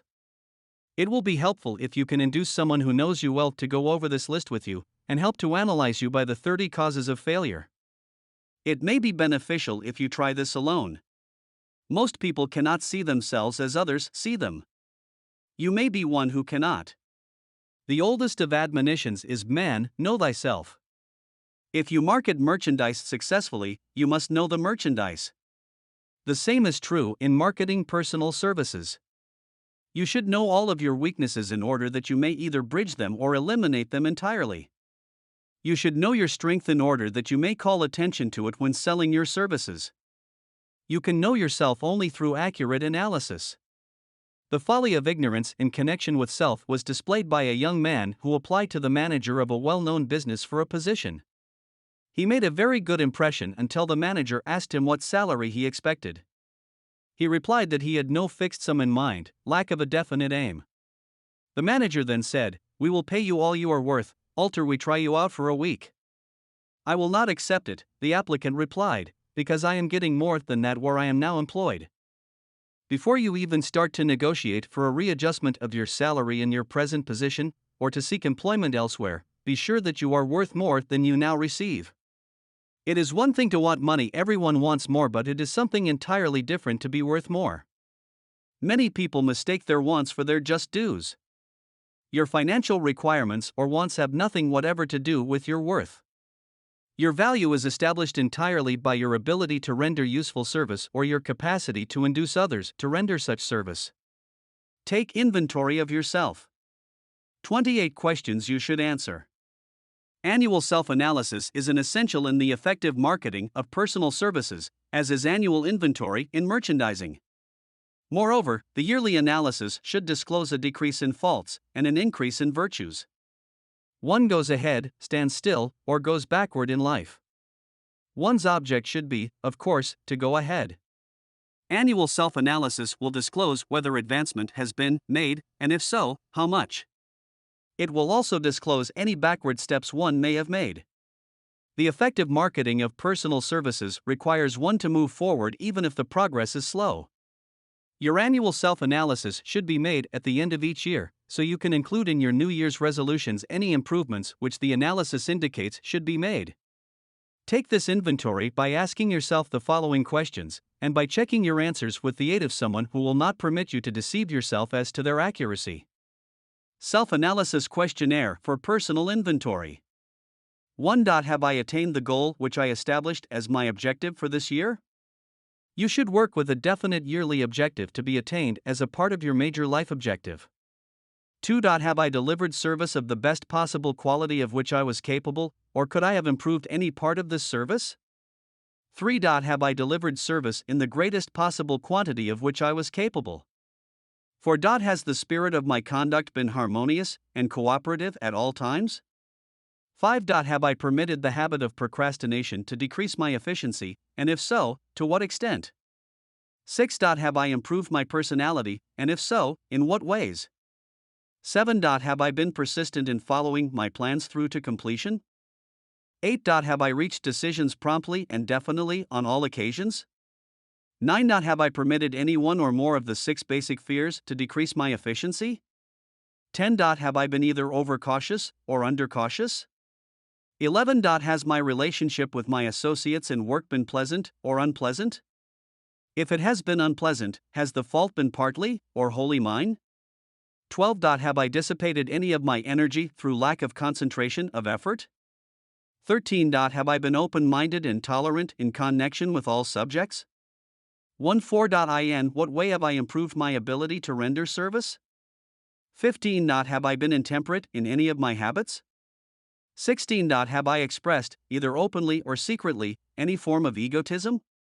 17. Has my conduct toward my associates been such that it has induced them to respect me? 18. Have my opinions and decisions been based upon guesswork or accuracy of analysis and thought? 19. Have I followed the habit of budgeting my time, my expenses, and my income, and have I been conservative in these budgets?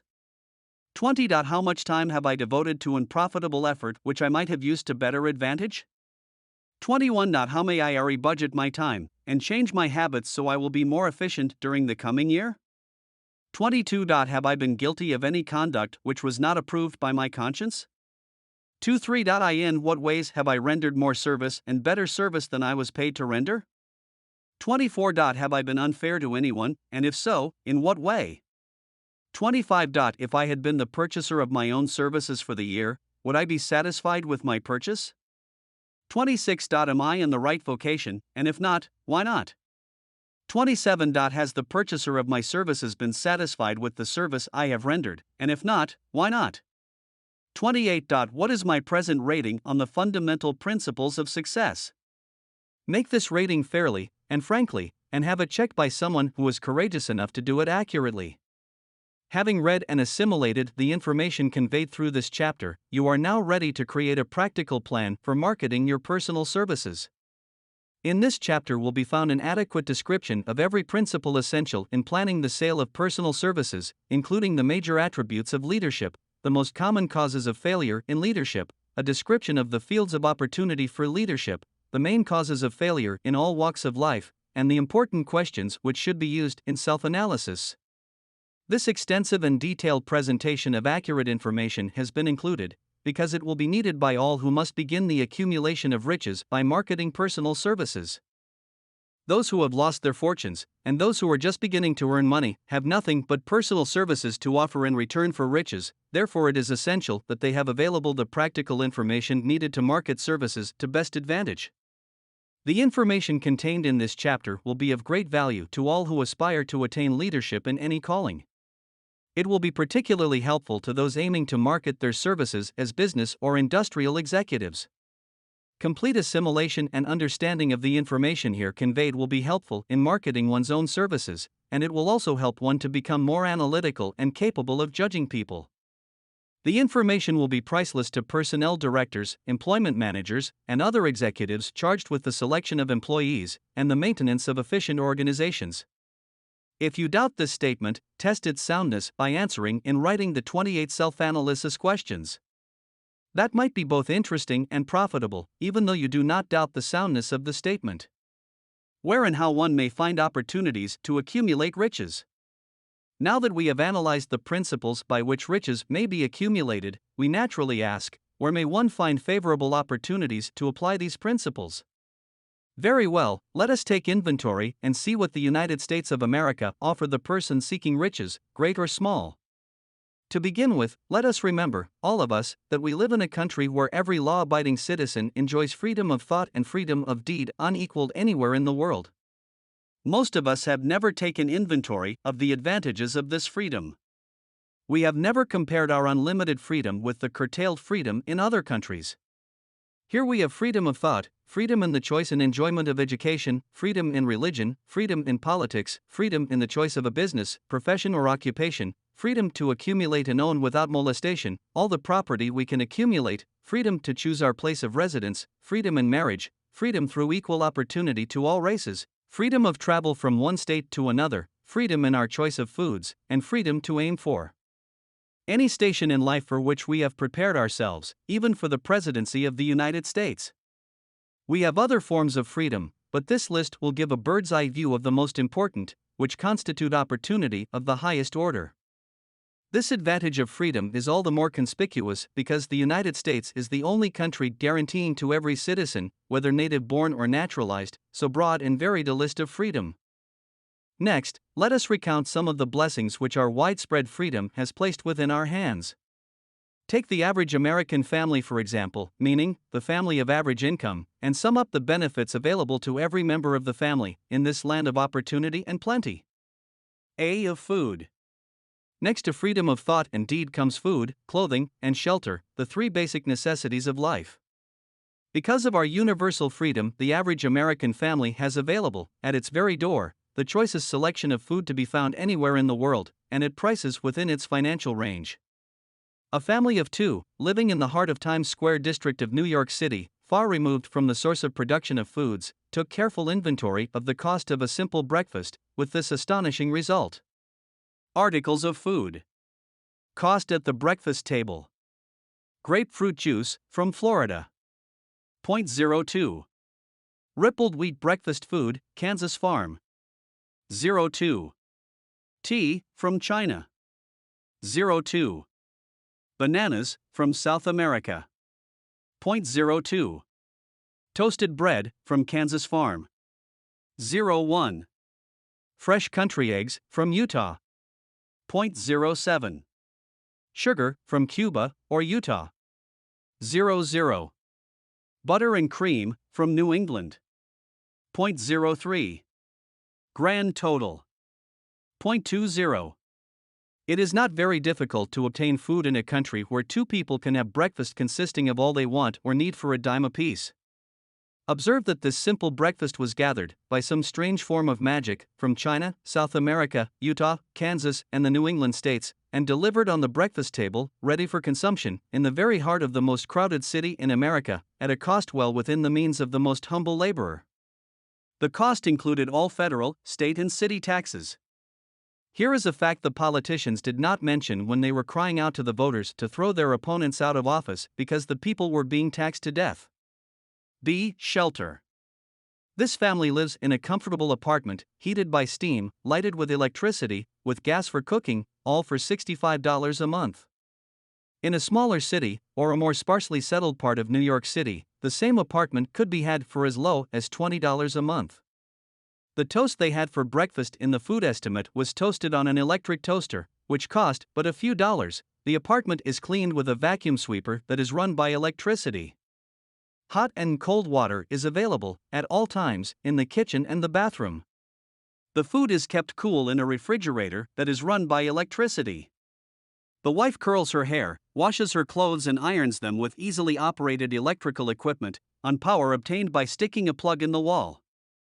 The husband shaves with an electric shaver, and they receive entertainment from all over the world, 24 hours a day, if they want it, without cost, by merely turning the dial of their radio. There are other conveniences in this apartment, but the foregoing list will give a fair idea of some of the concrete evidences of the freedom we, of America, enjoy. And this is neither political nor economic propaganda. C. Clothing. Anywhere in the United States, the woman of average clothing requirements can dress very comfortably and neatly for less than $200 a year, and the average man can dress for the same, or less. Only the three basic necessities of food, clothing, and shelter have been mentioned. The average American citizen has other privileges and advantages available in return for modest effort, not exceeding 8 hours per day of labor. Among these is the privilege of automobile transportation, with which one can go and come at will, at very small cost. The average American has security of property rights not found in any other country in the world. He can place his surplus money in a bank with the assurance that his government will protect it and make good to him if the bank fails. If an American citizen wants to travel from one state to another, he needs no passport, no one's permission. He may go when he pleases and return at will. Moreover, he may travel by train, private automobile, bus, airplane, or ship, as his pocketbook permits. In Germany, Russia, Italy, and most of the other European and Oriental countries, the people cannot travel with so much freedom, and at so little cost. The miracle that has provided these blessings. We often hear politicians proclaiming the freedom of America when they solicit votes, but seldom do they take the time or devote sufficient effort to the analysis of the source or nature of this freedom. Having no axe to grind, no grudge to express, no ulterior motives to be carried out, I have the privilege of going into a frank analysis of that mysterious, abstract, greatly misunderstood something which gives to every citizen of America more blessings, more opportunities to accumulate wealth, more freedom of every nature, than may be found in any other country. I have the right to analyze the source and nature of this unseen power, because I know, and have known for more than a quarter of a century, many of the men who organized that power, and many who are now responsible for its maintenance. The name of this mysterious benefactor of mankind is capital. Capital consists not alone of money, but more particularly of highly organized, intelligent groups of men who plan ways and means of using money efficiently for the good of the public, and profitably to themselves. These groups consist of scientists, educators, chemists, inventors, business analysts, publicity men, transportation experts, accountants, lawyers, doctors, and both men and women who have highly specialized knowledge in all fields of industry and business. They pioneer, experiment, and blaze trails in new fields of endeavor. They support colleges, hospitals, public schools, build good roads, publish newspapers, pay most of the cost of government, and take care of the multitudinous detail essential to human progress. Stated briefly, the capitalists are the brains of civilization, because they supply the entire fabric of which all education, enlightenment, and human progress consists. Money, without brains, always is dangerous. Properly used, it is the most important essential of civilization. The simple breakfast here described could not have been delivered to the New York family at a dime each, or at any other price, if organized capital had not provided the machinery, the ships, the railroads, and the huge armies of trained men to operate them. Some slight idea of the importance of organized capital may be had by trying to imagine yourself burdened with the responsibility of collecting, without the aid of capital, and delivering to the New York City family, the simple breakfast described. To supply the tea, you would have to make a trip to China or India, both a very long way from America. Unless you are an excellent swimmer, you would become rather tired before making the round trip. Then, too, another problem would confront you. What would you use for money, even if you had the physical endurance to swim the ocean? To supply the sugar, you would have to take another long swim to Cuba, or a long walk to the sugar beet section of Utah. But even then, you might come back without the sugar, because organized effort and money are necessary to produce sugar, to say nothing of what is required to refine, transport, and deliver it to the breakfast table anywhere in the United States. The eggs, you could deliver easily enough from the barnyards near New York City, but you would have a very long walk to Florida and return, before you could serve the 2 glasses of grapefruit juice. You would have another long walk, to Kansas, or one of the other wheat-growing states, when you went after the 4 slices of wheat bread. The rippled wheat biscuits would have to be omitted from the menu, because they would not be available except through the labor of a trained organization of men and suitable machinery, all of which call for capital. While resting, you could take off for another little swim down to South America, where you would pick up a couple of bananas, and on your return, you could take a short walk to the nearest farm having a dairy and pick up some butter and cream. Then your New York City family would be ready to sit down and enjoy breakfast, and you could collect your 2 dimes for your labor. Seems absurd, doesn't it? Well, the procedure described would be the only possible way these simple items of food could be delivered to the heart of New York City, if we had no capitalistic system. The sum of money required for the building and maintenance of the railroads and steamships used in the delivery of that simple breakfast is so huge that it staggers one's imagination. It runs into hundreds of millions of dollars, not to mention the armies of trained employees required to man the ships and trains. But, transportation is only a part of the requirements of modern civilization in capitalistic America. Before there can be anything to haul, something must be grown from the ground, or manufactured and prepared for market. This calls for more millions of dollars for equipment, machinery, boxing, marketing, and for the wages of millions of men and women. Steamships and railroads do not spring up from the earth and function automatically. They come in response to the call of civilization, through the labor and ingenuity and organizing ability of men who have imagination, faith, enthusiasm, decision, persistence. These men are known as capitalists. They are motivated by the desire to build, construct, achieve, render useful service, earn profits, and accumulate riches. And, because they render service without which there would be no civilization, they put themselves in the way of great riches. Just to keep the record simple and understandable, I will add that these capitalists are the selfsame men of whom most of us have heard soapbox orators speak. They are the same men to whom radicals, racketeers, dishonest politicians, and grafting labor leaders refer as the predatory interests, or Wall Street. I am not attempting to present a brief for or against any group of men or any system of economics. I am not attempting to condemn collective bargaining when I refer to grafting labor leaders, nor do I aim to give a clean bill of health to all individuals known as capitalists. The purpose of this book, a purpose to which I have faithfully devoted over a quarter of a century, is to present to all who want the knowledge, the most dependable philosophy through which individuals may accumulate riches in whatever amounts they desire. I have here analyzed the economic advantages of the capitalistic system for the twofold purpose of showing 1. That all who seek riches must recognize and adapt themselves to the system that controls all approaches to fortunes, large or small, and 2. To present the side of the picture opposite to that being shown by politicians and demagogues who deliberately becloud the issues they bring up, by referring to organized capital as if it were something poisonous. This is a capitalistic country, it was developed through the use of capital, and we who claim the right to partake of the blessings of freedom and opportunity, we who seek to accumulate riches here, may as well know that neither riches nor opportunity would be available to us if organized capital had not provided these benefits. For more than 20 years it has been a somewhat popular and growing pastime for radicals, self-seeking politicians, racketeers, crooked labor leaders, and on occasion religious leaders, to take potshots at Wall Street, the money changers, and big business. The practice became so general that we witnessed, during the business depression, the unbelievable sight of high government officials lining up with the cheap politicians and labor leaders, with the openly avowed purpose of throttling the system which has made industrial America the richest country on earth. The lineup was so general and so well organized that it prolonged the worst depression America has ever known. It cost millions of men their jobs, because those jobs were inseparably a part of the industrial and capitalistic system which formed the very backbone of the nation. During this unusual alliance of government officials and self-seeking individuals who were endeavoring to profit by declaring open season on the American system of industry, a certain type of labor leader joined forces with the politicians and offered to deliver voters in return for legislation designed to permit men to take riches away from industry by organized force of numbers, instead of the better method of giving a fair day's work for a fair day's pay. Millions of men and women throughout the nation are still engaged in this popular pastime of trying to get without giving.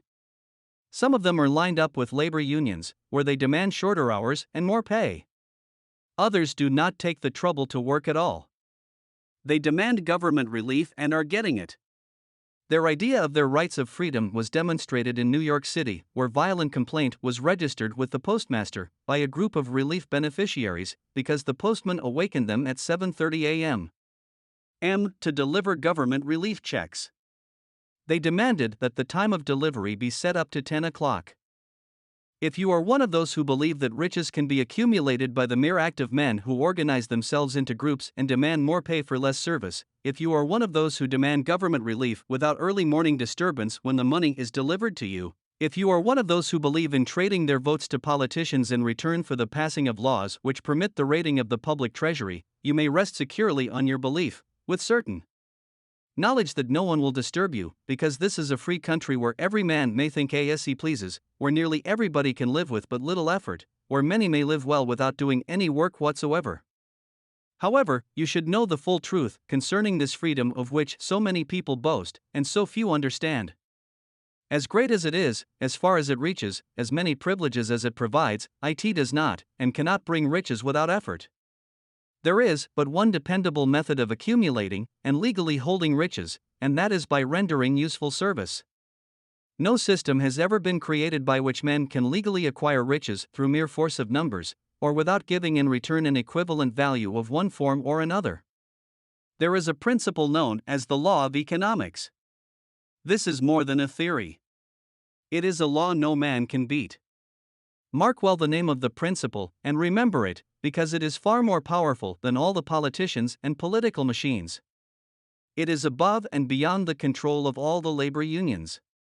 It cannot be swayed, nor influenced, nor bribed by racketeers or self-appointed leaders in any calling. Moreover, IT has an all-seeing eye and a perfect system of bookkeeping in which it keeps an accurate account of the transactions of every human being engaged in the business of trying to get without giving. Sooner or later its auditors come around, look over the records of individuals both great and small, and demand an accounting. Wall Street, big business, capital predatory interests, or whatever name you choose to give the system which has given us American freedom, represents a group of men who understand, respect, and adapt themselves to this powerful law of economics. Their financial continuation depends upon their respecting the law. Most people living in America like this country, its capitalistic system and all. I must confess I know of no better country where one may find greater opportunities to accumulate riches. Judging by their acts and deeds, there are some in this country who do not like it.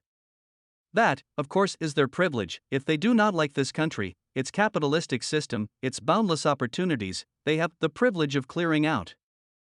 Always there are other countries, such as Germany, Russia, and Italy, where one may try one's hand at enjoying freedom and accumulating riches providing one is not too particular.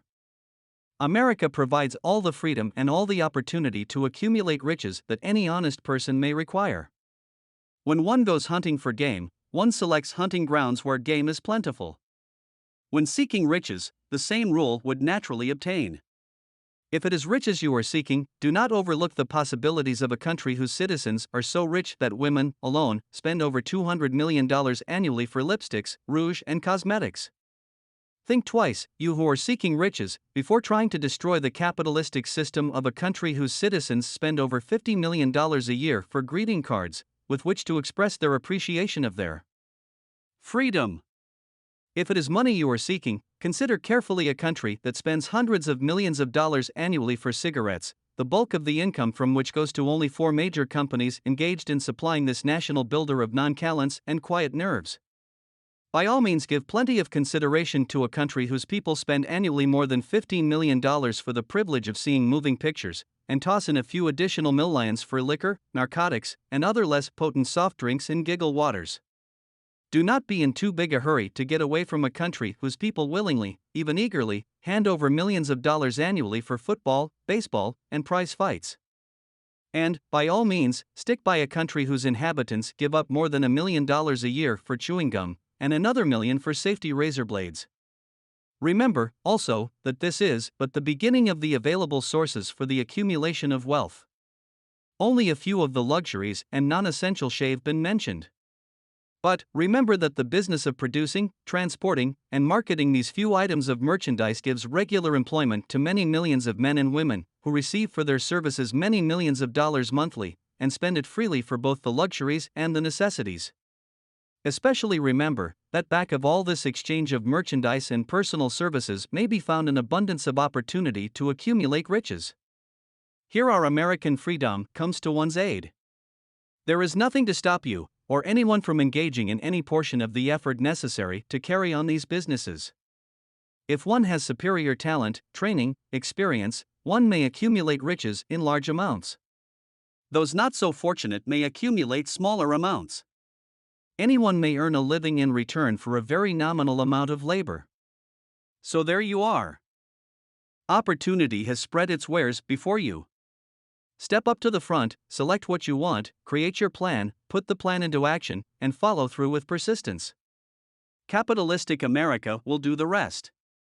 You can depend upon this much. Capitalistic America ensures every person the opportunity to render useful service, and to collect riches in proportion to the value of the service. The system denies no one this right, but it does not, and cannot promise something for nothing, because the system, itself, is irrevocably controlled by the law of economics, which neither recognizes nor tolerates for long getting without giving. The law of economics was passed by nature. There is no Supreme Court to which violators of this law may appeal. The law hands out both penalties for its violation and appropriate rewards for its observance, without interference or the possibility of interference by any human being. The law cannot be repealed. It is as fixed as the stars in the heavens, and subject to, and a part of the same system that controls the stars. May one refuse to adapt oneself to the law of economics? Certainly. This is a free country, where all men are born with equal rights, including the privilege of ignoring the law of economics. What happens then? Well, nothing happens until large numbers of men join forces for the avowed purpose of ignoring the law and taking what they want by force. Then comes the dictator, with well-organized firing squads and machine guns. We have not yet reached that stage in America. But we have heard all we want to know about how the system works. Perhaps we shall one be fortunate enough not to demand personal knowledge of so gruesome a reality. Doubtless we shall prefer to continue with our freedom of speech, freedom of deed, and freedom to render useful service in return for riches. The practice, by government officials, of extending to men and women the privilege of raiding the public treasury in return for votes, sometimes results in election, but as night follows day, the final payoff comes, when every penny wrongfully used must be repaid with compound interest on compound interest. If those who make the grab are not forced to repay, the burden falls on their children, and their children's children, even unto the third and fourth generations. There is no way to avoid the debt. Men can, and sometimes do, form themselves into groups for the purpose of crowding wages up and working hours down. There is a point beyond which they cannot go. It is the point at which the law of economics steps in, and the sheriff gets both the employer and the employees. For 6 years, from 1929 to 1935, the people of America, both rich and poor, barely missed seeing the old man economics hand over to the sheriff all the businesses and industries and banks. It was not a pretty sight. It did not increase our respect for mob psychology, through which men cast reason to the winds and start trying to get without giving. We who went through those 6 discouraging years, when fear was in the saddle and faith was on the ground, cannot forget how ruthlessly the law of economics exacted its toll from both rich and poor, weak and strong, old and young. We shall not wish to go through another such experience. These observations are not founded upon short-time experience. They are the result of 25 years of careful analysis of the methods of both the most successful and the most unsuccessful men America has known. Chapter 8. Decision. The mastery of procrastination. The 7th step toward riches. Accurate analysis of over 25,000 men and women who had experienced failure disclosed the fact that lack of decision was near the head of the list of the 30 major causes of failure. This is no mere statement of a theory, it is a fact. Procrastination, the opposite of decision, is a common enemy which practically every man must conquer. You will have an opportunity to test your capacity to reach quick and definite decisions when you finish reading this book and are ready to begin putting into action the principles which it describes. Analysis of several hundred people who had accumulated fortunes well beyond the $1 million mark disclosed the fact that every one of them had the habit of reaching decisions promptly and of changing these decisions slowly, if and when they were changed. People who fail to accumulate money, without exception, have the habit of reaching decisions, if at all, very slowly, and of changing these decisions quickly and often. One of Henry Ford's most outstanding qualities is his habit of reaching decisions quickly and definitely, and changing them slowly. This quality is so pronounced in Mr. Ford that it has given him the reputation of being obstinate. It was this quality which prompted Mr. Ford to continue to manufacture his famous Model T, the world's ugliest car, when all of his advisors, and many of the purchasers of the car, were urging him to change it. Perhaps, Mr. Ford delayed too long in making the change, but the other side of the story is that Mr. Ford's firmness of decision yielded a huge fortune before the change in model became necessary. There is but little doubt that Mr. Ford's habit of definiteness of decision assumes the proportion of obstinacy, but this quality is preferable to slowness in reaching decisions and quickness in changing them. The majority of people who fail to accumulate money sufficient for their needs are, generally, easily influenced by the opinions of others. They permit the newspapers and the gossiping neighbors to do their thinking for them. Opinions are the cheapest commodities on earth. Everyone has a flock of opinions ready to be wished upon anyone who will accept them. If you are influenced by opinions when you reach decisions, you will not succeed in any undertaking, much less in that of transmuting your own desire into money. If you are influenced by the opinions of others, you will have no desire of your own. Keep your own counsel when you begin to put into practice the principles described here, by reaching your own decisions and following them. Take no one into your confidence, except the members of your mastermind group, and be very sure in your selection of this group that you choose only those who will be in complete sympathy and harmony with your purpose. Close friends and relatives, while not meaning to do so, often handicap one through opinions and sometimes through ridicule, which is meant to be humorous. Thousands of men and women carry inferiority complexes with them all through life, because some well-meaning, but ignorant person destroyed their confidence through opinions or ridicule. You have a brain and mind of your own. Use it, and reach your own decisions. If you need facts or information from other people to enable you to reach decisions, as you probably will in many instances, acquire these facts or secure the information you need quietly, without disclosing your purpose. It is characteristic of people who have but a smattering or a veneer of knowledge to try to give the impression that they have much knowledge. Such people generally do too much talking and too little listening. Keep your eyes and ears wide open and your mouth closed if you wish to acquire the habit of prompt decision. Those who talk too much do little else. If you talk more than you listen, you not only deprive yourself of many opportunities to accumulate useful knowledge, but you also disclose your plans and purposes to people who will take great delight in defeating you, because they envy you. Remember, also, that every time you open your mouth in the presence of a person who has an abundance of knowledge, you display to that person your exact stock of knowledge, or your lack of it.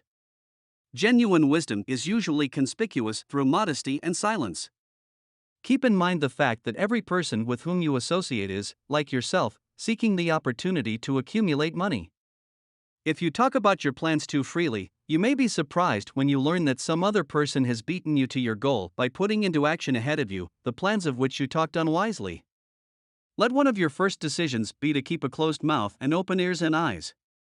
As a reminder to yourself to follow this advice, it will be helpful if you copy the following epigram in large letters and place it where you will see it daily. Tell the world what you intend to do, but first show it. This is the equivalent of saying that deeds, and not words, are what count most. Freedom or death on a decision. The value of decisions depends upon the courage required to render them. The great decisions, which served as the foundation of civilization, were reached by assuming great risks, which often meant the possibility of death. Lincoln's decision to issue his famous Proclamation of Emancipation, which gave freedom to the colored people of America, was rendered with full understanding that his act would turn thousands of friends and political supporters against him. He knew, too, that the carrying out of that proclamation would mean death to thousands of men on the battlefield. In the end, it cost Lincoln his life. That required courage. Socrates' decision to drink the cup of poison, rather than compromise in his personal belief, was a decision of courage. It turned time ahead 1,000 years, and gave to people then unborn the right to freedom of thought and of speech. The decision of Gen. Robert E. Lee, when he came to the parting of the way with the Union, and took up the cause of the South, was a decision of courage, for he well knew that it might cost him his own life, that it would surely cost the lives of others. But, the greatest decision of all time, as far as any American citizen is concerned, was reached in Philadelphia, July 4, 1776, when 56 men signed their names to a document, which they well knew would bring freedom to all Americans, or leave every one of the 56 hanging from a gallows. You have heard of this famous document, but you may not have drawn from it the great lesson in personal achievement it so plainly taught. We all remember the date of this momentous decision, but few of us realize what courage that decision required. We remember our history, as it was taught, we remember dates, and the names of the men who fought, we remember Valley Forge and Yorktown, we remember George Washington and Lord Cornwallis. But we know little of the real forces back of these names, dates, and places. We know still less of that intangible power, which ensured us freedom long before Washington's armies reached Yorktown.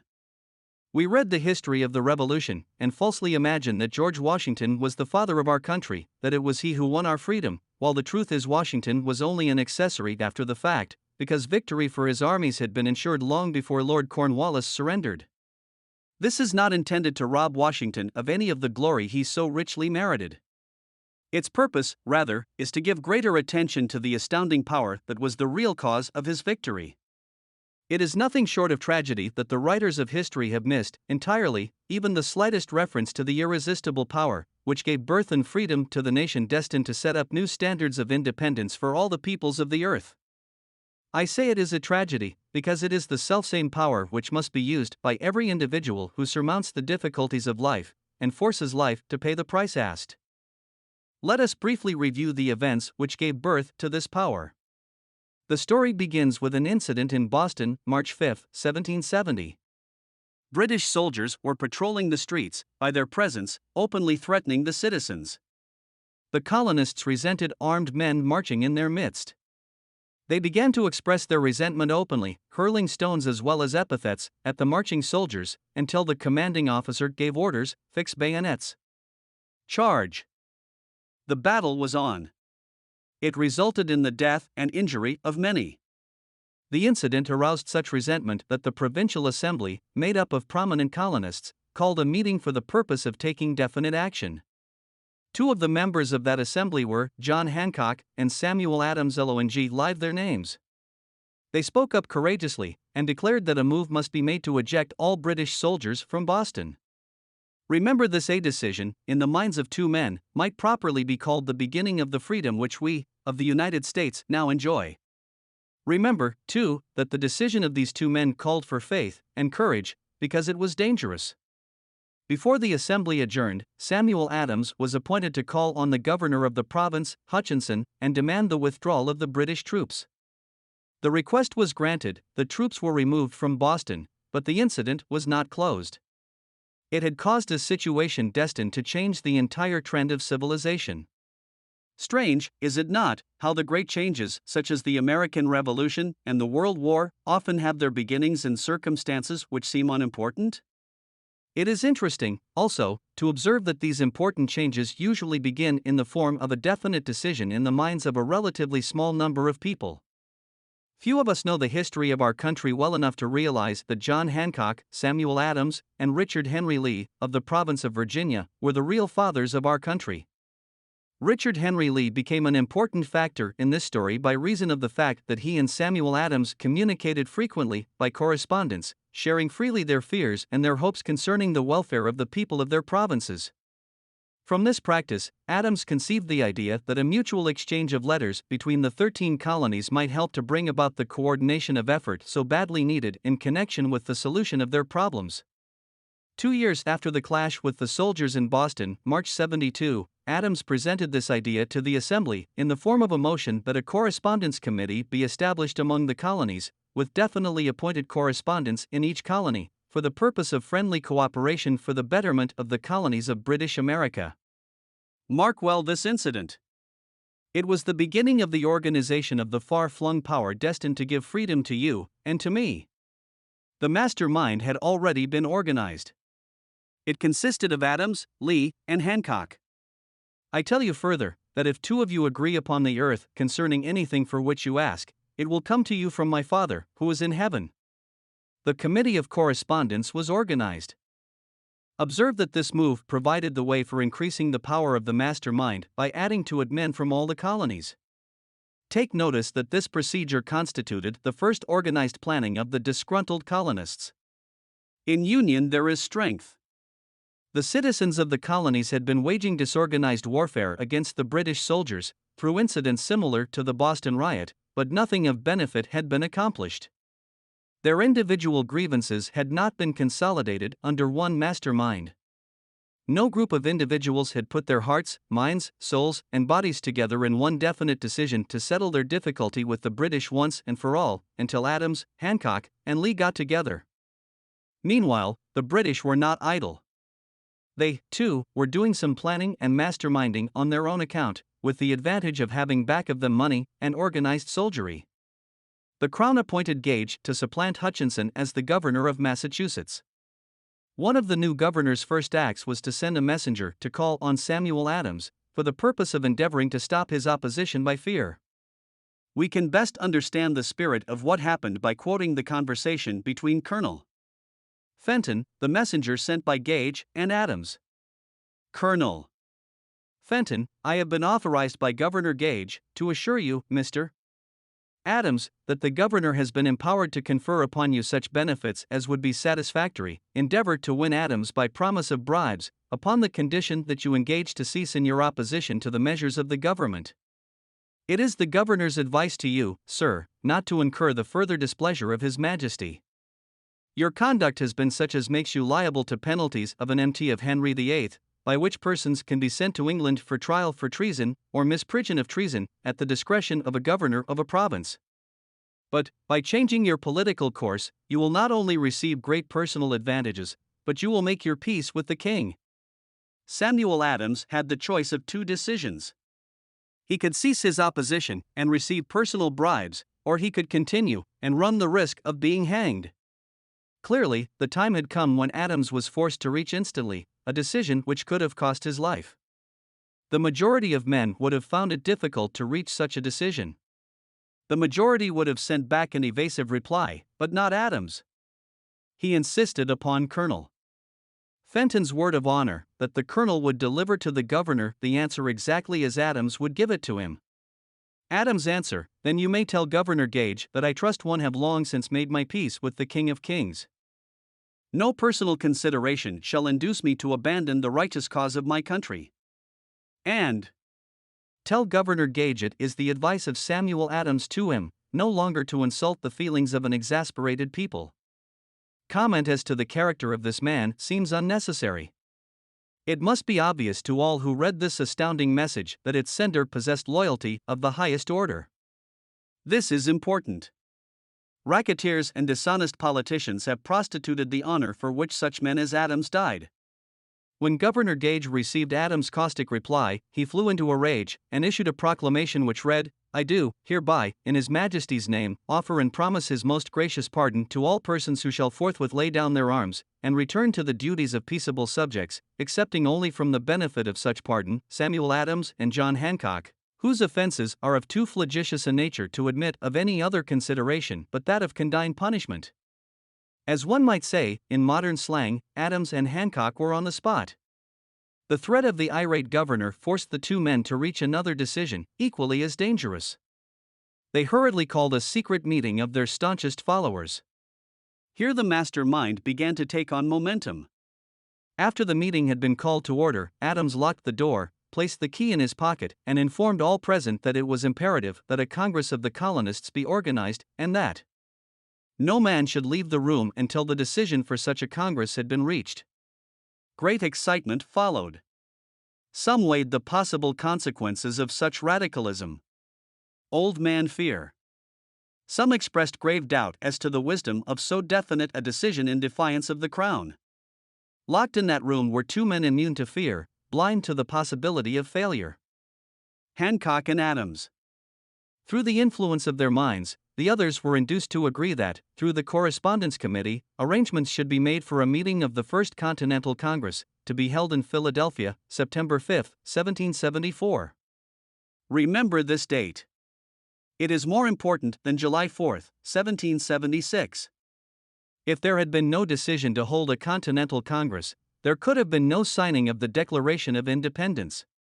Before the first meeting of the new Congress, another leader, in a different section of the country, was deep in the throes of publishing a summary view of the rights of British America.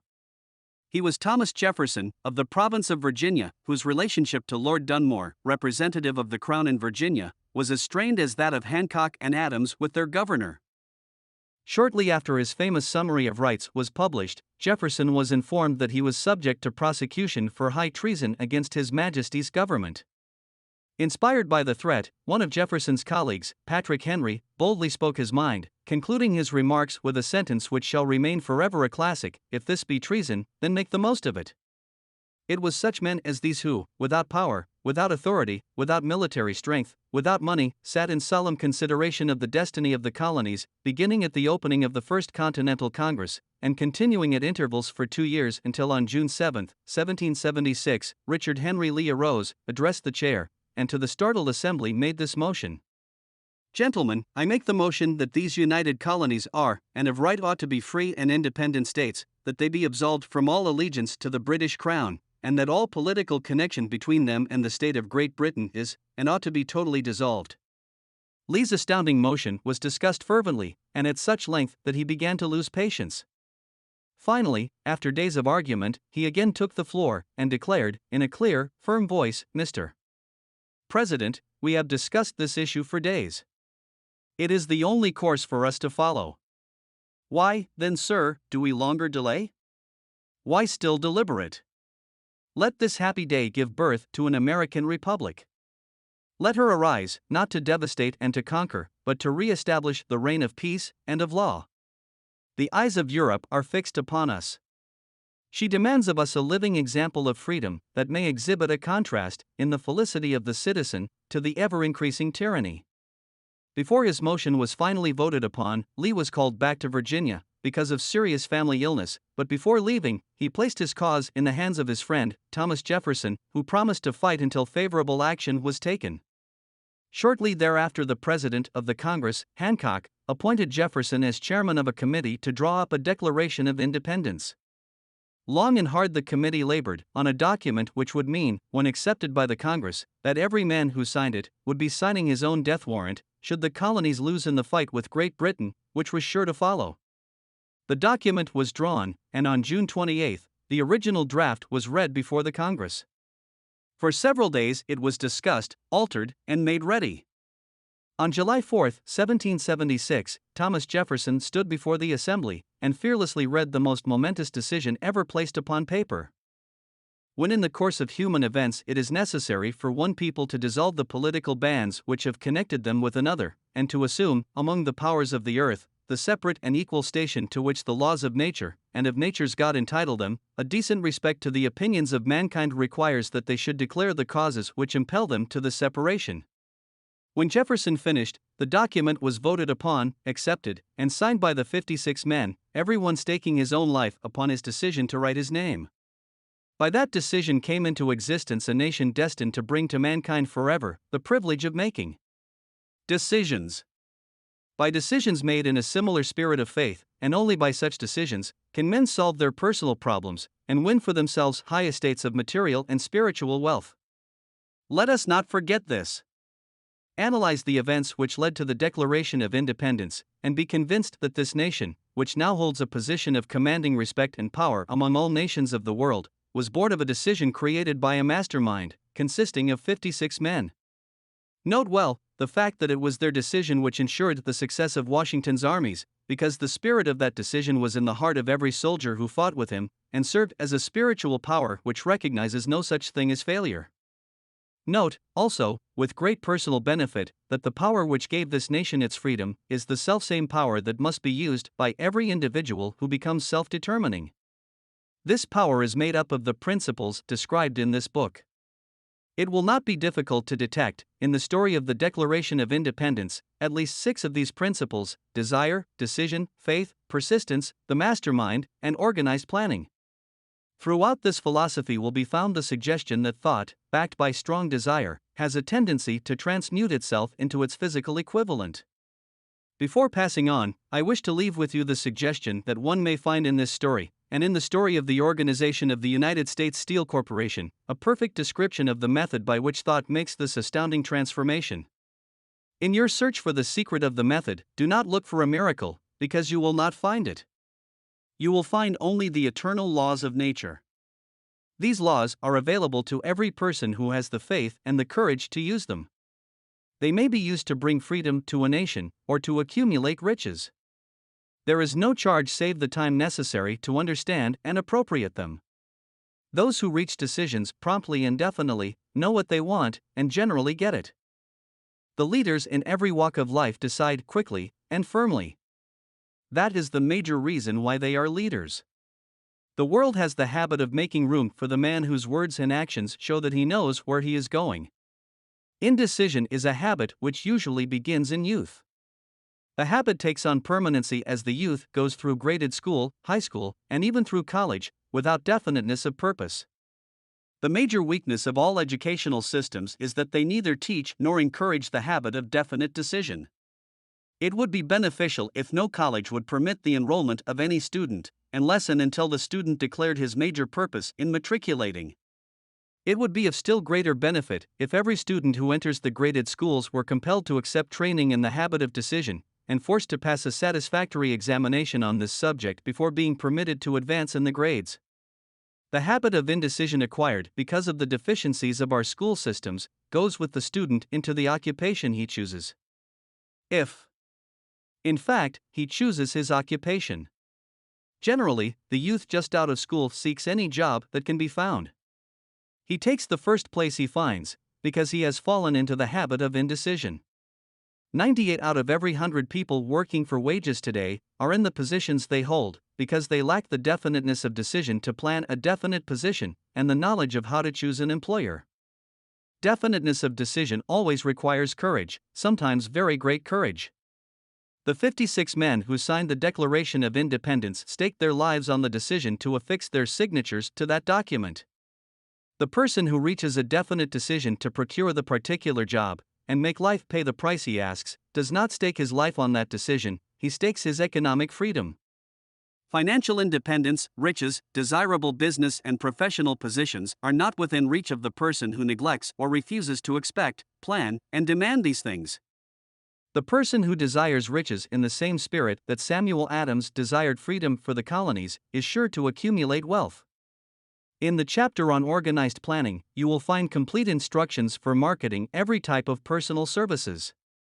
You will find also detailed information on how to choose the employer you prefer and the particular job you desire. These instructions will be of no value to you unless you definitely decide to organize them into a plan of action. Chapter 9. Persistence. The sustained effort necessary to induce faith. The 8th step toward riches. Persistence is an essential factor in the procedure of transmuting desire into its monetary equivalent. The basis of persistence is the power of will. Willpower and desire, when properly combined, make an irresistible pair. Men who accumulate great fortunes are generally known as cold-blooded and sometimes ruthless. Often they are misunderstood. What they have is willpower, which they mix with persistence and place back of their desires to ensure the attainment of their objectives. Henry Ford has been generally misunderstood to be ruthless and cold-blooded. This misconception grew out of Ford's habit of following through in all of his plans with persistence.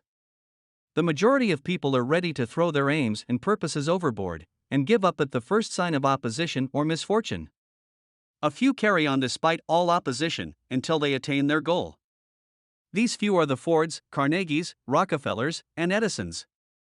There may be no heroic connotation to the word persistence, but the quality is to the character of man what carbon is to steel. The building of a fortune, generally, involves the application of the entire 13 factors of this philosophy.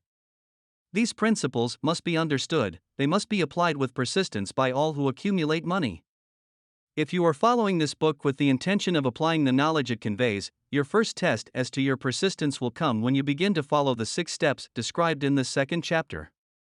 Unless you are one of the 2 out of every 100 who already have a definite goal at which you are aiming and a definite plan for its attainment, you may read the instructions and then pass on with your daily routine and never comply with those instructions. The author is checking you up at this point, because lack of persistence is one of the major causes of failure.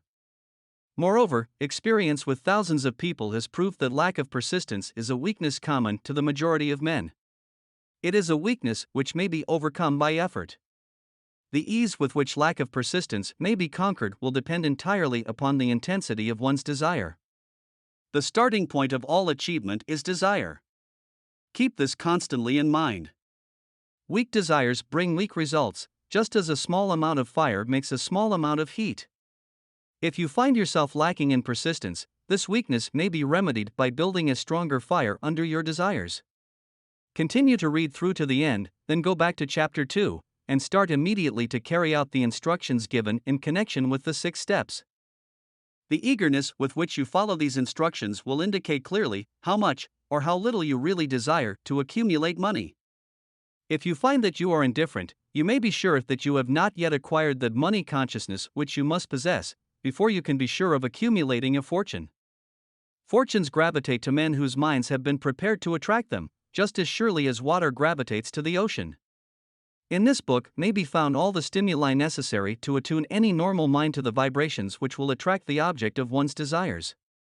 If you find you are weak in persistence, center your attention upon the instructions contained in the chapter on power, surround yourself with a mastermind group, and through the cooperative efforts of the members of this group, you can develop persistence. You will find additional instructions for the development of persistence in the chapters on autosuggestion and the subconscious mind. Follow the instructions outlined in these chapters until your habit nature hands over to your subconscious mind a clear picture of the object of your desire. From that point on, you will not be handicapped by lack of persistence. Your subconscious mind works continuously while you are awake and while you are asleep. Spasmodic or occasional effort to apply the rules will be of no value to you. To get results, you must apply all of the rules until their application becomes a fixed habit with you. In no other way can you develop the necessary money consciousness. Poverty is attracted to the one whose mind is favorable to it, as money is attracted to him whose mind has been deliberately prepared to attract it, and through the same laws. Poverty consciousness will voluntarily seize the mind which is not occupied with the money consciousness. A poverty consciousness develops without conscious application of habits favorable to it. The money consciousness must be created to order, unless one is born with such a consciousness. Catch the full significance of the statements in the preceding paragraph, and you will understand the importance of persistence in the accumulation of a fortune. Without persistence, you will be defeated, even before you start. With persistence, you will win. If you have ever experienced a nightmare, you will realize the value of persistence. You are lying in bed, half awake, with a feeling that you are about to smother. You are unable to turn over, or to move a muscle. You realize that you must begin to regain control over your muscles. Through persistent effort of willpower, you finally manage to move the fingers of one hand. By continuing to move your fingers, you extend your control to the muscles of one arm until you can lift it. Then you gain control of the other arm in the same manner. You finally gain control over the muscles of one leg, and then extend it to the other leg. Then with one supreme effort of will you regain complete control over your muscular system and snap out of your nightmare. The trick has been turned step by step. You may find it necessary to snap out of your mental inertia through a similar procedure, moving slowly at first, then increasing your speed until you gain complete control over your will. Be persistent no matter how slowly you may, at first, have to move. With persistence will come success. If you select your mastermind group with care, you will have in it at least one person who will aid you in the development of persistence. Some men who have accumulated great fortunes did so because of necessity. They developed the habit of persistence because they were so closely driven by circumstances that they had to become persistent. There is no substitute for persistence. It cannot be supplanted by any other quality. Remember this, and it will hearten you in the beginning, when the going may seem difficult and slow. Those who have cultivated the habit of persistence seem to enjoy insurance against failure. No matter how many times they are defeated, they finally arrive up toward the top of the ladder. Sometimes it appears that there is a hidden guide whose duty is to test men through all sorts of discouraging experiences. Those who pick themselves up after defeat and keep on trying arrive, and the world cries, "Bravo! I knew you could do it." The hidden guide lets no one enjoy great achievement without passing the persistence test. Those who can't take it simply do not make the grade. Those who can take it are bountifully rewarded for their persistence. They receive, as their compensation, whatever goal they are pursuing. That is not all.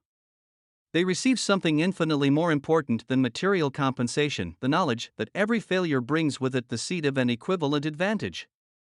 There are exceptions to this rule. A few people know from experience the soundness of persistence. They are the ones who have not accepted defeat as being anything more than temporary. They are the ones whose desires are so persistently applied that defeat is finally changed into victory. We who stand on the sidelines of life see the overwhelmingly large number who go down in defeat, never to rise again. We see the few who take the punishment of defeat as an urge to greater effort. These, fortunately, never learn to accept life's reverse gear. But what we do not see, what most of us never suspect of existing, is the silent but irresistible power which comes to the rescue of those who fight on in the face of discouragement. If we speak of this power at all, we call it persistence, and let it go at that. One thing we all know: if one does not possess persistence, one does not achieve noteworthy success in any calling. As these lines are being written, I look up from my work and see before me, less than a block away, the great mysterious Broadway, the graveyard of dead hopes, and the front porch of opportunity. From all over the world, people have come to Broadway, seeking fame, fortune, power, love, or whatever it is that human beings call success. Once in a great while, someone steps out from the long procession of seekers, and the world hears that another person has mastered Broadway. But Broadway is not easily nor quickly conquered. She acknowledges talent, recognizes genius, pays off in money, only after one has refused to quit. Then we know he has discovered the secret of how to conquer Broadway. The secret is always inseparably attached to one word: persistence. The secret is told in the struggle of Fannie Hurst, whose persistence conquered the Great White Way. She came to New York in 1915 to convert writing into riches. The conversion did not come quickly, but it came. For 4 years, Miss Hurst learned about the sidewalks of New York from first-hand experience. She spent her days laboring, and her nights hoping. When hope grew dim, she did not say, "All right, Broadway, you win." She said, "Very well, Broadway, you may whip some, but not me. I'm going to force you to give up." One publisher, the Saturday Evening Post, sent her 36 rejection slips before she broke the ice and got a story across. The average writer, like the average in other walks of life, would have given up the job when the first rejection slip came. She pounded the pavements for 4 years to the tune of the publisher's NO, because she was determined to win. Then came the payoff. The spell had been broken, the unseen guide had tested Fannie Hurst, and she could take it. From that time on, publishers made a beaten path to her door. Money came so fast she hardly had time to count it. Then the moving picture men discovered her, and money came not in small change, but in floods. The moving picture rights to her latest novel, Great Laughter, brought $100,000, said to be the highest price ever paid for a story before publication. Her royalties from the sale of the book probably will run much more. Briefly, you have a description of what persistence is capable of achieving. Fannie Hurst is no exception. Wherever men and women accumulate great riches, you may be sure they first acquired persistence. Broadway will give any beggar a cup of coffee and a sandwich, but it demands persistence of those who go after the big stakes. Kate Smith will say amen when she reads this. For years she sang, without money, and without price, before any microphone she could reach. Broadway said to her, "Come and get it, if you can take it." She did take it until one happy day Broadway got tired and said, "Ah, what's the use? You don't know when you're whipped, so name your price, and go to work in earnest." Miss Smith named her price. It was plenty. Away up in figures so high that 1 week's salary is far more than most people make in a whole year. Verily, it pays to be persistent. And here is an encouraging statement which carries with it a suggestion of great significance. Thousands of singers who excel Kate Smith are walking up and down Broadway looking for a break without success. Countless others have come and gone, many of them sang well enough, but they failed to make the grade because they lacked the courage to keep on keeping on, until Broadway became tired of turning them away. Persistence is a state of mind, therefore it can be cultivated. Like all states of mind, persistence is based upon definite causes, among them these: a definiteness of purpose. Knowing what one wants is the first and, perhaps, the most important step toward the development of persistence. A strong motive forces one to surmount many difficulties. B. Desire. It is comparatively easy to acquire and to maintain persistence in pursuing the object of intense desire.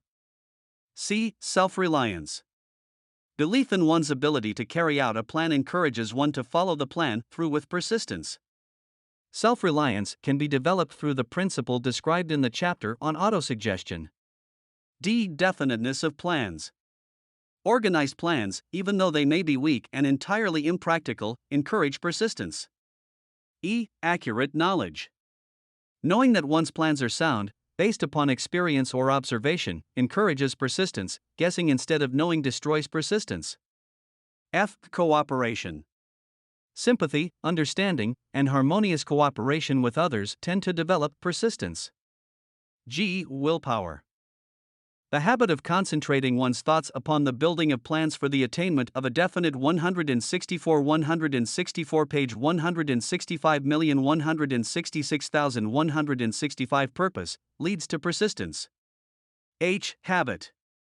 Persistence is the direct result of habit. The mind absorbs and becomes a part of the daily experiences upon which it feeds.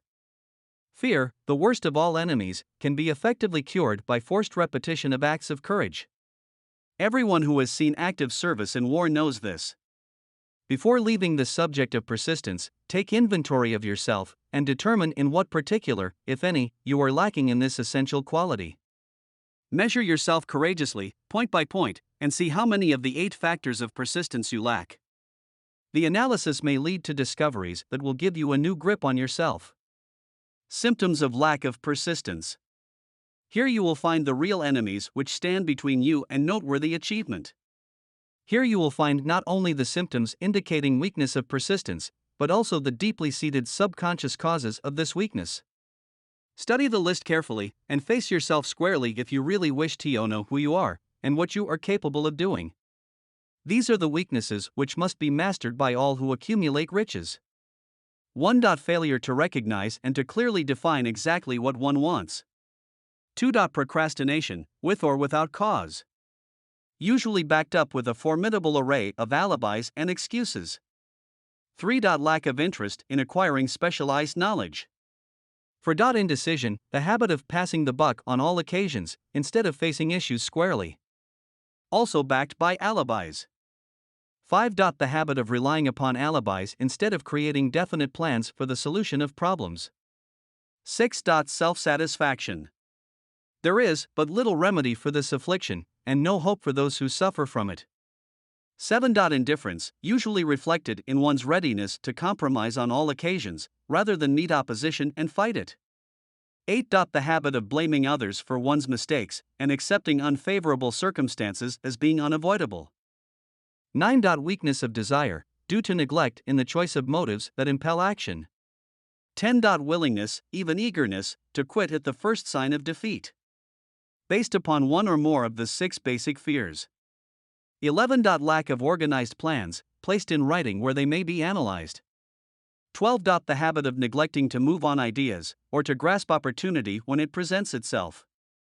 13. Wishing instead of willing. 14. The habit of compromising with poverty instead of aiming at riches. General absence of ambition to be, to do, and to own. 15. Searching for all the shortcuts to riches, trying to get without giving a fair equivalent, usually reflected in the habit of gambling, endeavoring to drive sharp bargains.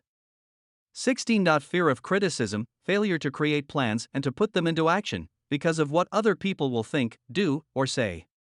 This enemy belongs at the head of the list, because it generally exists in one's subconscious mind, or its presence is not recognized. See the 6 basic fears in a later chapter. Let us examine some of the symptoms of the fear of criticism. The majority of people permit relatives, friends, and the public at large to so influence them that they cannot live their own lives, because they fear criticism. Huge numbers of people make mistakes in marriage, stand by the bargain, and go through life miserable and unhappy, because they fear criticism which may follow if they correct the mistake. Anyone who has submitted to this form of fear knows the irreparable damage it does, by destroying ambition, self-reliance, and the desire to achieve.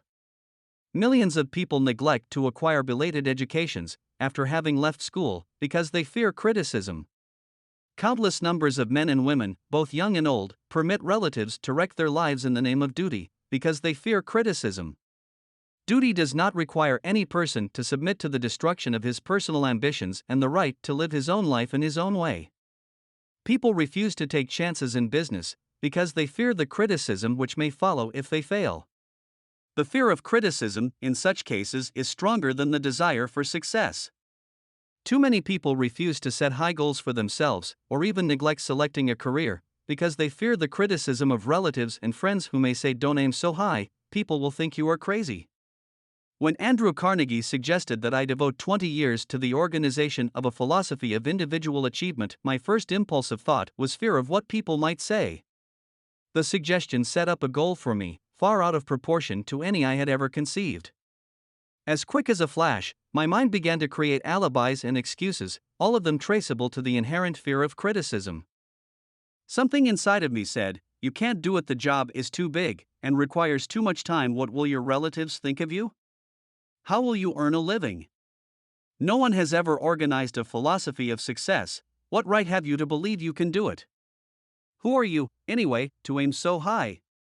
Remember your humble birth. What do you know about philosophy? People will think you are crazy, and they did. Why hasn't some other person done this before now?" These, and many other questions, flashed into my mind and demanded attention. It seemed as if the whole world had suddenly turned its attention to me with the purpose of ridiculing me into giving up all desire to carry out Mr. Carnegie's suggestion. I had a fine opportunity, then and there, to kill off ambition before it gained control of me. Later in life, after having analyzed thousands of people, I discovered that most ideas are stillborn and need the breath of life injected into them through definite plans of immediate action. The time to nurse an idea is at the time of its birth. Every minute it lives gives it a better chance of surviving. The fear of criticism is at the bottom of the destruction of most ideas which never reach the planning and action stage. Many people believe that material success is the result of favorable breaks. There is an element of ground for the belief, but those depending entirely upon luck are nearly always disappointed, because they overlook another important factor which must be present before one can be sure of success. It is the knowledge with which favorable breaks can be made to order.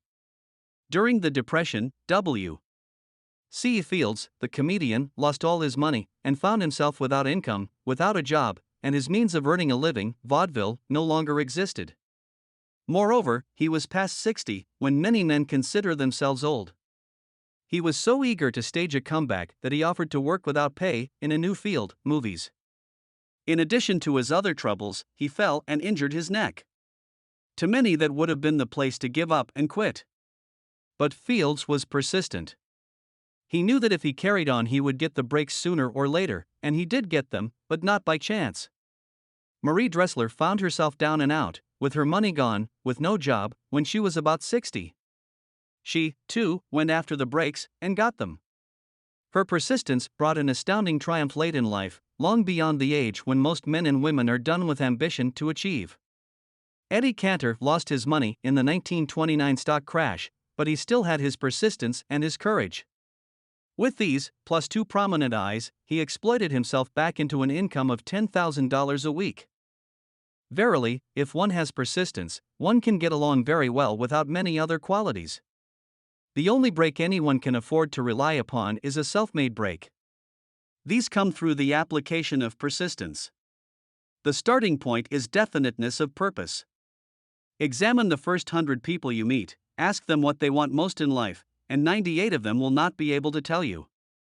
If you press them for an answer, some will say security, many will say money, a few will say happiness, others will say fame and power, and still others will say social recognition, ease in living, ability to sing, dance, or write, but none of them will be able to define these terms, or give the slightest indication of a plan by which they hope to attain these vaguely expressed wishes.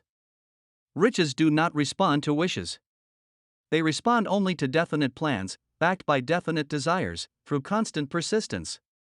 How to develop persistence. There are 4 simple steps which lead to the habit of persistence. They call for no great amount of intelligence, no particular amount of education, and but little time or effort. The necessary steps are: 1. A definite purpose backed by burning desire for its fulfillment. 2. A definite plan, expressed in continuous action. 3. A mind closed tightly against all negative and discouraging influences, including negative suggestions of relatives, friends, and acquaintances.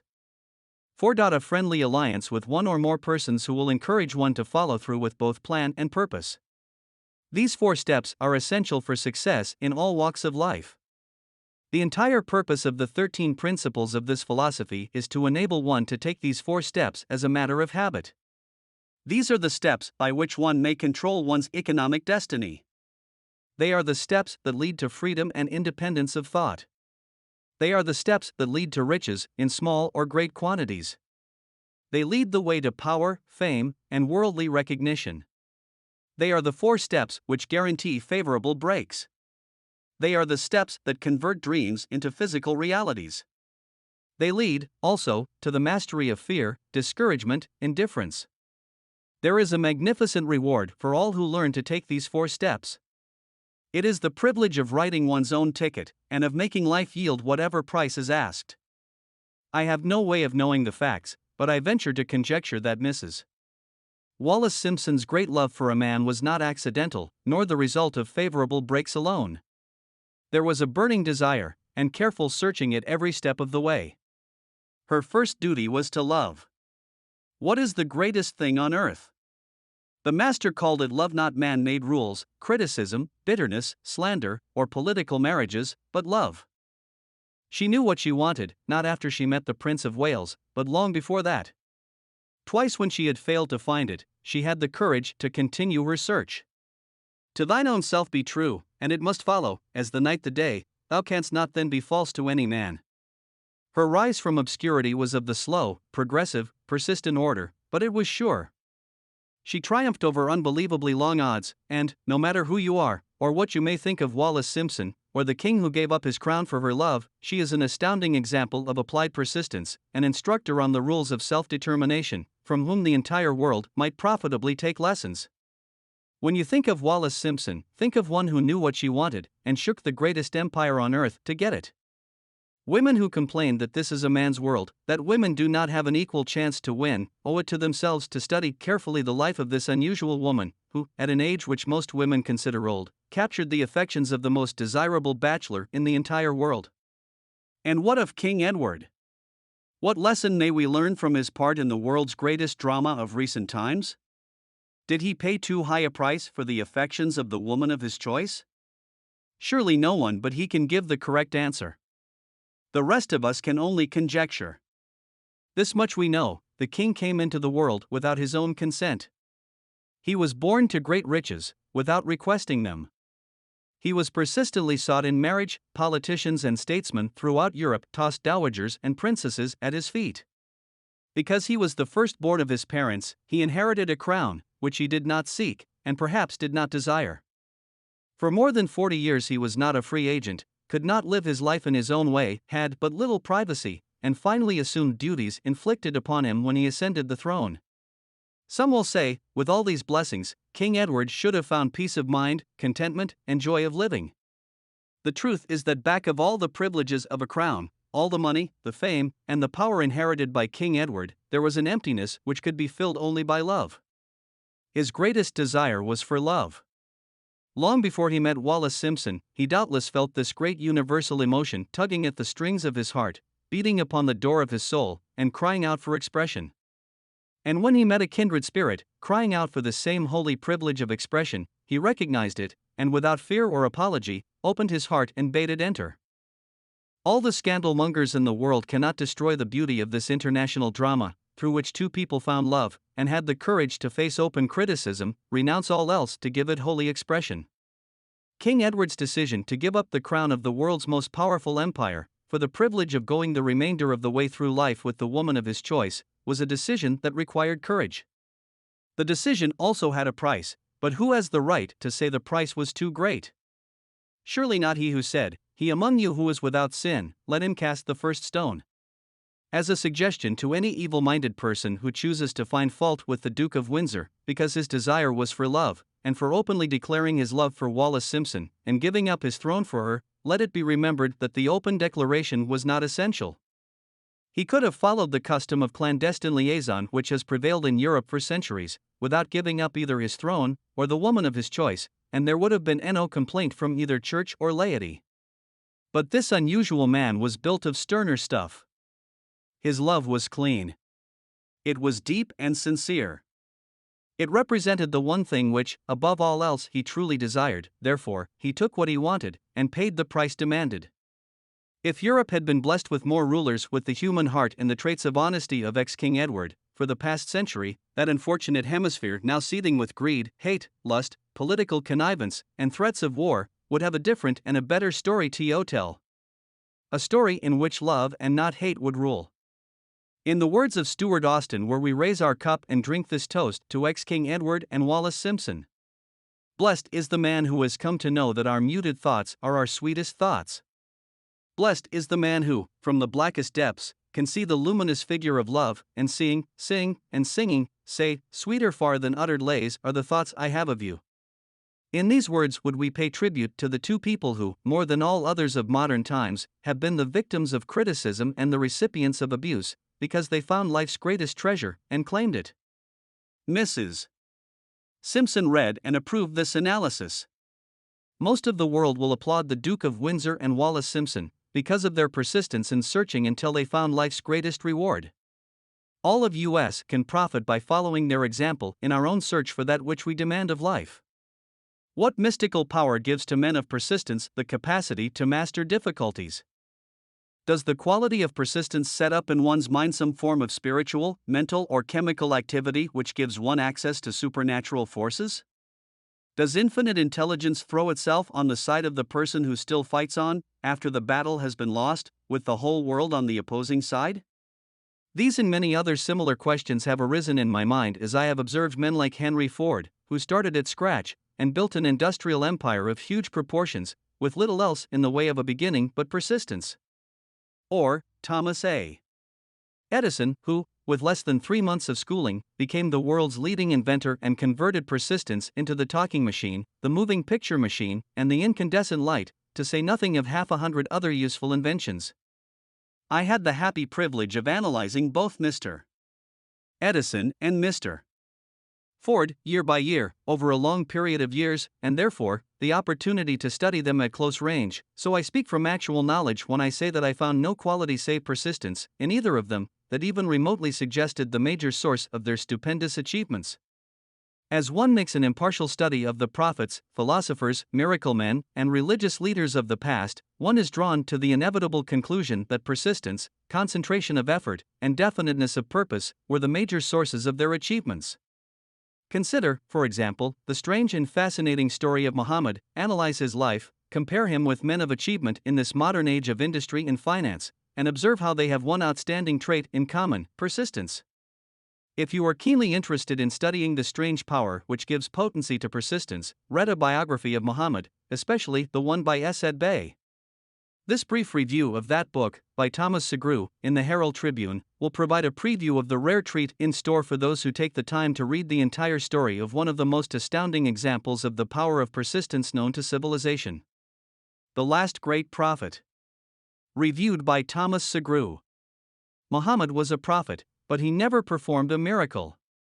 He was not a mystic, he had no formal schooling, he did not begin his mission until he was 40. When he announced that he was the messenger of God, bringing word of the true religion, he was ridiculed and labeled a lunatic.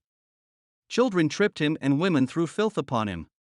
He was banished from his native city, Mecca, and his followers were stripped of their worldly goods and sent into the desert after him. When he had been preaching 10 years, he had nothing to show for it but banishment, poverty, and ridicule. Yet before another 10 years had passed, he was dictator of all Arabia, ruler of Mecca, and the head of a new world religion which was to sweep to the Danube and the Pyrenees before exhausting the impetus he gave it. That impetus was threefold: the power of words, the efficacy of prayer, and man's kinship with God. His career never made sense. Muhammad was born to impoverished members of a leading family of Mecca. Because Mecca, the crossroads of the world, home of the magic stone called the Kaaba, great city of trade and the center of trade routes, was unsanitary, its children were sent to be raised in the desert by Bedouins. Muhammad was thus nurtured, drawing strength and health from the milk of nomad, vicarious mothers. He tended sheep and soon hired out to a rich widow as leader of her caravans. He traveled to all parts of the Eastern world, talked with many men of diverse beliefs, and observed the decline of Christianity into warring sections. When he was 28, Khadijah, the widow, looked upon him with favor and married him. Her father would have objected to such a marriage, so she got him drunk and held him up while he gave the paternal blessing. For the next 12 years Muhammad lived as a rich and respected and very shrewd trader. Then he took to wandering in the desert, and one day he returned with the first verse of the Quran and told Khadijah that the archangel Gabriel had appeared to him and said that he was to be the messenger of God. The Quran, the revealed word of God, was the closest thing to a miracle in Muhammad's life. He had not been a poet, he had no gift of words. Yet the verses of the Quran, as he received them and recited them to the faithful, were better than any verses which the professional poets of the tribes could produce. This, to the Arabs, was a miracle. To them the gift of words was the greatest gift, the poet was all-powerful. In addition, the Quran said that all men were equal before God, that the world should be a democratic state Islam. It was this political heresy, plus Muhammad's desire to destroy all the 360 idols in the courtyard of the Kaaba, which brought about his banishment. The idols brought the desert tribes to Mecca, and that meant trade. So the businessmen of Mecca, the capitalists, of which he had been one, set upon Muhammad. Then he retreated to the desert and demanded sovereignty over the world. The rise of Islam began. Out of the desert came a flame which would not be extinguished, a democratic army fighting as a unit and prepared to die without wincing. Muhammad had invited the Jews and Christians to join him, for he was not building a new religion. He was calling all who believed in one God to join in a single faith. If the Jews and Christians had accepted his invitation, Islam would have conquered the world. They didn't. They would not even accept Muhammad's innovation of humane warfare. When the armies of the Prophet entered Jerusalem, not a single person was killed because of his faith. When the Crusaders entered the city, centuries later, not a Muslim man, woman, or child was spared. But the Christians did accept one Muslim idea, the place of learning, the university. Chapter 10. Power of the Master Mind. The driving force. The ninth step toward riches. Power is essential for success in the accumulation of money. Plans are inert and useless without sufficient power to translate them into action. This chapter will describe the method by which an individual may attain and apply power. Power may be defined as organized and intelligently directed knowledge. Power, as the term is here used, refers to organized effort, sufficient to enable an individual to transmute desire into its monetary equivalent. Organized effort is produced through the coordination of effort of two or more people, who work toward a definite end, in a spirit of harmony. Power is required for the accumulation of money. Power is necessary for the retention of money after it has been accumulated. Let us ascertain how power may be acquired. If power is organized knowledge, let us examine the sources of knowledge. A. Infinite intelligence. This source of knowledge may be contacted through the procedure described in another chapter, with the aid of creative imagination. B. Accumulated experience. The accumulated experience of man, or that portion of it which has been organized and recorded, may be found in any well-equipped public library. An important part of this accumulated experience is taught in public schools and colleges, where it has been classified and organized. C. Experiment and research. In the field of science, and in practically every other walk of life, men are gathering, classifying, and organizing new facts daily. This is the source to which one must turn when knowledge is not available through accumulated experience. Here, too, the creative imagination must often be used. Knowledge may be acquired from any of the foregoing sources. It may be converted into power by organizing it into definite plans and by expressing those plans in terms of action. Examination of the three major sources of knowledge will readily disclose the difficulty an individual would have, if he depended upon his efforts alone, in assembling knowledge and expressing it through definite plans in terms of action. If his plans are comprehensive, and if they contemplate large proportions, he must, generally, induce others to cooperate with him, before he can inject into them the necessary element of power. Gaining power through the master mind. The master mind may be defined as coordination of knowledge and effort, in a spirit of harmony, between two or more people, for the attainment of a definite purpose. No individual may have great power without availing himself of the master mind. In a preceding chapter, instructions were given for the creation of plans for the purpose of translating desire into its monetary equivalent.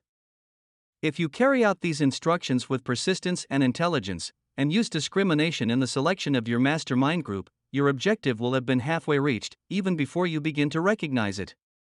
So you may better understand the intangible potentialities of power available to you, through a properly chosen mastermind group, we will here explain the two characteristics of the mastermind principle, one of which is economic in nature, and the other psychic. The economic feature is obvious.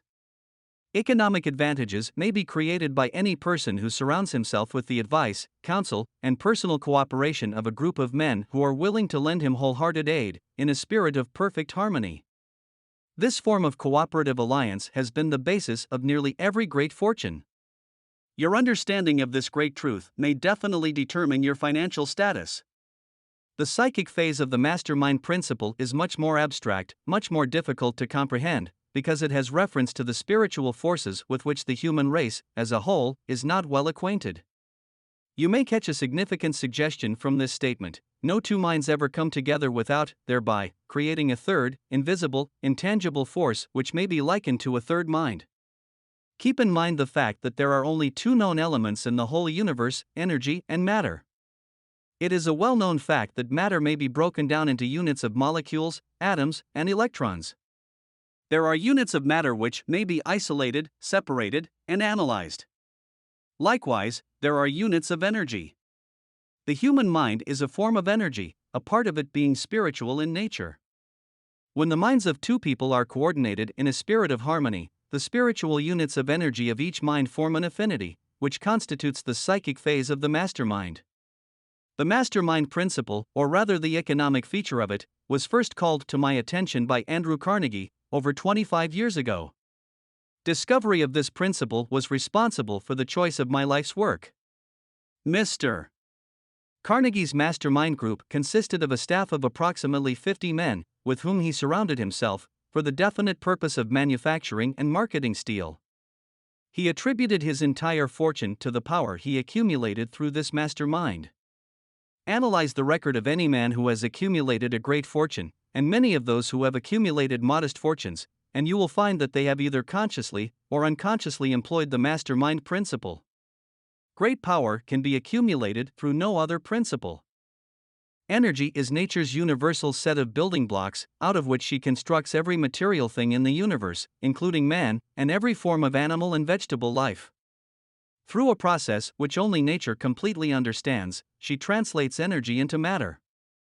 Nature's building blocks are available to man, in the energy involved in thinking. Man's brain may be compared to an electric battery. It absorbs energy from the ether, which permeates every atom of matter, and fills the entire universe. It is a well-known fact that a group of electric batteries will provide more energy than a single battery. It is also a well-known fact that an individual battery will provide energy in proportion to the number and capacity of the cells it contains. The brain functions in a similar fashion. This accounts for the fact that some brains are more efficient than others, and leads to this significant statement: a group of brains coordinated, or connected, in a spirit of harmony, will provide more thought energy than a single brain, just as a group of electric batteries will provide more energy than a single battery. Through this metaphor, it becomes immediately obvious that the mastermind principle holds the secret of the power wielded by men who surround themselves with other men of brains. There follows, now, another statement which will lead still nearer to an understanding of the psychic phase of the mastermind principle. When a group of individual brains are coordinated and function in harmony, the increased energy created through that alliance becomes available to every individual brain in the group. It is a well-known fact that Henry Ford began his business career under the handicap of poverty, illiteracy, and ignorance. It is an equally well-known fact that, within the inconceivably short period of 10 years, Mr. Ford mastered these three handicaps, and that within 25 years he made himself one of the richest men in America. Connect with this fact the additional knowledge that Mr. Ford's most rapid strides became noticeable from the time he became a personal friend of Thomas A. Edison, and you will begin to understand what the influence of one mind upon another can accomplish. Go a step farther, and consider the fact that Mr.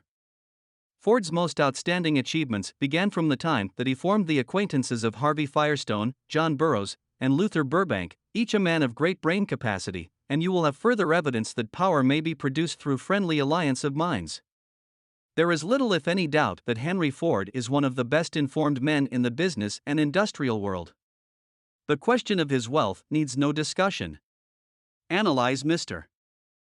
Ford's intimate personal friends, some of whom have already been mentioned, and you will be prepared to understand the following statement: men take on the nature and the habits and the power of thought of those with whom they associate in a spirit of sympathy and harmony.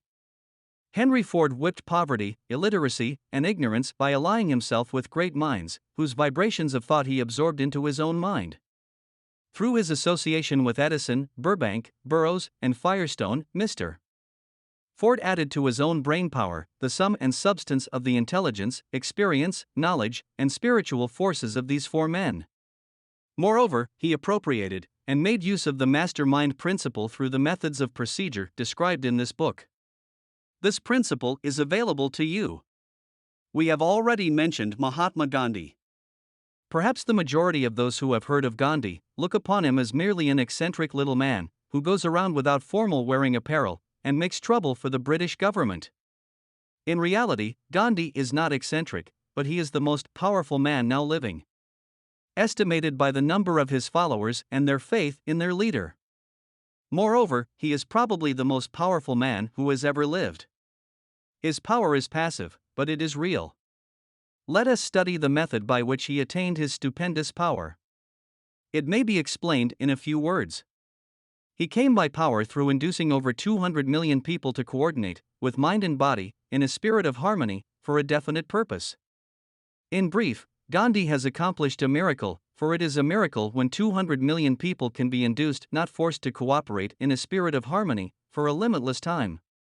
If you doubt that this is a miracle, try to induce any two people to cooperate in a spirit of harmony for any length of time.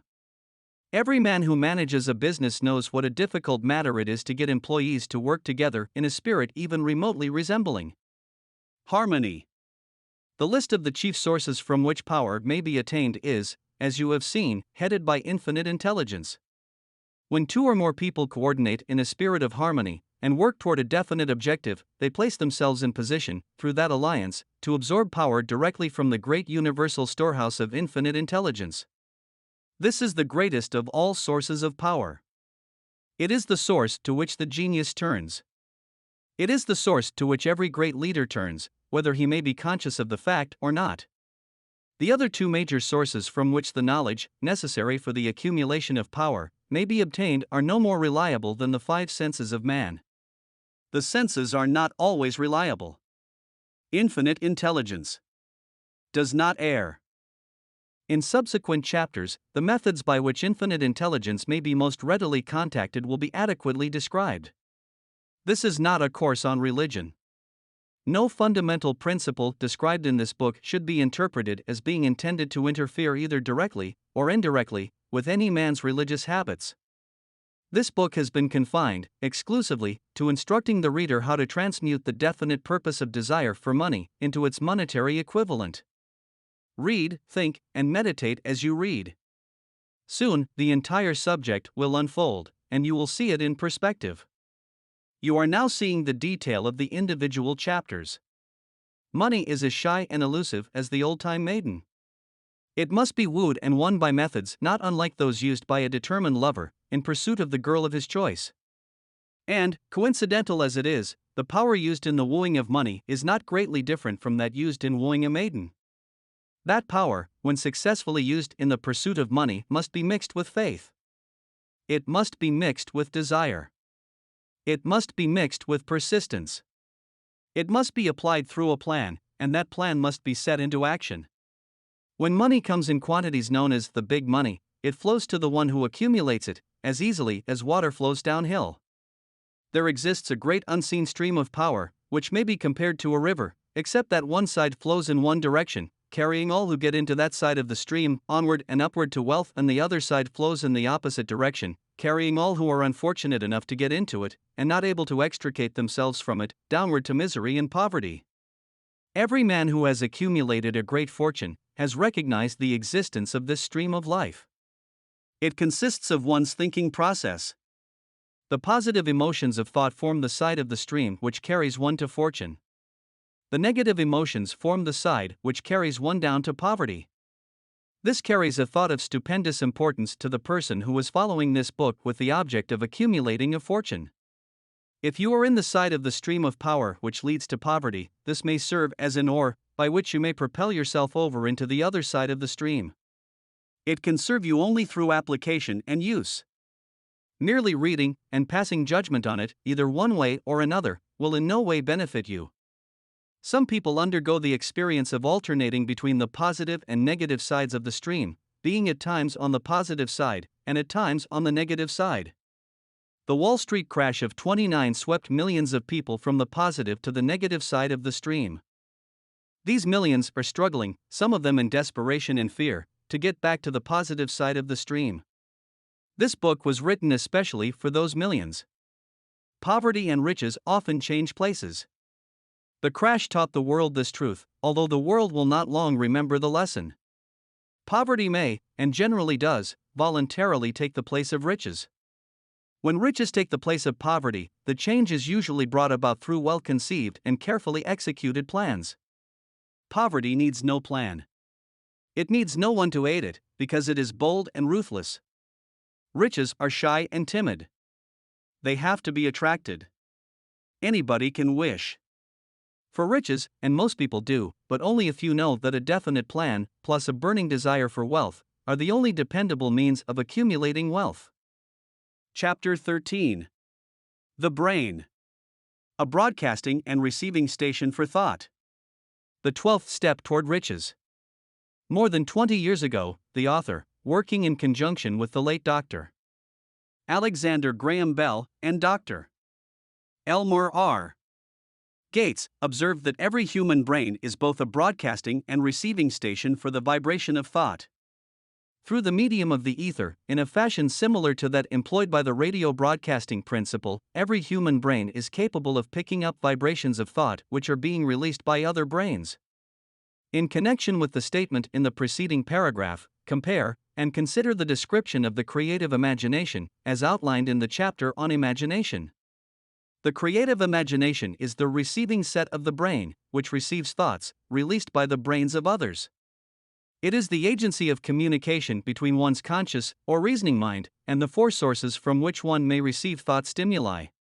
When stimulated, or stepped up to a high rate of vibration, the mind becomes more receptive to the vibration of thought which reaches it through the ether from outside sources. This stepping up process takes place through the positive emotions, or the negative emotions. Through the emotions, the vibrations of thought may be increased. Vibrations of an exceedingly high rate are the only vibrations picked up and carried, by the ether, from one brain to another. Thought is energy traveling at an exceedingly high rate of vibration. Thought, which has been modified or stepped up by any of the major emotions, vibrates at a much higher rate than ordinary thought, and it is this type of thought which passes from one brain to another, through the broadcasting machinery of the human brain. The emotion of sex stands at the head of the list of human emotions, as far as intensity and driving force are concerned. The brain which has been stimulated by the emotion of sex vibrates at a much more rapid rate than it does when that emotion is quiescent or absent. The result of sex transmutation is the increase of the rate of vibration of thoughts to such a pitch that the creative imagination becomes highly receptive to ideas, which it picks up from the ether. On the other hand, when the brain is vibrating at a rapid rate, it not only attracts thoughts and ideas released by other brains through the medium of the ether, but it gives to one's own thoughts that feeling which is essential before those thoughts will be picked up and acted upon by one's subconscious mind. Thus, you will see that the broadcasting principle is the factor through which you mix feeling, or emotion with your thoughts and pass them on to your subconscious mind. The subconscious mind is the sending station of the brain, through which vibrations of thought are broadcast. The creative imagination is the receiving set, through which the vibrations of thought are picked up from the ether. Along with the important factors of the subconscious mind, and the faculty of the creative imagination, which constitute the sending and receiving sets of your mental broadcasting machinery, consider now the principle of autosuggestion, which is the medium by which you may put into operation your broadcasting station. Through the instructions described in the chapter on autosuggestion, you were definitely informed of the method by which desire may be transmuted into its monetary equivalent. Operation of your mental broadcasting station is a comparatively simple procedure. You have but three principles to bear in mind and to apply when you wish to use your broadcasting station: the subconscious mind, creative imagination, and autosuggestion. The stimuli through which you put these three principles into action have been described. The procedure begins with desire. The greatest forces are intangible. The Depression brought the world to the very borderline of understanding of the forces which are intangible and unseen. Through the ages which have passed, man has depended too much upon his physical senses, and has limited his knowledge to physical things, which he could see, touch, weigh, and measure. We are now entering the most marvelous of all ages, an age which will teach us something of the intangible forces of the world about us. Perhaps we shall learn, as we pass through this age, that the other self is more powerful than the physical self we see when we look into a mirror. Sometimes men speak lightly of the intangibles, the things which they cannot perceive through any of their five senses, and when we hear them, it should remind us that all of us are controlled by forces which are unseen and intangible. The whole of mankind has not the power to cope with, nor to control the intangible force wrapped up in the rolling waves of the oceans. Man has not the capacity to understand the intangible force of gravity, which keeps this little earth suspended in midair, and keeps man from falling from it, much less the power to control that force. Man is entirely subservient to the intangible force which comes with a thunderstorm, and he is just as helpless in the presence of the intangible force of electricity. Nay, he does not even know what electricity is, where it comes from, or what is its purpose. Nor is this by any means the end of man's ignorance in connection with things unseen and intangible. He does not understand the intangible force and intelligence wrapped up in the soil of the earth, the force which provides him with every morsel of food he eats, every article of clothing he wears, every dollar he carries in his pockets. The dramatic story of the brain. Last, but not least, man, with all of his boasted culture and education, understands little or nothing of the intangible force, the greatest of all the intangibles, of thought. He knows but little concerning the physical brain, and its vast network of intricate machinery through which the power of thought is translated into its material equivalent, but he is now entering an age which shall yield enlightenment on the subject. Already men of science have begun to turn their attention to the study of this stupendous thing called a brain, and, while they are still in the kindergarten stage of their studies, they have uncovered enough knowledge to know that the central switchboard of the human brain, the number of lines which connect the brain cells one with another, equal the figure 1, followed by 15 million ciphers. The figure is so stupendous, said Dr. C. Judson Herrick, of the University of Chicago, that astronomical figures dealing with hundreds of millions of light years become insignificant by comparison. It has been determined that there are from 10 billion to 14 billion nerve cells in the human cerebral cortex, and we know that these are arranged in definite patterns. These arrangements are not haphazard. They are orderly. Recently developed methods of electrophysiology draw off action currents from very precisely located cells, or fibers with microelectrodes, amplify them with radiotubes, and record potential differences to a millionth of a volt. It is inconceivable that such a network of intricate machinery should be in existence for the sole purpose of carrying on the physical functions incidental to growth and maintenance of the physical body. Is it not likely that the same system, which gives billions of brain cells the media for communication one with another, provides also the means of communication with other intangible forces? After this book had been written, just before the manuscript went to the publisher, there appeared in the New York Times an editorial showing that at least one great university and one intelligent investigator in the field of mental phenomena are carrying on an organized research through which conclusions have been reached that parallel many of those described in this and the following chapter. The editorial briefly analyzed the work carried on by Dr. Rhine and his associates at Duke University, viz., what is telepathy? A month ago we cited on this page some of the remarkable results achieved by Professor Rhine and his associates in Duke University from more than 100,000 tests to determine the existence of telepathy and clairvoyance. These results were summarized in the first two articles in Harper's Magazine. In the second, which has now appeared, the author E. H. Wright attempts to summarize what has been learned, or what it seems reasonable to infer, regarding the exact nature of these extrasensory modes of perception. The actual existence of telepathy and clairvoyance now seems to some scientists enormously probable as the result of Rhine's experiments. Various percipients were asked to name as many cards in a special pack as they could without looking at them and without other sensory access to them. About a score of men and women were discovered who could regularly name so many of the cards correctly that there was not one chance in many a million of their having done their feats by luck or accident. But how did they do them? These powers, assuming that they exist, do not seem to be sensory. There is no known organ for them. The experiments worked just as well at distances of several hundred miles as they did in the same room. These facts also dispose, in Mr. Wright's opinion of the attempt to explain telepathy or clairvoyance through any physical theory of radiation. All known forms of radiant energy decline inversely as the square of the distance traversed. Telepathy and clairvoyance do not. But they do vary through physical causes as our other mental powers do. Contrary to widespread opinion, they do not improve when the percipient is asleep or half asleep, but, on the contrary, when he is most wide awake and alert. Rhine discovered that a narcotic will invariably lower a percipient's score, while a stimulant will always send it higher. The most reliable performer apparently cannot make a good score unless he tries to do his best. One conclusion that Wright draws with some confidence is that telepathy and clairvoyance are really one and the same gift. That is, the faculty that sees a card face down on a table seems to be exactly the same one that reads a thought residing only in another mind. There are several grounds for believing this. So far, for example, the two gifts have been found in every person who enjoys either of them. In everyone so far, the two have been of equal vigor, almost exactly. Screens, walls, distances have no effect at all on either. Wright advances from this conclusion to express what he puts forward as no more than the mere hunch that other extrasensory experiences, prophetic dreams, premonitions of disaster, and the like, may also prove to be part of the same faculty. The reader is not asked to accept any of these conclusions unless he finds it necessary, but the evidence that Rhine has piled up must remain impressive. In view of Dr. Rhine's announcement in connection with the conditions under which the mind responds to what he terms extrasensory modes of perception, I now feel privileged to add to his testimony by stating that my associates and I have discovered what we believe to be the ideal conditions under which the mind can be stimulated so that the sixth sense, described in the next chapter, can be made to function in a practical way.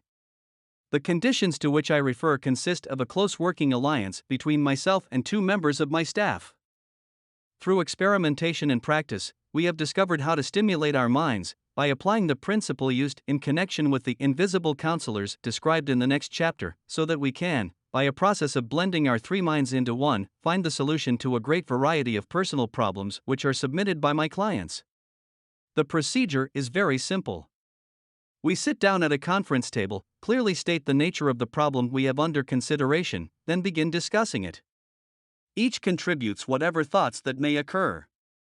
The strange thing about this method of mind stimulation is that it places each participant in communication with unknown sources of knowledge definitely outside his own experience. If you understand the principle described in the chapter on the master mind, you of course recognize the roundtable procedure here described as being a practical application of the master mind. This method of mind stimulation, through harmonious discussion of definite subjects, between three people, illustrates the simplest and most practical use of the master mind. By adopting and following a similar plan, any student of this philosophy may come into possession of the famous Carnegie formula briefly described in the introduction. If it means nothing to you at this time, mark this page and read it again after you have finished the last chapter. The depression was a blessing in disguise. It reduced the whole world to a new starting point that gives everyone a new opportunity. Chapter 13. The Brain. A broadcasting and receiving station for thought. The 12th step toward riches. More than 20 years ago, the author, working in conjunction with the late Dr. Alexander Graham Bell and Dr. Elmore R. Gates, observed that every human brain is both a broadcasting and receiving station for the vibration of thought. Through the medium of the ether, in a fashion similar to that employed by the radio broadcasting principle, every human brain is capable of picking up vibrations of thought which are being released by other brains. In connection with the statement in the preceding paragraph, compare and consider the description of the creative imagination, as outlined in the chapter on imagination. The creative imagination is the receiving set of the brain, which receives thoughts released by the brains of others. It is the agency of communication between one's conscious or reasoning mind and the four sources from which one may receive thought stimuli. When stimulated or stepped up to a high rate of vibration, the mind becomes more receptive to the vibration of thought which reaches it through the ether from outside sources. This stepping up process takes place through the positive emotions or the negative emotions. Through the emotions, the vibrations of thought may be increased. Vibrations of an exceedingly high rate are the only vibrations picked up and carried by the ether from one brain to another. Thought is energy traveling at an exceedingly high rate of vibration. Thought, which has been modified or stepped up by any of the major emotions, vibrates at a much higher rate than ordinary thought, and it is this type of thought which passes from one brain to another, through the broadcasting machinery of the human brain. The emotion of sex stands at the head of the list of human emotions, as far as intensity and driving force are concerned. The brain, which has been stimulated by the emotion of sex, vibrates at a much more rapid rate than it does when that emotion is quiescent or absent. The result of sex transmutation is the increase of the rate of vibration of thoughts to such a pitch that the creative imagination becomes highly receptive to ideas, which it picks up from the ether. On the other hand, when the brain is vibrating at a rapid rate, it not only attracts thoughts and ideas released by other brains through the medium of the ether, but it gives to one's own thoughts that feeling which is essential before those thoughts will be picked up and acted upon by one's subconscious mind. Thus, you will see that the broadcasting principle is the factor through which you mix feeling, or emotion with your thoughts and pass them on to your subconscious mind. The subconscious mind is the sending station of the brain, through which vibrations of thought are broadcast. The creative imagination is the receiving set, through which the vibrations of thought are picked up from the ether. Along with the important factors of the subconscious mind and the faculty of the creative imagination, which constitute the sending and receiving sets of your mental broadcasting machinery, consider now the principle of autosuggestion, which is the medium by which you may put into operation your broadcasting station. Through the instructions described in the chapter on autosuggestion, you were definitely informed of the method by which desire may be transmuted into its monetary equivalent. Operation of your mental broadcasting station is a comparatively simple procedure. You have but three principles to bear in mind and to apply when you wish to use your broadcasting station: the subconscious mind, creative imagination, and autosuggestion. The stimuli through which you put these three principles into action have been described. The procedure begins with desire. The greatest forces are intangible. The Depression brought the world to the very borderline of understanding of the forces which are intangible and unseen. Through the ages which have passed, man has depended too much upon his physical senses, and has limited his knowledge to physical things, which he could see, touch, weigh, and measure. We are now entering the most marvelous of all ages, an age which will teach us something of the intangible forces of the world about us. Perhaps we shall learn, as we pass through this age, that the other self is more powerful than the physical self we see when we look into a mirror.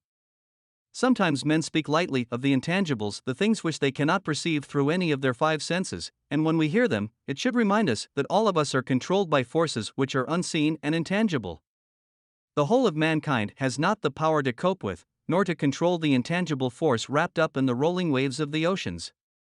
Man has not the capacity to understand the intangible force of gravity, which keeps this little earth suspended in midair, and keeps man from falling from it, much less the power to control that force. Man is entirely subservient to the intangible force which comes with a thunderstorm, and he is just as helpless in the presence of the intangible force of electricity. Nay, he does not even know what electricity is, where it comes from, or what is its purpose. Nor is this by any means the end of man's ignorance in connection with things unseen and intangible. He does not understand the intangible force and intelligence wrapped up in the soil of the earth, the force which provides him with every morsel of food he eats, every article of clothing he wears, every dollar he carries in his pockets. The dramatic story of the brain. Last, but not least, man, with all of his boasted culture and education, understands little or nothing of the intangible force, the greatest of all the intangibles, of thought.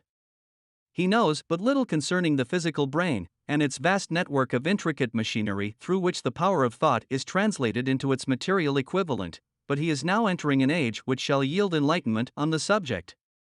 Already men of science have begun to turn their attention to the study of this stupendous thing called a brain, and, while they are still in the kindergarten stage of their studies, they have uncovered enough knowledge to know that the central switchboard of the human brain, the number of lines which connect the brain cells one with another, equal the figure 1, followed by 15 million ciphers. The figure is so stupendous, said Dr.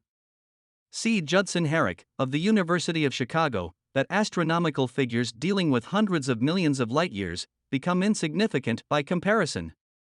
It has been determined that there are from 10 billion to 14 billion nerve cells in the human cerebral cortex, and we know that these are arranged in definite patterns. These arrangements are not haphazard. They are orderly.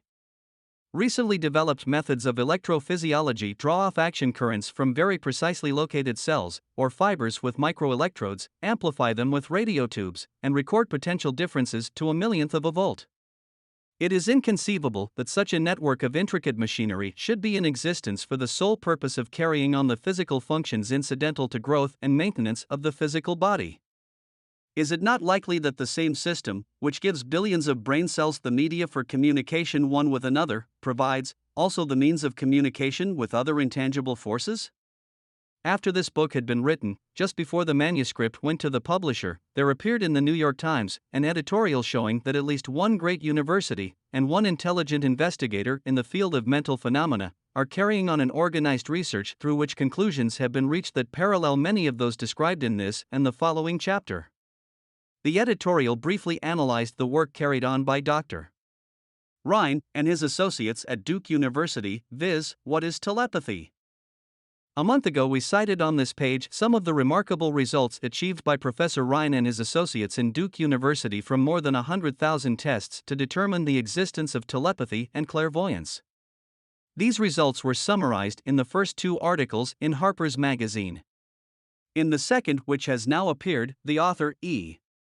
H. Wright attempts to summarize what has been learned, or what it seems reasonable to infer, regarding the exact nature of these extrasensory modes of perception. The actual existence of telepathy and clairvoyance now seems to some scientists enormously probable as the result of Rhine's experiments. Various percipients were asked to name as many cards in a special pack as they could without looking at them and without other sensory access to them. About a score of men and women were discovered who could regularly name so many of the cards correctly that there was not one chance in many a million of their having done their feats by luck or accident. But how did they do them? These powers, assuming that they exist, do not seem to be sensory. There is no known organ for them. The experiments worked just as well at distances of several hundred miles as they did in the same room. These facts also dispose, in Mr. Wright's opinion, of the attempt to explain telepathy or clairvoyance through any physical theory of radiation. All known forms of radiant energy decline inversely as the square of the distance traversed. Telepathy and clairvoyance do not. But they do vary through physical causes as our other mental powers do. Contrary to widespread opinion, they do not improve when the percipient is asleep or half asleep, but, on the contrary, when he is most wide awake and alert. Rhine discovered that a narcotic will invariably lower a percipient's score, while a stimulant will always send it higher. The most reliable performer apparently cannot make a good score unless he tries to do his best. One conclusion that Wright draws with some confidence is that telepathy and clairvoyance are really one and the same gift. That is, the faculty that sees a card face down on a table seems to be exactly the same one that reads a thought residing only in another mind. There are several grounds for belly. Chapter 15. How to outwit the 6 ghosts of fear. Take inventory of yourself as you read this closing chapter and find out how many of the ghosts are standing in your way. Before you can put any portion of this philosophy into successful use, your mind must be prepared to receive it. The preparation is not difficult. It begins with study, analysis, and understanding of 3 enemies which you shall have to clear out. These are indecision, doubt, and fear. The sixth sense will never function while these 3 negatives, or any of them, remain in your mind. The members of this unholy trio are closely related. Where one is found, the other 2 are close at hand. Indecision is the seedling of fear. Remember this as you read. Indecision crystallizes into doubt, the 2 blend and become fear. The blending process often is slow. This is one reason why these 3 enemies are so dangerous. They germinate and grow without their presence being observed. The remainder of this chapter describes an end which must be attained before the philosophy, as a whole, can be put into practical use. It also analyzes a condition which has, but lately, reduced huge numbers of people to poverty, and it states a truth which must be understood by all who accumulate riches, whether measured in terms of money or a state of mind of far greater value than money. The purpose of this chapter is to turn the spotlight of attention upon the cause and the cure of the 6 basic fears. Before we can master an enemy, we must know its name, its habits, and its place of abode. As you read, analyze yourself carefully and determine which, if any, of the 6 common fears have attached themselves to you. Do not be deceived by the habits of these subtle enemies. Sometimes they remain hidden in the subconscious mind, where they are difficult to locate and still more difficult to eliminate. The 6 basic fears. There are 6 basic fears, with some combination of which every human suffers at one tune or another. Most people are fortunate if they do not suffer from the entire 6. Named in the order of their most common appearance, they are: the fear of poverty. At the bottom of. The fear of criticism. Most of one's. The fear of ill health. Worries. The fear of loss of love of someone.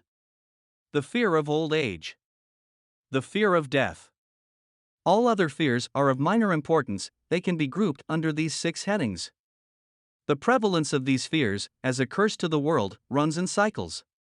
For almost 6 years, while the Depression was on, we floundered in the cycle of fear of poverty. During the World War, we were in the cycle of fear of death. Just following the war, we were in the cycle of fear of ill health, as evidenced by the epidemic of disease which spread itself all over the world. Fears are nothing more than states of mind. One state of mind is subject to control and direction. Physicians, as everyone knows, are less subject to attack by disease than ordinary laymen, for the reason that physicians do not fear disease. Physicians, without fear or hesitation, have been known to physically contact hundreds of people daily who were suffering from such contagious diseases as smallpox, without becoming infected. Their immunity against the disease consisted, largely, if not solely, in their absolute lack of fear. Man can create nothing which he does not first conceive in the form of an impulse of thought. Following this statement, comes another of still greater importance, namely, man's thought impulses begin immediately to translate themselves into their physical equivalent, whether those thoughts are voluntary or involuntary. Thought impulses which are picked up through the ether, by mere chance, thoughts which have been released by other minds, may determine one's financial, business, professional, or social destiny just as surely as do the thought impulses which one creates by intent and design. We are here laying the foundation for the presentation of a fact of great importance to the person who does not understand why some people appear to be lucky while others of equal or greater ability, training, experience, and brain capacity seem destined to ride with misfortune. This fact may be explained by the statement that every human being has the ability to completely control his own mind, and with this control, obviously, every person may open his mind to the tramp thought impulses which are being released by other brains, or close the doors tightly and admit only thought impulses of his own choice. Nature has endowed man with absolute control over but one thing, and that is thought. This fact, coupled with the additional fact that everything which man creates begins in the form of a thought, leads one very near to the principle by which fear may be mastered. If it is true that all thought has a tendency to clothe itself in its physical equivalent, and this is true, beyond any reasonable room for doubt, it is equally true that thought impulses of fear and poverty cannot be translated into terms of courage and financial gain. The people of America began to think of poverty, following the Wall Street crash of 1929. Slowly, but surely that mass thought was crystallized into its physical equivalent, which was known as a depression. This had to happen, it is in conformity with the laws of nature. The fear of poverty. There can be no compromise between poverty and riches. The two roads that lead to poverty and riches travel in opposite directions. If you want riches, you must refuse to accept any circumstance that leads toward poverty. The word riches is here used in its broadest sense, meaning financial, spiritual, mental, and material estates. The starting point of the path that leads to riches is desire. In Chapter 1, you received full instructions for the proper use of desire. In this chapter, on fear, you have complete instructions for preparing your mind to make practical use of desire. Here, then, is the place to give yourself a challenge which will definitely determine how much of this philosophy you have absorbed. Here is the point at which you can turn prophet and foretell, accurately, what the future holds in store for you. If, after reading this chapter, you are willing to accept poverty, you may as well make up your mind to receive poverty. This is one decision you cannot avoid. If you demand riches, determine what form and how much will be required to satisfy you. You know the road that leads to riches. You have been given a roadmap which, if followed, will keep you on that road. If you neglect to make the start, or stop before you arrive, no one will be to blame but you. This responsibility is yours. No alibi will save you from accepting the responsibility if you now fail or refuse to demand riches of life, because the acceptance calls for but one thing incidentally, the only thing you can control, and that is a state of mind. A state of mind is something that one assumes. It cannot be purchased, it must be created. Fear of poverty is a state of mind, nothing else. But it is sufficient to destroy one's chances of achievement in any undertaking, a truth which became painfully evident during the Depression. This fear paralyzes the faculty of reason, destroys the faculty of imagination, kills off self-reliance, undermines enthusiasm, discourages initiative, leads to uncertainty of purpose, encourages procrastination, wipes out enthusiasm, and makes self-control an impossibility. It takes the charm from one's personality, destroys the possibility of accurate thinking, diverts concentration of effort, it masters persistence, turns the willpower into nothingness, destroys ambition, beclouds the memory, and invites failure in every conceivable form. It kills love and assassinates the finer emotions of the heart, discourages friendship and invites disaster in 100 forms, leads to sleeplessness, misery, and unhappiness, and all this despite the obvious truth that we live in a world of overabundance of everything the heart could desire, with nothing standing between us and our desires, excepting lack of a definite purpose. The fear of poverty is, without doubt, the most destructive of the 6 basic fears. It has been placed at the head of the list because it is the most difficult to master. Considerable courage is required to state the truth about the origin of this fear, and still greater courage to accept the truth after it has been stated. The fear of poverty grew out of man's inherited tendency to prey upon his fellow man economically. Nearly all animals lower than man are motivated by instinct, but their capacity to think is limited, therefore, they prey upon one another physically.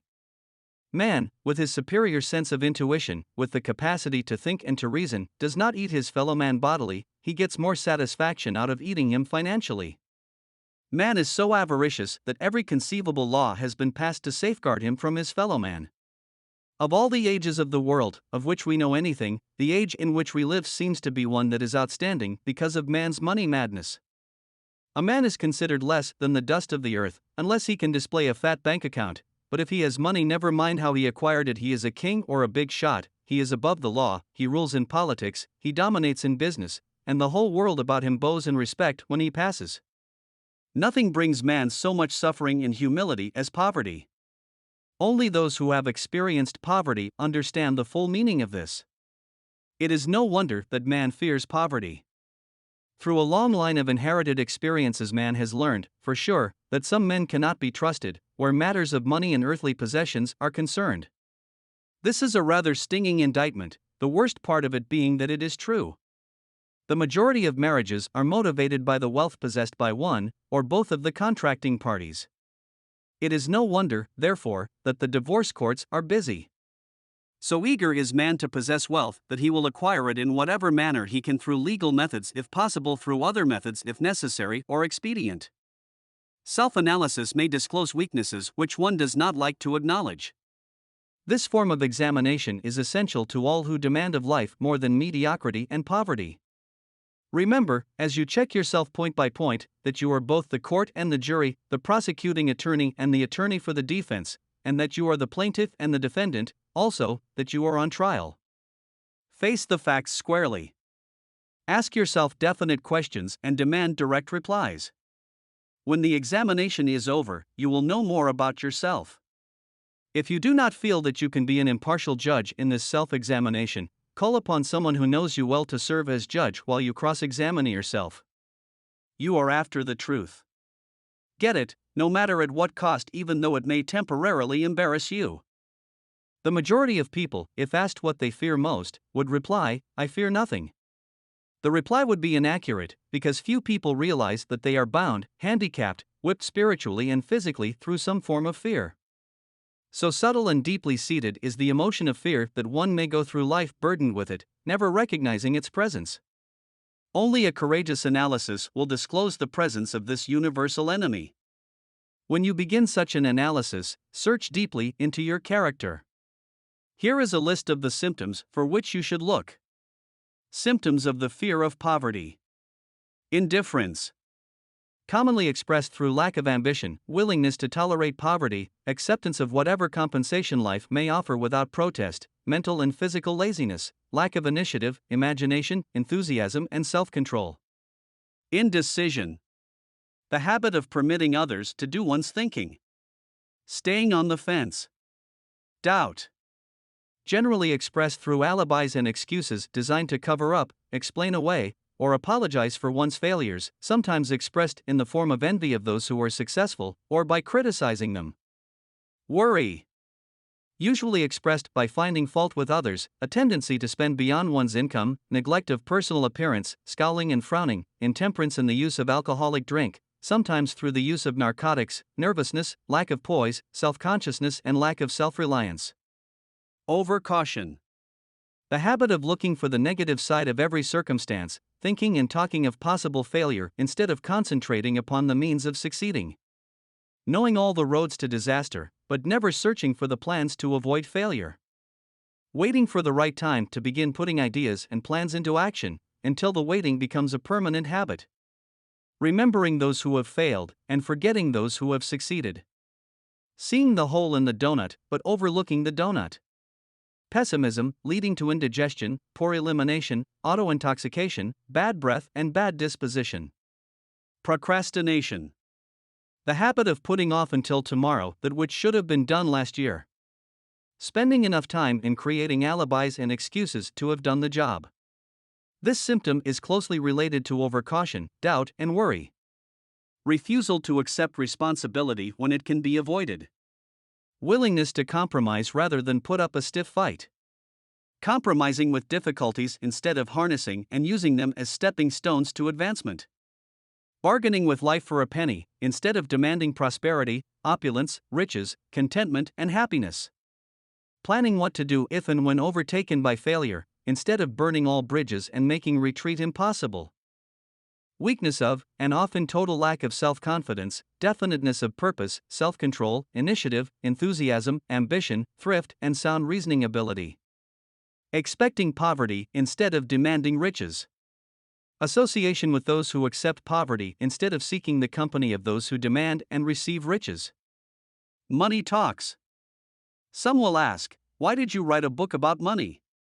Why measure riches in dollars alone? Some will believe, and rightly so, that there are other forms of riches more desirable than money.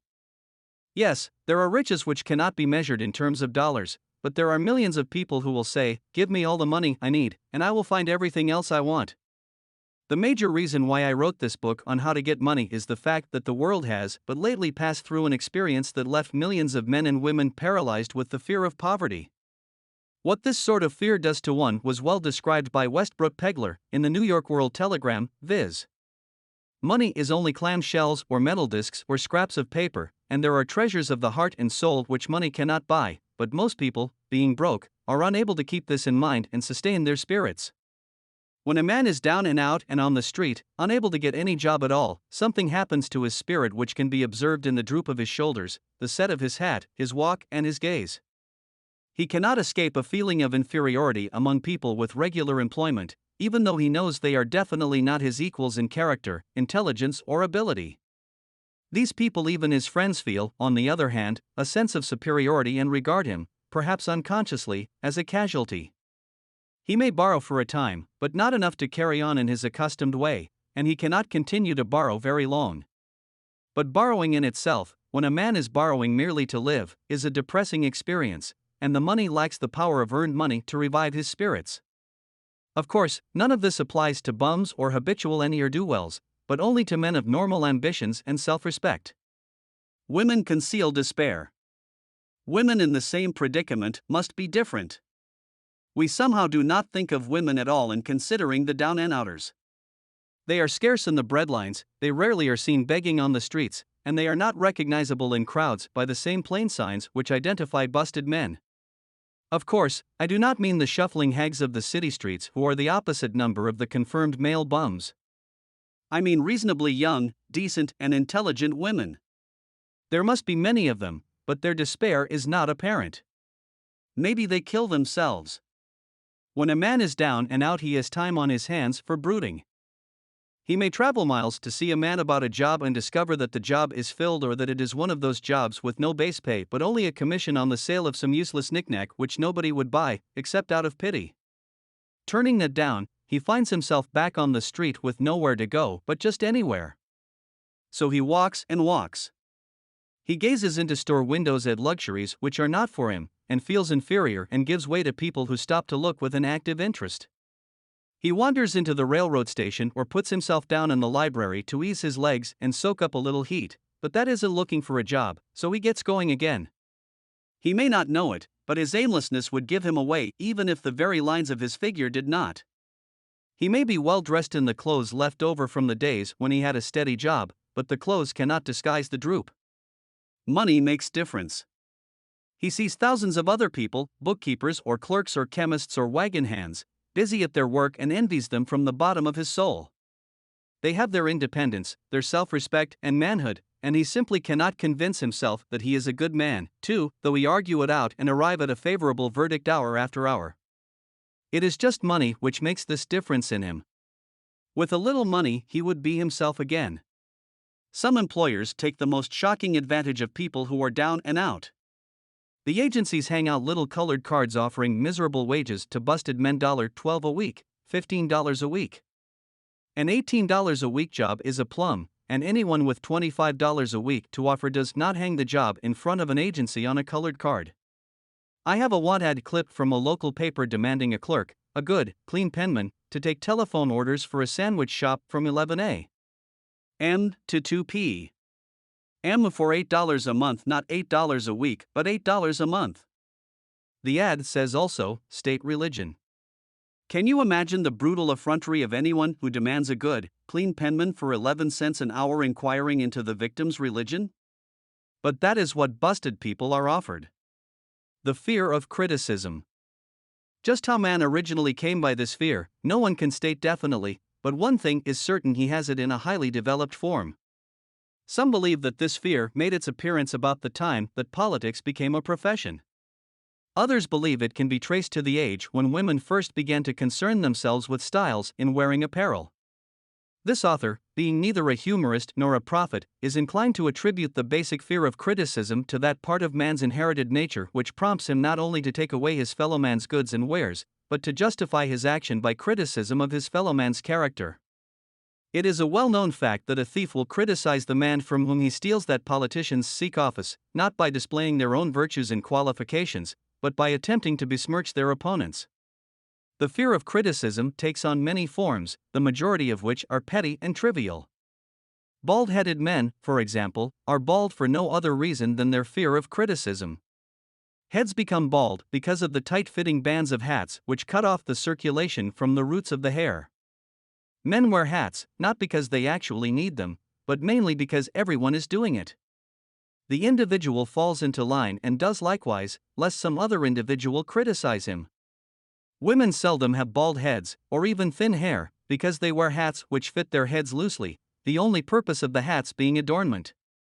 But it must not be supposed that women are free from the fear of criticism. If any woman claims to be superior to man with reference to this fear, ask her to walk down the street wearing a hat of the vintage of 1890. The astute manufacturers of clothing have not been slow to capitalize this basic fear of criticism, with which all mankind has been cursed. Every season the styles in many articles of wearing apparel change. Who establishes the styles? Certainly not the purchaser of clothing, but the manufacturer. Why does he change the styles so often? The answer is obvious. He changes the styles so he can sell more clothes. For the same reason, the manufacturers of automobiles, with a few rare and very sensible exceptions, change styles of models every season. No man wants to drive an automobile which is not of the latest style, although the older model may actually be the better car. We have been describing the manner in which people behave under the influence of fear of criticism as applied to the small and petty things of life. Let us now examine human behavior when this fear affects people in connection with the more important events of human relationship.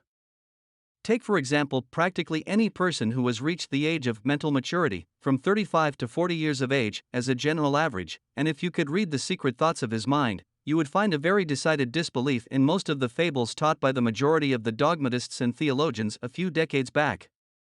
Not often, however, will you find a person who has the courage to openly state his belief on this subject. Most people will, if pressed far enough, tell a lie rather than admit that they do not believe the stories associated with that form of religion which held people in bondage prior to the age of scientific discovery and education. Why does the average person, even in this day of enlightenment, shy away from denying his belief in the fables which were the basis of most of the religions a few decades ago? The answer is, because of the fear of criticism. Men and women have been burned at the stake for daring to express disbelief in ghosts. It is no wonder we have inherited a consciousness which makes us fear criticism. The time was, and not so far in the past, when criticism carried severe punishments. It still does in some countries. The fear of criticism robs man of his initiative, destroys his power of imagination, limits his individuality, takes away his self-reliance, and does him damage in 100 other ways. Parents often do their children irreparable injury by criticizing them. The mother of one of my boyhood chums used to punish him with a switch almost daily, always completing the job with the statement, "You'll land in the penitentiary before you are 20. He was sent to a reformatory at the age of 17. Criticism is the one form of service of which everyone has too much. Everyone has a stock of it which is handed out, gratis, whether called for or not. One's nearest relatives often are the worst offenders. It should be recognized as a crime. In reality, it is a crime of the worst nature for any parent to build inferiority complexes in the mind of a child through unnecessary criticism. Employers who understand human nature get the best there is in men, not by criticism, but by constructive suggestion. Parents may accomplish the same results with their children. Criticism will plant fear in the human heart or resentment, but it will not build love or affection. Symptoms of the fear of criticism. This fear is almost as universal as the fear of poverty, and its effects are just as fatal to personal achievement, mainly because this fear destroys initiative and discourages the use of imagination. The major symptoms of the fear are self-consciousness, generally expressed through nervousness, timidity in conversation and in meeting strangers, awkward movement of the hands and limbs, shifting of the eyes. Lack of poise, expressed through lack of voice control, nervousness in the presence of others, poor posture of body, poor memory. Personality, lacking in firmness of decision, personal charm, and ability to express opinions definitely. The habit of sidestepping issues instead of meeting them squarely. Agreeing with others without careful examination of their opinions. Inferiority complex, the habit of expressing self-approval by word of mouth and by actions, as a means of covering up a feeling of inferiority. Using big words to impress others, often without knowing the real meaning of the words. Imitating others in dress, speech, and manners. Boasting of imaginary achievements. This sometimes gives a surface appearance of a feeling of superiority. Extravagance, the habit of trying to keep up with the Joneses, spending beyond one's income. Lack of initiative, failure to embrace opportunities for self-advancement, fear to express opinions, lack of confidence in one's own ideas, giving evasive answers to questions asked by superiors, hesitancy of manner and speech, deceit in both words and deeds. Lack of ambition, mental and physical laziness, lack of self-assertion, slowness in reaching decisions, easily influenced by others, the habit of criticizing others behind their backs and flattering them to their faces, the habit of accepting defeat without protest, quitting an undertaking when opposed by others, suspicious of other people without cause, lacking in tactfulness of manner and speech, unwillingness to accept the blame for mistakes. The fear of ill health. This fear may be traced to both physical and social heredity. It is closely associated, as to its origin, with the causes of fear of old age and the fear of death, because it leads one closely to the border of terrible worlds of which man knows not, but concerning which he has been taught some discomforting stories. The opinion is somewhat general, also, that certain unethical people engaged in the business of selling health have had not a little to do with keeping alive the fear of ill health. In the main, man fears ill health because of the terrible pictures which have been planted in his mind of what may happen if death should overtake him. He also fears it because of the economic toll which it may claim. A reputable physician estimated that 75% of all people who visit physicians for professional service are suffering with hypochondria, imaginary illness. It has been shown most convincingly that the fear of disease, even where there is not the slightest cause for fear, often produces the physical symptoms of the disease feared. Powerful and mighty is the human mind. It builds or it destroys. Playing upon this common weakness of fear of ill health, dispensers of patent medicines have reaped fortunes. This form of imposition upon credulous humanity became so prevalent some 20 years ago that Collier's Weekly magazine conducted a bitter campaign against some of the worst offenders in the patent medicine business. During the flu epidemic which broke out during the World War, the mayor of New York City took drastic steps to check the damage which people were doing themselves through their inherent fear of ill health.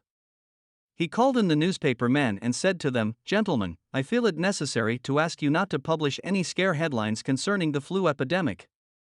Unless you cooperate with me, we will have a situation which we cannot control." The newspapers quit publishing stories about the flu, and within 1 month the epidemic had been successfully checked. Through a series of experiments conducted some years ago, it was proved that people may be made ill by suggestion. We conducted this experiment by causing 3 acquaintances to visit the victims, each of whom asked the question, "What ails you? You look terribly ill." The first questioner usually provoked a grin and a nonchalant "Oh, nothing, I'm all right," from the victim.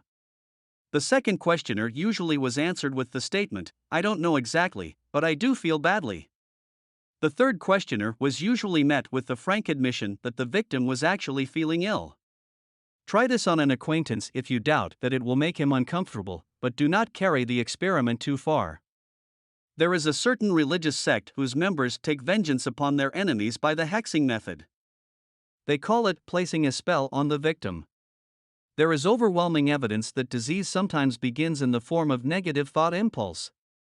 Such an impulse may be passed from one mind to another, by suggestion, or created by an individual in his own mind. A man who was blessed with more wisdom than this incident might indicate, once said, "When anyone asks me how I feel, I always want to answer by knocking him down." Doctors send patients into new climates for their health, because a change of mental attitude is necessary. The seed of fear of ill health lives in every human mind. Worry, fear, discouragement, disappointment in love and business affairs cause this seed to germinate and grow. The recent business depression kept the doctors on the run, because every form of negative thinking may cause ill health. Disappointments in business and in love stand at the head of the list of causes of fear of ill health. A young man suffered a disappointment in love which sent him to a hospital. 4 months he hovered between life and death.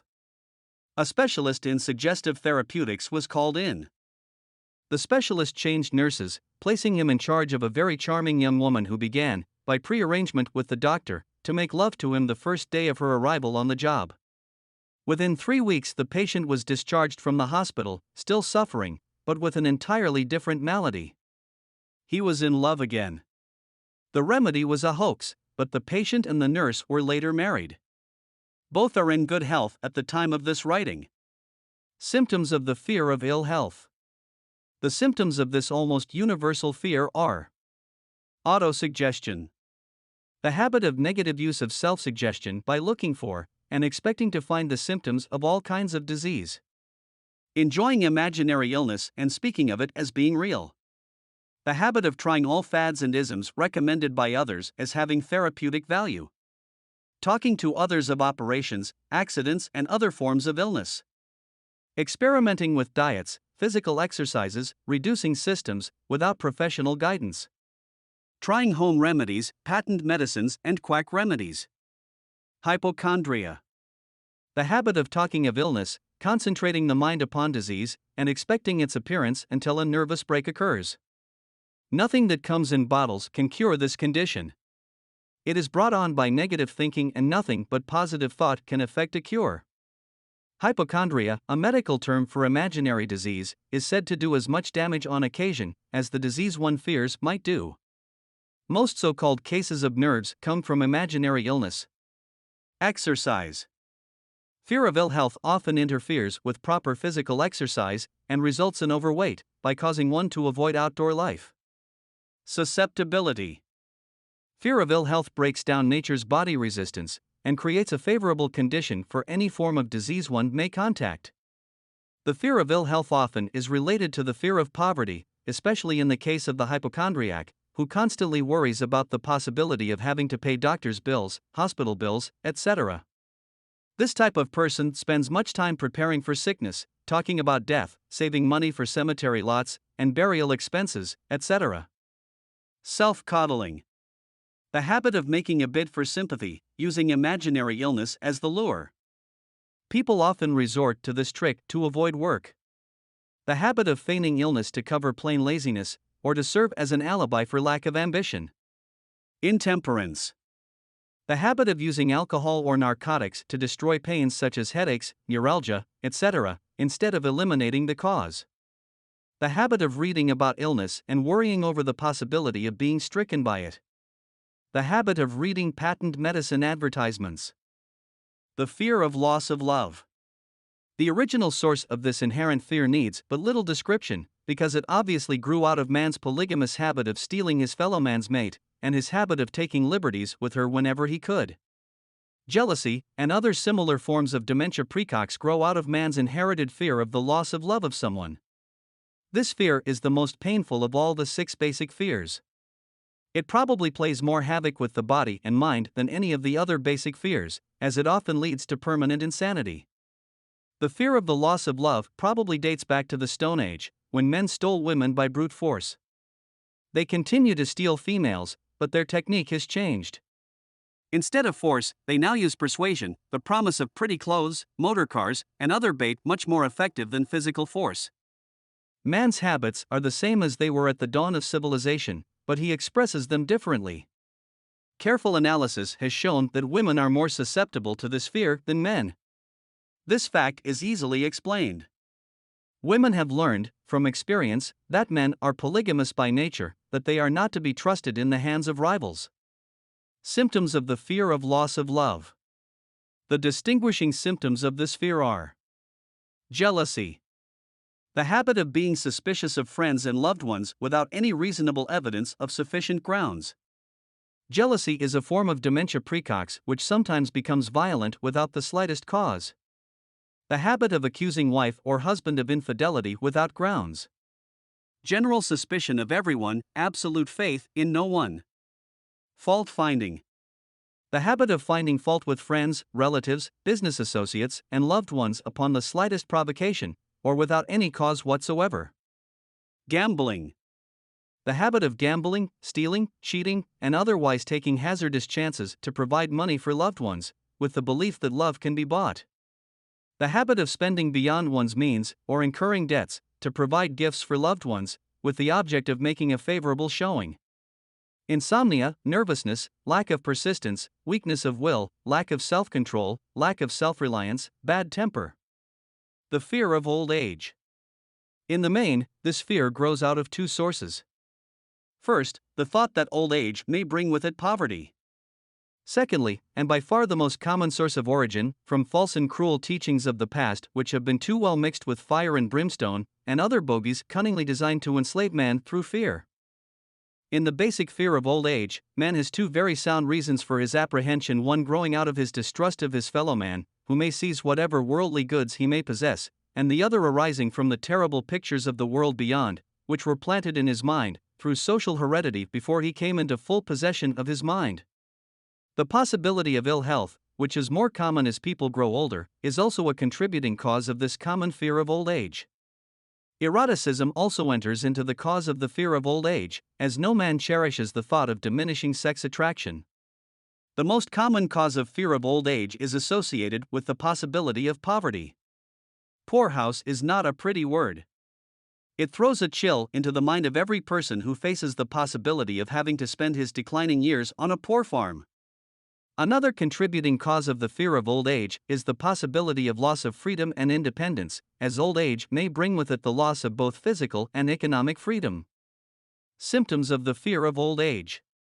The commonest symptoms of this fear are: the tendency to slow down and develop an inferiority complex at the age of mental maturity, around the age of 40, falsely believing oneself to be slipping because of age.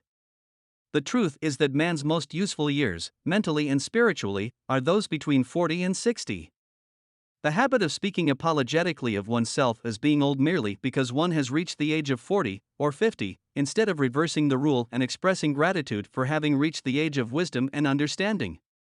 The habit of killing off initiative, imagination, and self-reliance by falsely believing oneself too old to exercise these qualities.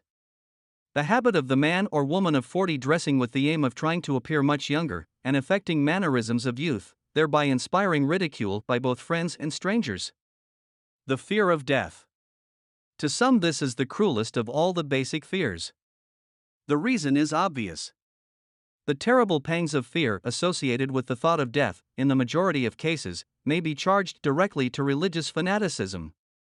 So-called heathen are less afraid of death than the more civilized. For hundreds of millions of years, man has been asking the still unanswered questions: whence and whither? Where did I come from, and where am I going? During the darker ages of the past, the more cunning and crafty were not slow to offer the answer to these questions, for a price. Witness, now, the major source of origin of the fear of death. Come into my tent, embrace my faith, accept my dogmas, and I will give you a ticket that will admit you straight away into heaven when you die, cries a leader of sectarianism. Remain out of my tent, says the same leader, and may the devil take you and burn you throughout eternity. Eternity is a long time. Fire is a terrible thing. The thought of eternal punishment with fire not only causes man to fear death, it often causes him to lose his reason. It destroys interest in life and makes happiness impossible. During my research, I reviewed a book entitled A Catalogue of the Gods, in which were listed the 30,000 gods which man has worshipped. Think of it! 30,000 of them, represented by everything from a crawfish to a man. It is little wonder that men have become frightened at the approach of death.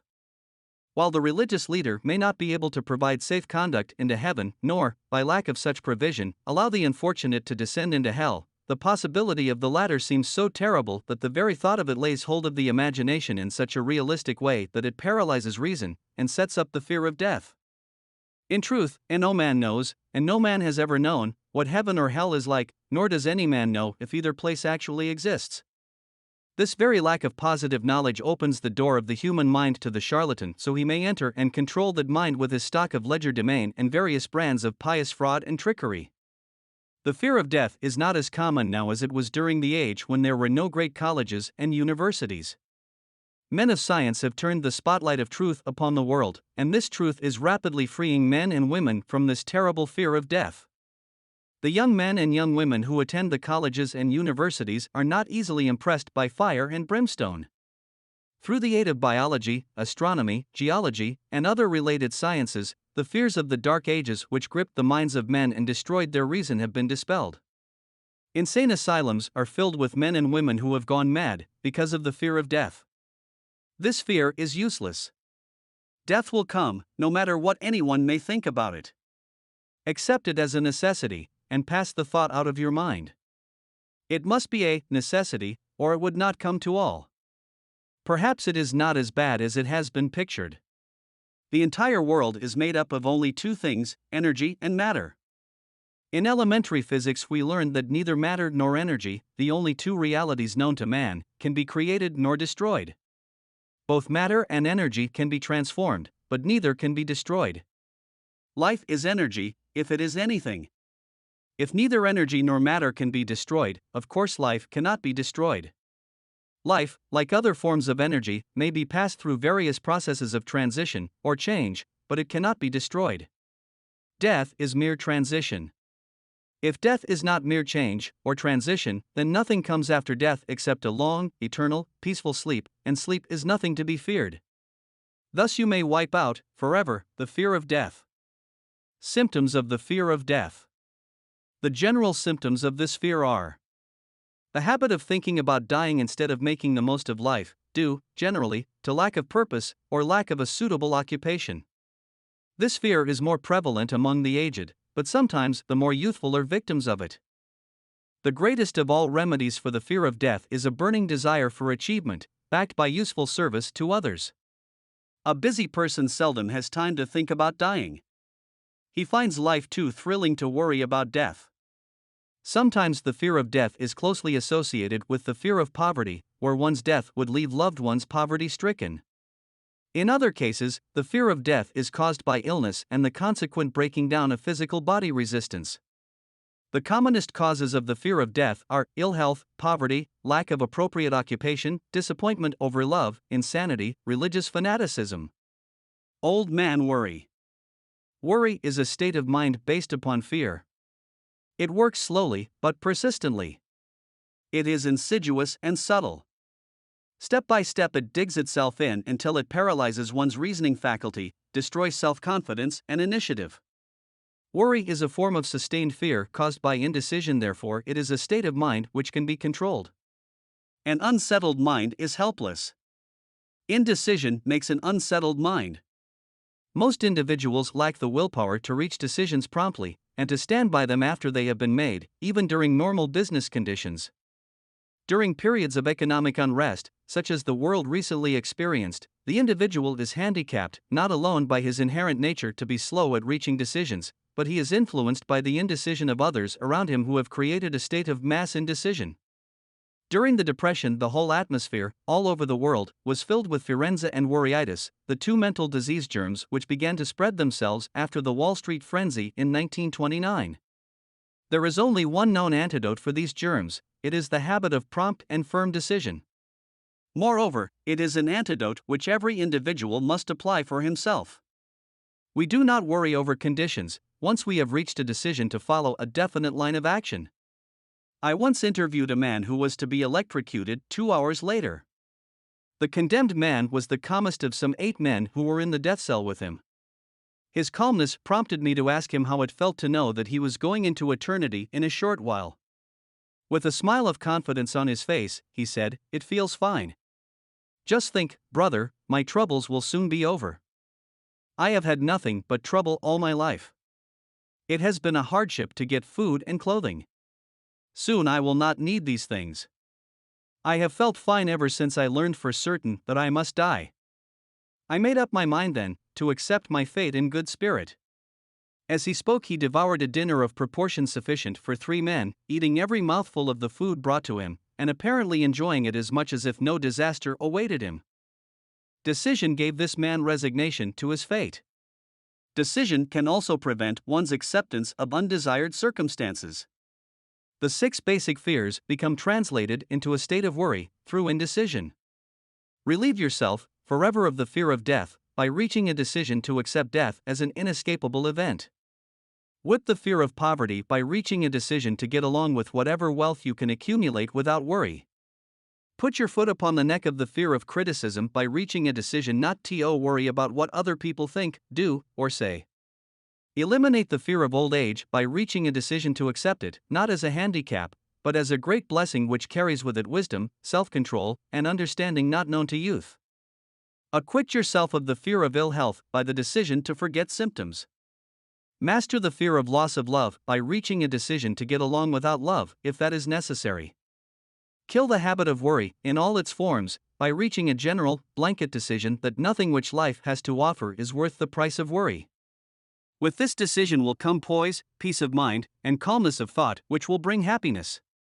A man whose mind is filled with fear not only destroys his own chances of intelligent action, but he transmits these destructive vibrations to the minds of all who come into contact with him, and destroys also their chances. Even a dog or a horse knows when its master lacks courage. Moreover, a dog or a horse will pick up the vibrations of fear thrown off by its master, and behave accordingly. Lower down the line of intelligence in the animal kingdom, one finds the same capacity to pick up the vibrations of fear. A honeybee immediately senses fear in the mind of a person for reasons unknown. A bee will sting the person whose mind is releasing vibrations of fear much more readily than it will molest the person whose mind registers no fear. The vibrations of fear pass from one mind to another just as quickly and as surely as the sound of the human voice passes from the broadcasting station to the receiving set of a radio and by the self-same medium. Mental telepathy is a reality. Thoughts pass from one mind to another, voluntarily, whether or not this fact is recognized by either the person releasing the thoughts, or the persons who pick up those thoughts. The person who gives expression, by word of mouth, to negative or destructive thoughts is practically certain to experience the results of those words in the form of a destructive kickback. The release of destructive thought impulses, alone, without the aid of words, produces also a kickback in more ways than one. First of all, and perhaps most important to be remembered, the person who releases thoughts of a destructive nature must suffer damage through the breaking down of the faculty of creative imagination. Secondly, the presence in the mind of any destructive emotion develops a negative personality which repels people, and often converts them into antagonists. The third source of damage to the person who entertains or releases negative thoughts lies in this significant fact: these thought impulses are not only damaging to others, but they embed themselves in the subconscious mind of the person releasing them, and they become a part of his character. One is never through with a thought merely by releasing it. When a thought is released, it spreads in every direction, through the medium of the ether, but it also plants itself permanently in the subconscious mind of the person releasing it. Your business in life is, presumably, to achieve success. To be successful, you must find peace of mind, acquire the material needs of life, and above all, attain happiness. All of these evidences of success begin in the form of thought impulses. You may control your own mind. You have the power to feed it whatever thought impulses you choose. With this privilege goes also the responsibility of using it constructively. You are the master of your own earthly destiny just as surely as you have the power to control your own thoughts. You may influence, direct, and eventually control your own environment, making your life what you want it to be, or you may neglect to exercise the privilege which is yours, to make your life to order, thus casting yourself upon the broad sea of circumstance where you will be tossed hither and yon, like a chip on the waves of the ocean. The Devil's Workshop. The seventh basic evil. In addition to the 6 basic fears, there is another evil by which people suffer. It constitutes a rich soil in which the seeds of failure grow abundantly. It is so subtle that its presence often is not detected. This affliction cannot properly be classed as a fear. It is more deeply seated and more often fatal than all of the 6 fears. For want of a better name, let us call this evil susceptibility to negative influences. Men who accumulate great riches always protect themselves against this evil. The poverty-stricken never do. Those who succeed in any calling must prepare their minds to resist the evil. If you are reading this philosophy for the purpose of accumulating riches, you should examine yourself very carefully to determine whether you are susceptible to negative influences. If you neglect this self-analysis, you will forfeit your right to attain the object of your desires. Make the analysis searching. After you read the questions prepared for this self-analysis, hold yourself to a strict accounting in your answers. Go at the task as carefully as you would search for any other enemy you knew to be awaiting you in ambush, and deal with your own faults as you would with a more tangible enemy. You can easily protect yourself against highway robbers, because the law provides organized cooperation for your benefit, but the 7th basic evil is more difficult to master, because it strikes when you are not aware of its presence, when you are asleep, and while you are awake. Moreover, its weapon is intangible, because it consists of merely a state of mind. This evil is also dangerous because it strikes in as many different forms as there are human experiences. Sometimes it enters the mind through the well-meant words of one's own relatives. At other times, it bores from within, through one's own mental attitude. Always it is as deadly as poison, even though it may not kill as quickly. How to protect yourself against negative influences. To protect yourself against negative influences, whether of your own making or the result of the activities of negative people around you, recognize that you have a willpower, and put it into constant use until it builds a wall of immunity against negative influences in your own mind. Recognize the fact that you, and every other human being, are, by nature, lazy, indifferent, and susceptible to all suggestions which harmonize with your weaknesses. Recognize that you are, by nature, susceptible to all the 6 basic fears, and set up habits for the purpose of counteracting all these fears. Recognize that negative influences often work on you through your subconscious mind, therefore they are difficult to detect, and keep your mind closed against all people who depress or discourage you in any way. Clean out your medicine chest, throw away all pill bottles, and stop pandering to colds, aches, pains, and imaginary illness. Deliberately seek the company of people who influence you to think and act for yourself. Do not expect troubles, as they have a tendency not to disappoint. Without doubt, the most common weakness of all human beings is the habit of leaving their minds open to the negative influence of other people. This weakness is all the more damaging, because most people do not recognize that they are cursed by it, and many who acknowledge it, neglect or refuse to correct the evil until it becomes an uncontrollable part of their daily habits. To aid those who wish to see themselves as they really are, the following list of questions has been prepared. Read the questions and state your answers aloud, so you can hear your own voice. This will make it easier for you to be truthful with yourself. Self-analysis test questions. Do you complain often of feeling bad, and if so, what is the cause? Do you find fault with other people at the slightest provocation? Do you frequently make mistakes in your work, and if so, why? Are you sarcastic and offensive in your conversation? Do you deliberately avoid the association of anyone, and if so, why? Do you suffer frequently with indigestion? If so, what is the cause? Does life seem futile and the future hopeless to you? If so, why? Do you like your occupation? If not, why? Do you often feel self-pity, and if so, why? Are you envious of those who excel you? To which do you devote most time, thinking of success or of failure? Are you gaining or losing self-confidence as you grow older? Do you learn something of value from all mistakes? Are you permitting some relative or acquaintance to worry you? If so, why? Are you sometimes in the clouds and at other times in the depths of despondency? Who has the most inspiring influence upon you? What is the cause? Do you tolerate negative or discouraging influences which you can avoid? Are you careless of your personal appearance? If so, when and why? Have you learned how to drown your troubles by being too busy to be annoyed by them? Would you call yourself a spineless weakling if you permitted others to do your thinking for you? Do you neglect internal bathing until auto-intoxication makes you ill-tempered and irritable? How many preventable disturbances annoy you, and why do you tolerate them? Do you resort to liquor, narcotics, or cigarettes to quiet your nerves? If so, why do you not try willpower instead? Does anyone nag you, and if so, for what reason? Do you have a definite major purpose, and if so, what is it, and what plan have you for achieving it? Do you suffer from any of the 6 basic fears? If so, which ones? Have you a method by which you can shield yourself against the negative influence of others? Do you make deliberate use of autosuggestion to make your mind positive? Which do you value most, your material possessions, or your privilege of controlling your own thoughts? Are you easily influenced by others, against your own judgment? Has today added anything of value to your stock of knowledge or state of mind? Do you face squarely the circumstances which make you unhappy, or sidestep the responsibility? Do you analyze all mistakes and failures and try to profit by them, or do you take the attitude that this is not your duty? Can you name 3 of your most damaging weaknesses? What are you doing to correct them? Do you encourage other people to bring their worries to you for sympathy?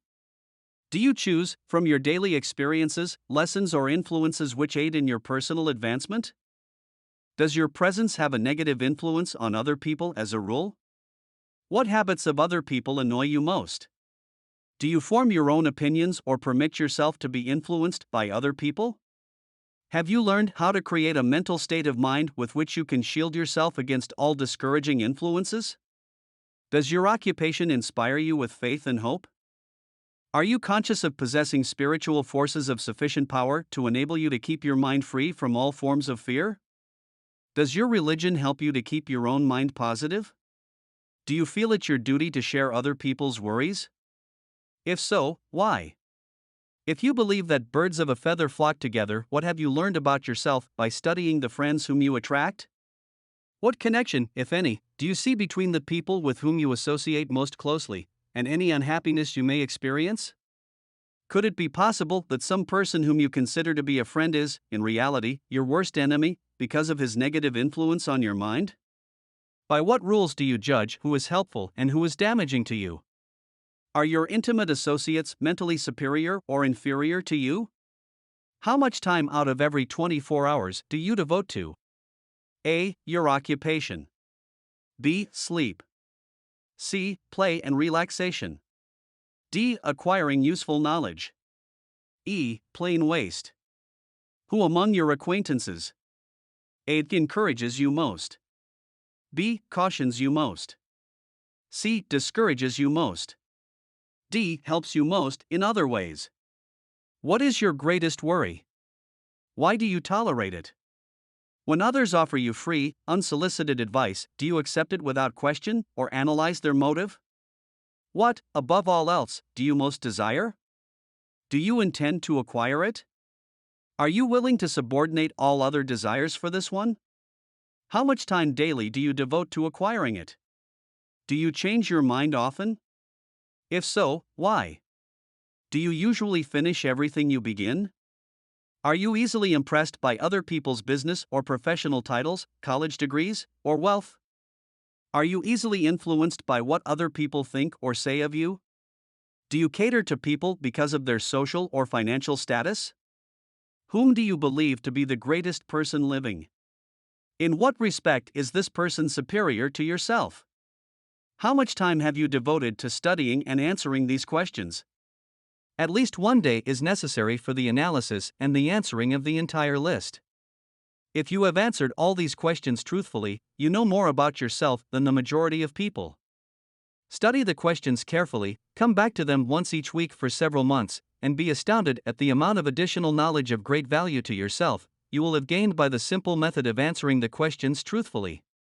If you are not certain concerning the answers to some of the questions, seek the counsel of those who know you well, especially those who have no motive in flattering you, and see yourself through their eyes. The experience will be astonishing. You have absolute control over but one thing, and that is your thoughts. This is the most significant and inspiring of all facts known to man. It reflects man's divine nature. This divine prerogative is the sole means by which you may control your own destiny. If you fail to control your own mind, you may be sure you will control nothing else. If you must be careless with your possessions, let it be in connection with material things. Your mind is your spiritual estate. Protect and use it with the care to which divine royalty is entitled. You were given a will power for this purpose. Unfortunately, there is no legal protection against those who, either by design or ignorance, poison the minds of others by negative suggestion. This form of destruction should be punishable by heavy legal penalties, because it may and often does destroy one's chances of acquiring material things which are protected by law. Men with negative minds tried to convince Thomas A. Edison that he could not build a machine that would record and reproduce the human voice, because they said no one else had ever produced such a machine. Edison did not believe them. He knew that the mind could produce anything the mind could conceive and believe, and that knowledge was the thing that lifted the great Edison above the common herd. Men with negative minds told F. W. Woolworth he would go broke trying to run a store on 5 and 10 cent sales. He did not believe them. He knew that he could do anything, within reason, if he backed his plans with faith. Exercising his right to keep other men's negative suggestions out of his mind, he piled up a fortune of more than $100 million. Men with negative minds told George Washington he could not hope to win against the vastly superior forces of the British, but he exercised his divine right to believe. Therefore, this book was published under the protection of the Stars and Stripes, while the name of Lord Cornwallis has been all but forgotten. Doubting Thomases scoffed scornfully when Henry Ford tried out his first crudely built automobile on the streets of Detroit. Some said the thing never would become practical. Others said no one would pay money for such a contraption. Ford said, "I'll belt the earth with dependable motor cars," and he did. His decision to trust his own judgment has already piled up a fortune far greater than the next 5 generations of his descendants can squander. For the benefit of those seeking vast riches, let it be remembered that practically the sole difference between Henry Ford and a majority of the more than 100,000 men who work for him is this: Ford has a mind and controls it, the others have minds which they do not try to control. Henry Ford has been repeatedly mentioned, because he is an astounding example of what a man with a mind of his own, and a will to control it, can accomplish. His record knocks the foundation from under that time-worn alibi, "I never had a chance." Ford never had a chance either, but he created an opportunity and backed it with persistence until it made him richer than Croesus. Mind control is the result of self-discipline and habit. You either control your mind or it controls you. There is no hallway compromise. The most practical of all methods for controlling the mind is the habit of keeping it busy with a definite purpose, backed by a definite plan. Study the record of any man who achieves noteworthy success, and you will observe that he has control over his own mind, moreover, that he exercises that control and directs it toward the attainment of definite objectives. Without this control, success is not possible. 57 Famous Alibis. By Old Man If. People who do not succeed have one distinguishing trait in common. They know all the reasons for failure, and have what they believe to be airtight alibis to explain away their own lack of achievement. Some of these alibis are clever, and a few of them are justifiable by the facts. But alibis cannot be used for money. The world wants to know only one thing: have you achieved success? A character analyst compiled a list of the most commonly used alibis. As you read the list, examine yourself carefully, and determine how many of these alibis, if any, are your own property. Remember, too, the philosophy presented in this book makes every one of these alibis obsolete. If I didn't have a wife and family. If I had enough pull. If I had money. If I had a good education. If I could get a job. If I had good health. If I only had time. If times were better. If other people understood me.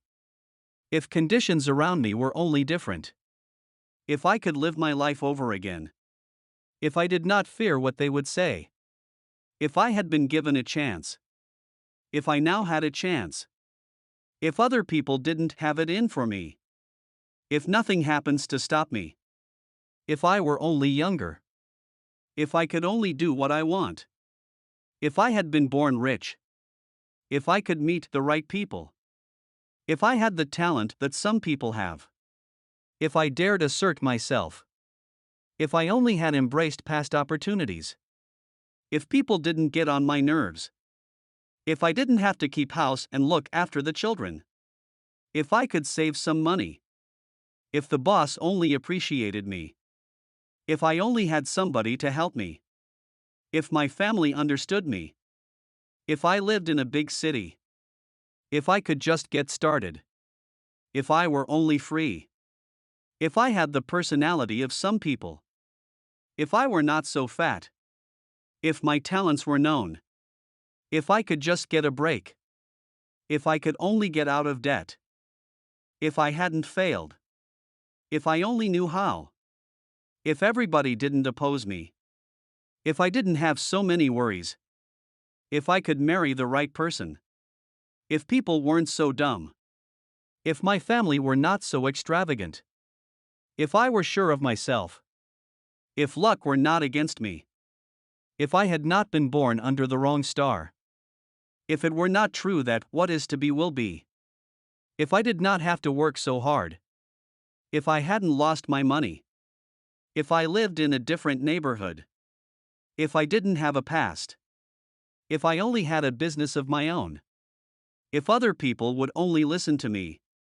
If asterisk asterisk asterisk, and this is the greatest of them all, asterisk asterisk asterisk, I had the courage to see myself as I really am, I would find out what is wrong with me, and correct it, then I might have a chance to profit by my mistakes and learn something from the experience of others, for I know that there is something wrong with me, or I would now be where I would have been if I had spent more time analyzing my weaknesses, and less time building alibis to cover them. Building alibis with which to explain away failure is a national pastime. The habit is as old as the human race, and is fatal to success. Why do people cling to their pet alibis? The answer is obvious. They defend their alibis because they create them. A man's alibi is the child of his own imagination. It is human nature. END